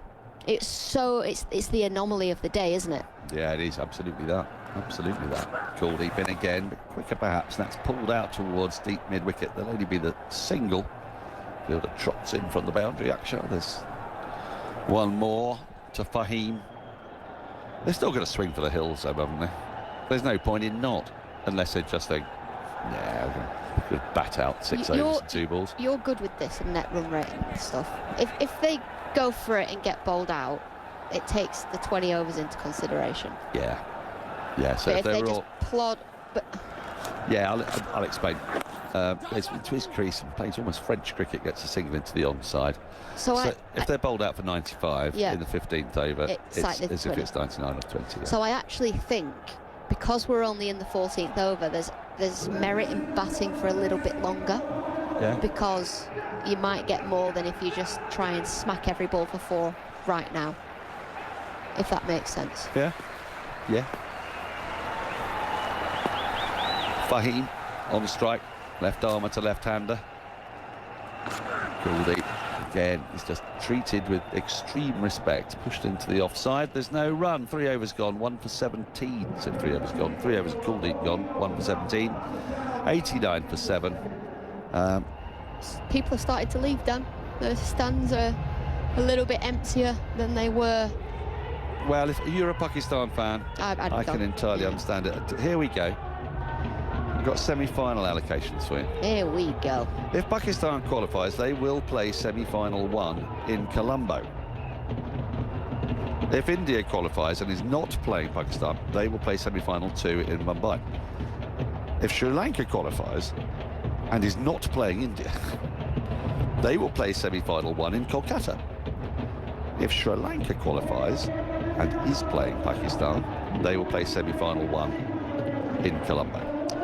The question I've asked is, if Pakistan qualifies and are playing India in Colombo, if both Pakistan and Sri Lanka, if both Pakistan and Sri Lanka fail to qualify, both matches will be played in India. Yes, this much I knew. If neither India, Pakistan nor Sri Lanka are involved, semi-final 1 will still be hosted in Kolkata, semi-final 2 in Mumbai. I'm more confused. What happens if India and Pakistan both reach the semi-finals? Do they not play against each other, potentially? And if so, is that semi-final 1 or semi-final 2? If India qualifies and is not playing Pakistan, they'll play semi-final 2. Do you see what I mean? If Pakistan qualifies, they will play semi-final 1 in Colombo, regardless of who they're playing. Right. I'm well confused. And that would be on the 4th of March, regardless. So India could end up playing Pakistan in Colombo on the 4th. I thought that was a possibility. Nagraj didn't seem to, but it's all a bit moot, because the way Pakistan are playing right at the moment, I'm not sure the semi-final's looking like a very likely proposition. Although I did think that actually they'd stood a really good chance, looking first at the group they were in, and I still expect them to qualify for the next phase. Oh, look, the reality is that India are the best team in the world, and so it doesn't, like, India is such a hard team to beat. They adapt so well in all different conditions. You know, look at the way they've played today. Pakistan, they will play all their games here. So when they're in the Super 8s, if they're in the Super 8s, and they will know the conditions. I don't think they have that fear factor playing anybody else. I think that's a part of that comes into this game, right, because they've lost 8 in a row, soon to be 9 in a row. That can play on your mind. Yeah, fair enough. Tilak Rama is going to bowl again. He's the 6th bowler used, and he took a wicket in the 1 over he's bowled so far. He's bowled to Shaheen Shah Afridi, who I still think, if he's going to target anyone, given that there's still 2 overs of Jasprit Bumrah to be bowled, 2 overs of Varun Chakravarti, and 1 over of Hardik. Kuldeep. Got to. Yeah, Hardik. But I mean, it's not an easy prospect, is it? I'm not saying Tilak Varma is, but if you were looking at what's to come, you're Shaheen Shah Afridi. I might be teeing off here. Tilak Varma in, and no, Shaheen Shah Afridi has gone back into his crease, defended the ball back along the ground, back to the bowler for no run. 87 needed from 35. It's an equation that's almost not worth even mentioning anymore. As Tilak is in. Now he swings, gets a thick top edge, and it runs down a short third. They just take the single, which brings Fahim on strike. And I think the same applies. I think he will have a go here. Because it's a long ball we've seen with Fahim. He's going to have to. It's a lot of long balls. Tilak into him, goes back into his crease, and he flat bats it, not long off. And there's no run as Rinku Singh does the fielding. 91 for 7. Such a shame that it's petering out in the manner that it is. It is, isn't it? It's always the hype game, though, isn't it? We always look at the fixtures and go, oh, we've got India, Pakistan. Now he's swung this high in the air. He's gone straight up the chimney. It's not an easy catch, though, and it's dropped. That never was an easy catch because it was the bowler, Tilak Varma, was running backwards. It was coming over his shoulder. It might have been easier had Rinku Singh or Surya Kumar Yadav, Surya Kumar Yadav was running in from short extra cover. He might have been better placed to take it. Whether Tilak actually called for it, I don't know. It's because it's coming over his shoulder. I mean, it looks like a goober, but they're a bit more tricky. He should have taken it, but he hasn't. He's afforded a life, and Shaheen Shah is on strike again. Swings hard at this, but makes pretty poor contact out towards deep backward square. One more to the total. Yeah, when that first ball first went up in the air, I thought, okay, that's Surya Kumar Yadav's catch. It's got to be. But then the bowler was like, nah, mine. And as you say, it was I feel it was also a harder catch for the bowler. But he got there. He got there. Right, last ball of the over is just punched off the back foot and really well fielded by a slightly angry Tilak Varma, who's cost himself a wicket by dropping that catch.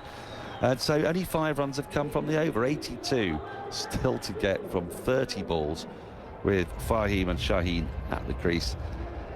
It's done, nearly, not quite dusted. To do the dusting, it's going to be not wearing a pinny. It's going to be Aatif Nawaz. And now that is something I wouldn't want to see. Unfortunately for you, Aatif, you in a little pinny. Although actually I kind of would want to see it now I've thought about it. Do you know, I'm a very efficient duster, so I can do it without a penny. Well, I'll tell you what has not been efficient today. It's Pakistan's batting. That was too easy. Set myself up. 94 for 7. Goodness me. Varun Chakravarti in. Shaheen Afridi's gone after that. Sent it down towards long on. Couple of bounces. They'll pick up a single. It's really been a bit of a horror show, and it started in the power play for Pakistan. They put in a really difficult spot by India, with Sahibzada Farhan dismissed for a duck, Saim Ayub dismissed for 6, Salman Ali Agha dismissed for 4, Babar Azam 5. So between them, the top 4 contributed only 15 runs to the Pakistan cause. Varun Chakravarti into Fahim, who again has gone after this, picks up a single out towards deep mid-wicket. In fact, they're going to get back for 2 here because it's gone into one of those pockets in this ground that we keep referring to, where they can pick up 2. For those interested, the required run rate is just under 17 at the moment. 79 needed from 28 balls. But I think you nailed it, Alex. India have come into Colombo, adjusted to conditions really well, made some good judgments. They were put into bat by Pakistan. Oh my goodness, is that a lizard? Oh, wow. Trying to eat the fly. He's gone after this ball, it's gone up in the air, chance at mid-wicket, and the catch is taken. Fahim Ashraf looking for a big hit, just skies the ball, comfortable catch at mid-wicket. And it's Varun Chakravarti who has a wicket. Pakistan now 8 down as Fahim makes his way to the dugout. 97 for 8, 79 needed off 27 balls. And this is turning into an exhibition performance from the Indians. A really straightforward catch for Rinku Singh. As Fahim continues to slow walk off the ground. He goes for 10 off 14. And, well, he's walking off disappointed, and it makes sense because it really has been a dismal performance by Pakistan today. And apologies, I got distracted by the lizard. The lizard is on the outside of the glass in our commentary box. The fly is on the inside of the commentary box, and the lizard is trying to get to it, but it doesn't realise that the fly is actually on the inside. But the thing is, I've just taken a video. The lizard is fully sticking his tongue out and going, why am I not catching this fly? And the fly is just casually walking away from it, going, you idiot. Yeah. Well, it's almost a metaphor for the game that we're watching right now as Abrar Ahmed makes his way out to the middle. Varun Chakravarti into Abrar, striking on the pad, that looks out. Umpire puts his finger out. Abrar goes first ball. Varun Chakravarti is on a hat-trick. He's reviewed it because he may as well, but it looked pretty straight. And I think Varun Chakravarti is going to find himself on a hat-trick once this review is done. Pakistan 97 for 9. Review for LBW. Original decision is out. It is a fair delivery. I'm looking at the split screen. That's the voice of TV umpire Chris through. Gaffney. Gap on the left. Clearly no bat. Yeah, no bat involved. We can go to ball track when available. Yeah, this is going to be Clear hitting. gap on the left-hand side. Just waiting for ball tracking. Yeah. About 3/4 of the way Original up. decision is out. It's ball Pitching outside tracking. off. Impacts in line. Wickets hitting. Kumar will get you back on screen and you can stay with your original decision of outs. Yeah, Varun Chakravarti just too good for Abrar. He's going to walk off. Pakistan staring down the barrel of a big, big defeat here. And India could really put the exclamation mark on this win with a hat-trick to finish the game. Yeah, that would... Varun Chakravarti, 2 for 17 of his 2.4. Yeah, that would be a way to finish for India and all the fans that have travelled. We were talking about how flights were so much more expensive as soon as they got the go-ahead to play this game. All the hotels were fully booked. Ours is absolutely carnage. Our hotel, because the India team are in it, and there's so many fans in there. It would be the perfect ending for this rivalry, would be to get a hat-trick. And for the second time today, we've got a hat-trick. But it's not what you... Hat-trick ball, yeah. Hat-trick ball. Hat-trick ball. We've not coming actually up. had a hat-trick. Now, Simon Ayub earlier took 2 and 2, bowled a pretty good hat-trick ball, but couldn't get the little outside edge that he was looking for. Well, he bowled an absolute beauty, so we'll just see what Varun does here. He's got the number 11, Usman Tariq, to bowl to. It's a hat-trick ball.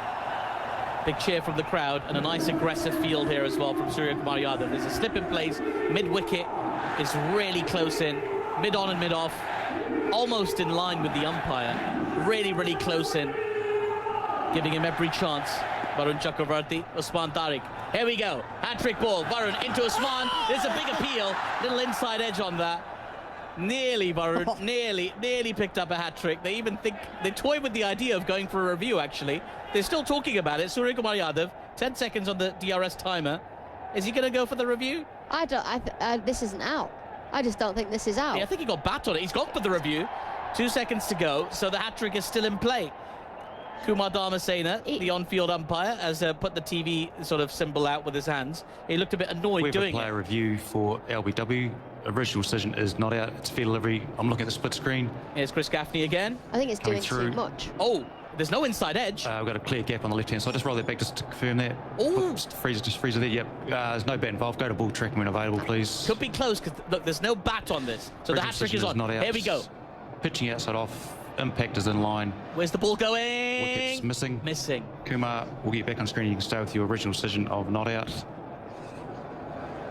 Well, it won't be a hat-trick for Varun Chakravarti, but like Simon Ayub before him, he came mighty close, bowled an excellent delivery. If anything, a little bit too good for Usman Tariq. It's the second time today we've had a hat-trick delivery, and the ball's been too good for the batter. That field is just spread, but only a tiny bit now for Usman Tariq. It's India looking for the kill. Varun Chakravarti into Usman, who leaves the ball outside the off-stump, goes through to the keeper. There is no run. And Ishan Kishan knocked the bails off and asked the question of the square leg umpire, mostly in jest. Pakistan 97 for 9. It's been a horror show batting performance from them today. Just really, really struggled to find any kind of rhythm. Usman Khan, the only batter with any kind of significant stay out in the middle. 44 off 34 for him. Only 2 other batters getting into double figures so far. Shadab Khan 14 off 15. Fahim Ashraf on 17 off 14. And they find themselves in a horror position. 79 needed off 24 balls. Rinku Singh's going to have a bowl here for India. Why not? Yeah. Might as well give the keeper a bowl. Bowler number 7 for India. Ishan Kishan will be bowling next to get the glory.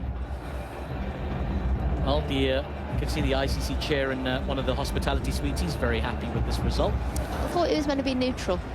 Well, he's thrilled.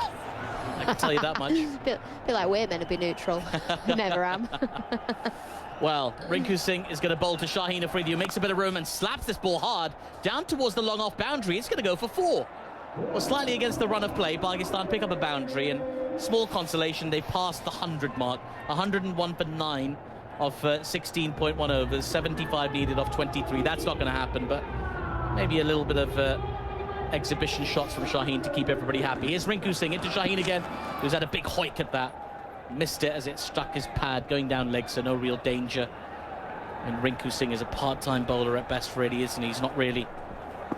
I don't know why he's bowling. They're just sort of toying with Pakistan at the moment. Here's Rinku in again. Shaheen's gone after it, got a little under edge. It's going to go down towards the fine leg boundary, and it's going to go for 4. So, again, it's not really going to make any smiles appear on the very glum-looking faces in the Pakistan dugout. But it could turn out to be valuable for the net run rate. They could just get a few more runs away here. 71 needed off 21. It's been a thoroughly professional performance from India. We'll be wrapping this game up before too long and celebrating victory, but they've tossed Rinku Singh the ball here to try and finish the job. In he comes to Shaheen, who makes a bit of room, big swing, and he just doesn't connect. He connects with thin air, really, as Ishan Kishan, as he's so fond of doing, knocks the bails off again. Square leg umpire comes in again to put them back up. Don't really know why he's bowling here, to be honest with you. Tiffers, they've got so many options. Here's Rinku in again. Shaheen goes after it, clobbers this ball down towards long on. Couple of bounces to Shivam Dubey, and he's turned down the run there, Shaheen, so he's going to try and farm the strike. He hasn't bowled for a while. The last time Rinku bowled, as in he comes again to Shaheen, who again clobbers this ball down to long on. This time he will take the single to keep the strike, because that was the last ball of the over. So 9 runs off that Rinku Singh over, 106 for 9 with 3 overs to go. Yeah, Rinku Singh hasn't bowled in his last 3 appearances for India, and he's made sort of sporadic appearances. He hasn't been in that lineup all the way through, but he hasn't bowled in either the game against the USA or Namibia. He didn't bowl against South Africa in the series that preceded this match. He last bowled against New Zealand on the 31st of January in a T20 international. And there, his return was 4 balls, 1 for 7. Oh, well bowled. It's not awful. Well, he's bowled 6 balls, none for 9 there, and here we go. We're going to have the opening bowler, Hardik Pandya, back into the attack. He's got 1 for 8 from his 2 overs. Don't know why Rinku bowled that one. Why not? Maybe just thought, see if he can get the game done. Maybe just give him an over under his belt. Might be handy later in the tournament. Here's Hardik Pandya into Shaheen Afridi. He bowls. Shaheen ducks underneath the bouncer. It's quite a short delivery. Umpire signals wide. And he looks so irritated with his signal there, Kumar Dharmasena. He's almost sort of willing the Indians to finish off this game. They're like, come on, lads. Well, Shaheen actually called the wide before the umpire, which you're not supposed to do. 69 needed off 18, but just 1 wicket needed for India to wrap up this game and make it 3 wins and 3 in this tournament. And perhaps even more significantly, keep their dominance in this T20 rivalry against Pakistan going. Here is Hardik Pandya into Shaheen, who comes down the track and has a big swing at that. And I don't know if he got anything on it, but it wasn't a clean take from Ishan Kishan, so it was sort of a stifled appeal there. Shaheen's just sort of blind swinging at the moment. He's on 16 off 15. He has hit 2 boundaries, but he's kind of playing just for fun at the moment. Just taking a look at that swing. Eyes went off the ball. Sweat flying off his forehead as he spun himself in the ground. I think he got something on it there, Shaheen. I think it was dropped behind. That's technically a drop for Ishan Kishan, a rare blemish, and it really came when it doesn't really matter anymore in this game. Here's Hardik into Shaheen, who's got a hold of this. He sent this ball sailing. Is it going to go out over the boundary? Yes, it is. Kuldeep Yadav has just palmed the ball over the boundary for 6. He should have taken it. He got into position, did Kuldeep Yadav. The catch was there for the taking. We've had 2 drops from India in 2 balls. Do they want to finish this game or not? 63 needed off 16 balls. Well, doesn't Kuldeep Yadav normally field about short fine, short third? He's at long on there. And that should have been taken, and he's dropped it over the boundary sponge for 6. I mean, this is just getting a little bit sloppy from India. I know they're going to win this game, but I know they should have and could have bowled Pakistan out for less than 100. They could have done. That drop sort of reminded me of that meme, you know, this waiter on roller skates. Here's Hardik Pandya into Shaheen Afridi, who has a big swing and again doesn't connect as it goes through to the keeper. That's the worst cricket shot I've ever seen. He nearly swung himself. He did a pirouette. He went 360 degrees with that shot. big swing from Absolute Shaheen. send. Oh, all the way around. If he connected, he would have looked a bit like Brian Lara, but he didn't connect, so he looks a bit like someone who failed an audition for Dancing on Ice. I saw some bad ones during the Ashes series, and that tops him. Well, it's with an outside chance of ending up top scorer for Pakistan. 22 off 17, Shaheen. Hardik Pandya into Shaheen, who makes a bit of room. Full toss driven down to long on. He took a few steps as if to take a single and then opted to leave Usman Tariq where he is. He's on absolute send-it mode here, Shaheen Shah Afridi. He's trying. He's trying just to close down that gap a little bit. A little bit sloppy from India, really. They don't really want to do this. Just let any sloppiness creep into their game. They've been thoroughly professional, and they've put themselves in a position where they can't lose this game now. So they won't matter, but Gautam Gambhir, I'm sure, will be putting a few notes in his notepad. Here's Hardik into Shaheen again. Again, pulls this ball out towards mid-wicket. Will he take the single this time? He does. So there'll be one delivery for Usman Tariq to try and survive to take this game into the 19th over. Earlier today, we saw a breathtaking knock from Ishan Kishan. Just unbelievable batting from India's number 3. He's hitting India's number 1, I should say. He's right at the top of the order, isn't he, with Abhishek Sharma. 77 off 40, 10 fours, 3 sixes. He looked like he was playing on a different surface to every other batter that's been out here today, including the Indian batters, I would say. So fluent, and definitely the difference between the two teams. Hardik into Usman Tariq. Bowled him! Middle stump from Hardik. He had one ball to dismiss him, and he used that one ball to perfection. India register a huge win over Pakistan. They win by 61 runs, having bowled out Pakistan for 114 with 2 overs remaining. A sensational win for the hosts, who are here in Colombo just to play this game. But they've turned up to Colombo, they've done a perfect hit job on their rivals, and they've kept their dominance over Pakistan alive. India victorious here in Colombo by 61 runs. And for 99.9% of it, Alex Hartley, they were flawless. Yeah, they absolutely were. They adapted so well to the conditions. At the halfway stage, yes, Pakistan were probably chasing 10 or 15 more than they should have or could have been. Shaheen Shah Afridi didn't bowl too well. There was also a few overs that, you know, a little bit sloppy from a couple of the Pakistan bowlers. But India, as you say, absolutely flawless. They are the best team in the world. They adapted so well to the conditions. Ishan Kishan, in particular, absolutely outstanding with his 77, really set the tone. And unfortunately, when you lose 4 wickets in a power play, you're very, very rarely going to get over the line. And it was only Usman Khan with his 44 that gave Pakistan a sniff, half a chance, not even half a chance. He looked like he was going all right until he came down the pitch and got stumped. Well, got caught behind as well. It was 2 in 1. But yeah, a dominant display for India, who just fly in for this game and then fly back out. Yeah, they do. They've got to give themselves a lot of credit, really, India. They've come into a difficult scenario and put on a terrific performance, really, here today. How good was that innings from Ishan Kishan, Alex Hartley? Yeah, amazing. Amazing. Like we were just saying, you know, he really set the tone at the top of the order. It looked like he was batting on a different surface. You know, he went out and just made everything look so easy, you know. Pakistan only bowling the 1 seamer, so he thought, okay, fine, I'm just going to have to take down the spin, and he did that perfectly. I mean, I'm 95% sure he's going to get player of the match, and rightly so. But it wasn't an easy wicket out there, but he just made it look so easy. And So Daniel Norcross is going to join us.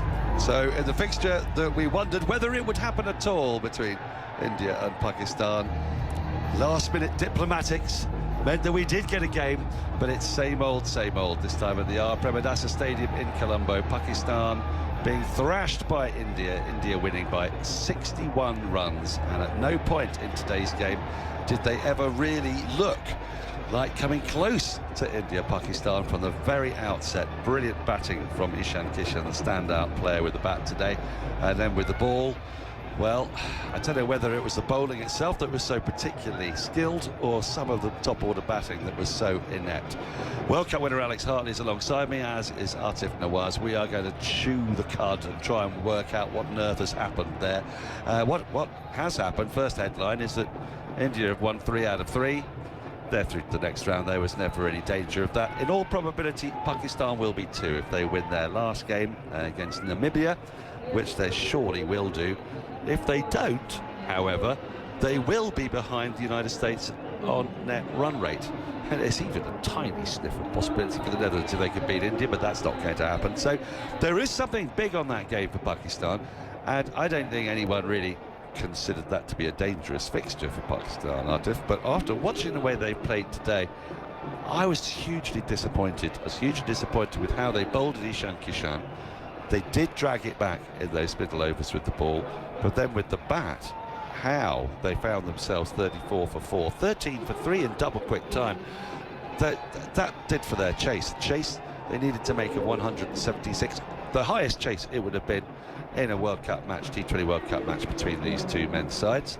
But nonetheless, it felt like a pretty limp performance. It really did. I think it's fair to say that this Pakistan team didn't play to their potential. They're a lot better than that, particularly their top four, who would have really fancied their chances, despite the fact that they let India get about 20 runs too many. Shaheen Afridi, very expensive with the ball today, just couldn't find anywhere to hide. 15 runs off his 15 and a half runs off his 2 overs apiece, so 31 from his spell altogether. And Shadab, also expensive, went for 17. Salman Ali Agha, with many options with the ball, used 7 bowlers in total. He was given good performances by Usman Tariq, Saim Ayub, and himself bowled really admirably. You're going to leak runs somewhere against India, I suppose. At 175, they did let them get away 20 more. Perhaps they felt the need to overcompensate when they came out to bat. Not even overcompensate, but compensate for that when they came out to bat their top four, and they sort of played all manner. Yeah, thank you very much. I'm down here with Ishan Kishan as the man of the match. I'll ask Kavita Singh, Senior Vice President of Aramco, to please hand over a fabulous award for an absolute fabulous innings. 77 today, that's got to feel amazing, Ishan. 100%. I think the wicket was not that easy in the beginning, but you know, sometimes you just have to believe what you want to play, what shots are on, and you know, you have to just focus on your strength. So I was just keeping it simple and, you know, watching the ball and playing with the field, maybe trying to make them run as much as they can. But yeah, I think it worked pretty well in my side. Everything looks this completely in sync. Your hands look magnificent. Today you favoured the offside a little more than you have in other tournaments. Was that something that was, you had in your game plan? I think I did work a lot on my offside game. You know, it will give me the balls where I want them to bowl if I play good shots on offside. So I was just trying to hit the gaps because it's a big boundary, and you know, when it's a big ground, you get bigger gaps. So I was just trying to keep it simple, like I said, trying to hit the gaps, trying to at least take 2 runs, because you know, wicket was not easy, and you know, I had that in mind that we need to put like total like 160, 170 runs, and it will be a very good total for us. Ishan, the lead up to this match is enormous from both camps, I'm sure. Yeah. Lots of pressure, lots of anxiety. Do you feel now that there's a sense of relief now moving into the back half? 100%. I think, you know, India versus Pakistan, it's always a special game, not only for us, for our country as well. So, you know, we had to win this one. It was a very important game. And, you know, they had a pretty good spinners in their side, and we were just supposed to, you know, play the good shots. And, yeah, winning this against Pakistan team, you know, it will give us a lot of confidence going ahead in the tournament, and, you know, we'll try to just keep the momentum going. A quick word on Jasprit Bumrah and Hardik Pandya in those first 5 overs.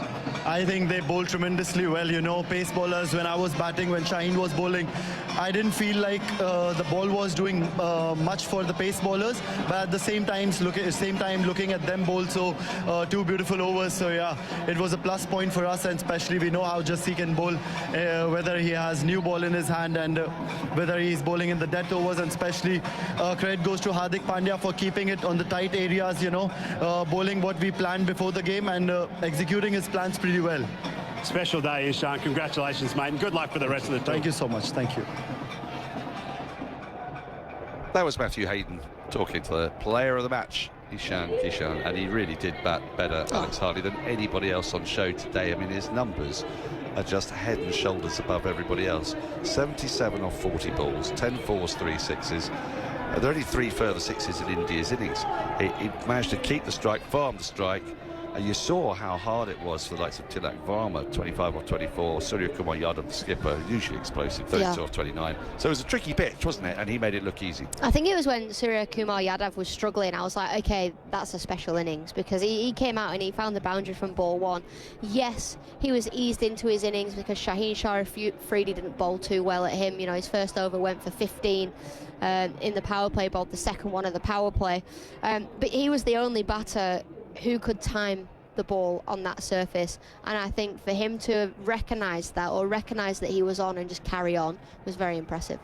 It started pretty well for Pakistan, by which I mean at the first over. Yeah. When Salman Ali Agha, the skipper, brought himself on to bowl, and we've seen a few different bowling plans from Pakistan. They are a flexible outfit, which should stand them in good stead for other challenges later in the tournament. And he picked up the wicket of Abhishek Sharma really early on. To that stage, 1 for 1. End of the first over. You're thinking game on. Crowd's gone berserk. Atmosphere's amazing. Place is completely packed. And you didn't hear silence, because although there's about 80% Indian fans, about 20% Pakistan fans, so they made their presence really felt. But it was in that partnership which dominated Ishan Kishan. 87 they put on in 7.4 overs, of which Ishan Kishan scored 76. I mean, I don't want to belabour the point, but it was where he was hitting it. Matthew Aid was talking about accessing the offside. I mean, some of his leg side sixes were enormous. Did Pakistan bowl badly at him, or did he just have one of those inspired days? I think they were bad, but I think Shaheen Shah Afridi bowled badly. I don't think he's bowled well at all in this tournament. He definitely doesn't look at his best. He couldn't nail his Yorker. He was either too full in the slot or he was too short, so I don't think he necessarily bowled well. And then there was probably 1 or 2 bad balls and over. There was a few outside the off stump where, I'm sorry, if you've got the covers up in the power play, you're going to get cut for 4 as a spinner, and everybody knows that. You know, a Brar in particular was really expensive, unusually expensive for him. I think he was one of the best spin bowlers in the world, just couldn't quite get it right today. So I think Ishan Kishan, with the way he was batting, also made Pakistan bowl poorly, if that makes sense. Yeah, I mean, Abrar was a massive disappointment for me. 3 overs for 38. He was taken to the cleaners. I'm going to try to find some crumbs of comfort, some kernels of hope, because this tournament is far from over for Pakistan. We've mentioned it already. They beat Namibia. They've got 3 more games to play in the Super 8s, with a real chance of getting through to the semi-finals, playing on pitches like today's really turned. There was some extravagant turn, especially for Saeed Mayoub, who bowled really well today, Aatif. And so Pakistan's game plan of having those spinners is not a bad one, and could yet come to fruition here in Sri Lanka. It's just that in the immediate aftermath of everything else that happened in the game, I know it's hard to see that, but you know, it's not all doom and gloom, is it? Or is it? Your face is suggesting it is. No, I'm just very hot, Daniel, because the AC's off in this room now. Yeah, sorry about that. We're going to have to find some kind of AC balance here. But yes, it is going to be very difficult for the Pakistan team because they... Sorry. Oh, yeah, it's going to be difficult for this Pakistan team because it's going to be quite brutal, the post-mortem back home, and you know there's going to be a really negative reaction to this, despite the fact that, as you said, they still have a very strong chance of making it through to the Super 8s and indeed to the semi-finals, because they have a really good combination. Their spinners, their attack, their balance, it kind of fits this tournament perfectly. What they have to try and keep in mind is they've just played the best team in the world, who've come in and put in a very clinical performance. I feel like India has some kind of psychological hold over Pakistan. Perhaps that head-to-head record, not just in World Cups but in all T20s, Pakistan having only won 3 of the 17 matches they've played against each other in T20 internationals. That's starting to become something that really weighs heavily on Pakistan's minds, and perhaps creating the kind of pressure that doesn't allow them to actually play to their potential. They're constantly looking to compensate in those big moments. I felt like that's Shaheen's big problem as well. He's trying to compensate. Every time he gets hit for a 6, he tries to come back and do something even more complex and world-bending, when really he just needs to try and first up execute his to basics. talk to Salman Ali Agha, captain of Pakistan. Salman, commiserations on the loss. Can you break it all down tactically for me? Yeah, I think we were believing over spinners, and they had an off day today. The execution was missing in some parts of the game, But yeah, we were obviously going to always believe our spinners because they have done really well last 6 months. And with the batting, I think we didn't start well. And in T20 games, if you lose like 3 or 4 wickets in power play, you're always chasing a game. Having watched the 3 games prior to this that have been played here, with the teams batting first, managing to get a score and then defend it, and also with the teams batting second being bowled out, what was it you discussed with your troops, yourself, Hassan and everyone, that said batting second would be the way to go? I think, to be very honest, like in first inning, it was a bit tacky. The ball was gripping as well. So the execution was, I think, missing when it's come to bowling. But I think the pitch played better in the second inning than the first inning. But our bowlers, like we didn't bowl according to the situation. And when it's come to batting, we didn't apply it ourselves and it gave us chance to go deep in the game. Is there anything to be said about this being a big occasion that has you and your team kind of trying to deal with emotions as well on the day? Well, in these kind of games, the emotions are always going to be high. We just need to deal with that because we have played enough cricket and we have played enough these games like that. So it's just we need to gather ourselves very quickly, and we have a game in 2 days' time, so we need to look forward for that as well. And still kind of look ahead to the rest of the tournament, because this isn't the end, is it? Yeah, obviously, if you have to see the bigger picture. We have a game in 2 days' time, so we need to win that game and qualify for the Super 4, and then it's a new tournament start again. Okay, well, all the best with that new start. Thank you very much. Captain of Pakistan, Salman Ali Aga. Now time to speak to Surya Kumar Yadav, the victorious captain of India. Surya, what about the victory today impresses you most? I think this is for India. But yeah, it's completely, we played the same brand of cricket what we wanted to play. I told you at the toss as well. I think batting first was a better option on this wicket, and the way Ishan batted, and he was batting in the last few games and also in the domestic circuit, he batted the same way and took the team ahead. Yeah. In coming here, there was obviously the understanding it would be different, it would be a slow pitch. Was the plan to attack in the way that he did?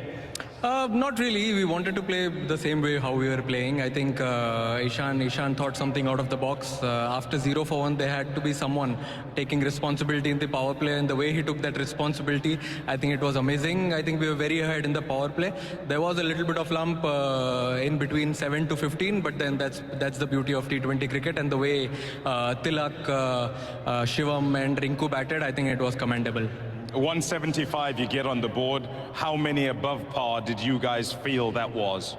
See, it's difficult to tell when we are batting first, because you never know, there might be a little bit of dew, or we might play a little better under lights. But as soon as we reached 175, we thought it was 15-20 runs above par. I think 155 would have been a very tight game, but then 175 was a very good score.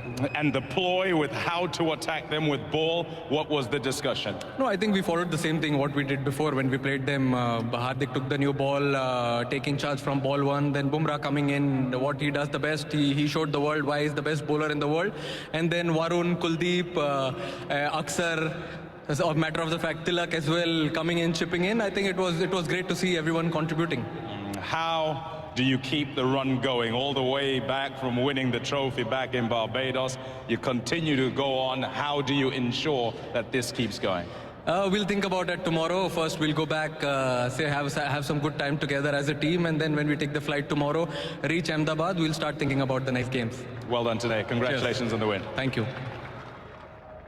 So a couple of little things that come out of that for me. Surya Kumar Yadav, slightly difference of opinion there between him and Salman Ali Aga, who thought that batting first was a good idea. The numbers suggest, well, Pakistan lost by 61 runs. It sounds like it was a good idea, but actually, if you quiz the movement on the pitch, there was a lot more spin in that first innings. I think that it was the right decision to bowl first. The pitch actually did play a little bit easier in the second half, and it's just that Pakistan did not execute very well with the bat at all. They didn't, but the games that have played on here, teams have won batting first and defending. So you sort of, India have looked at that and gone, okay, it might not be what we would usually do, because like Surya Kumar was just saying, that there is that risk the dew might come in, it might skid on, it won't do as much, and it didn't do as much, but they had the runs on the board. It's such a vast outfield. Boundaries aren't that easy to come by. We've seen that throughout the competition. So actually having runs on the board gives you a little bit of a buffer. But Pakistan should have been better, because the ball was definitely doing more in the first innings. It really was, and we were looking at that thinking, right, that the big threats are going to be Varun Chakravarti, Kuldeep Yadav, Akshar Patel, especially bowling at the pace that he did bowl at, or does bowl at. The problem for Pakistan was that they were blown away by Hardik Pandya and Jasprit Bumrah. Now, anybody can be blown away by Jasprit Bumrah, and Hardik Pandya is a very fine bowler who is getting up to 86 miles an hour. But some of the batting in those first 3 or 4 overs, Aatif, will have incensed Pakistan fans, and indeed just fans of neutral fans who wanted to see a tight game. And I don't know where to start. I almost want to start at the end of the collapse, which was Babar Azam, who played a wild heave to Akshar Patel when he's been criticised for being too much of the glue. This was the moment at 34 for 3 when he needed to be a bit gluey, yeah? And he plays a wild swing across the line. He's seen his captain chip a ball up in the air. He's seen Farhan get out to a pretty limp shot early on. That was the time for him to actually lean into his strengths, wasn't it? It certainly was. But I'd rather, if I may, just sort of start at the beginning with Sahibzada Farhan, who was coming into this game. A lot of the build-up about this game was going to be the battle between Sahibzada Farhan and Jasprit Bumrah, because Sahibzada Farhan, memorably took him to task in the Asia Cup last year, became one of the first batters to really dominate Jasprit Bumrah. There was a lot of build-up about that on our coverage. We had Nagraj who was talking about that as well. And then it never came to fruition, because sort of after facing 3 dot balls, he seemed to just crumble under pressure, played this sort of wild cross-batted shot, easy catch, and he was dismissed early. Pakistan immediately on the back foot. Salman Ali Agha did something similar. Saim Ayub was sort of trapped by Jasprit Bumrah, just marginally. I sort of have a little bit more sympathy for Saim Ayub, because he got a very good ball, but a lot of the other shots were born out of compensation.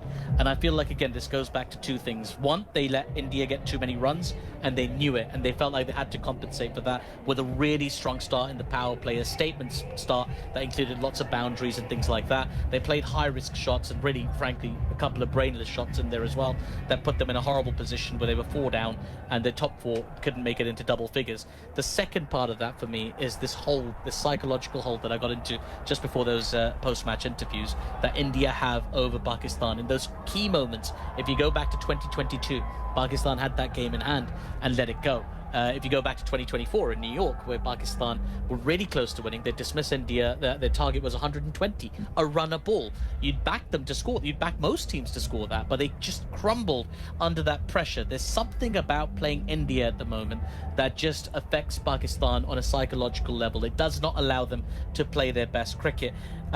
I mean, maybe that's the difference between the 2 sides and the way that they've developed over the last couple of decades. In the IPL, these Indian players face these scenarios on a regular basis where they're being tested, where they're put under intense pressure, where they're in front of massive crowds, and, the scrutiny level is very high. Pakistan, on the other hand, don't have anything like that. They do have the PSL, but the scrutiny isn't anywhere near the level of IPL, and some would argue that the level isn't really on the same scale either. I just feel like right now there's definitely a skill gap. Like, India is undoubtedly the best team in the world, favourites for this tournament, defending champions and all that jazz. We all know that. But Pakistan should have performed better than that. They did not play anywhere near their potential, because had they done, they would have made this at the very least a close game. They just crumbled under pressure. By the time Usman Khan was putting his runs on with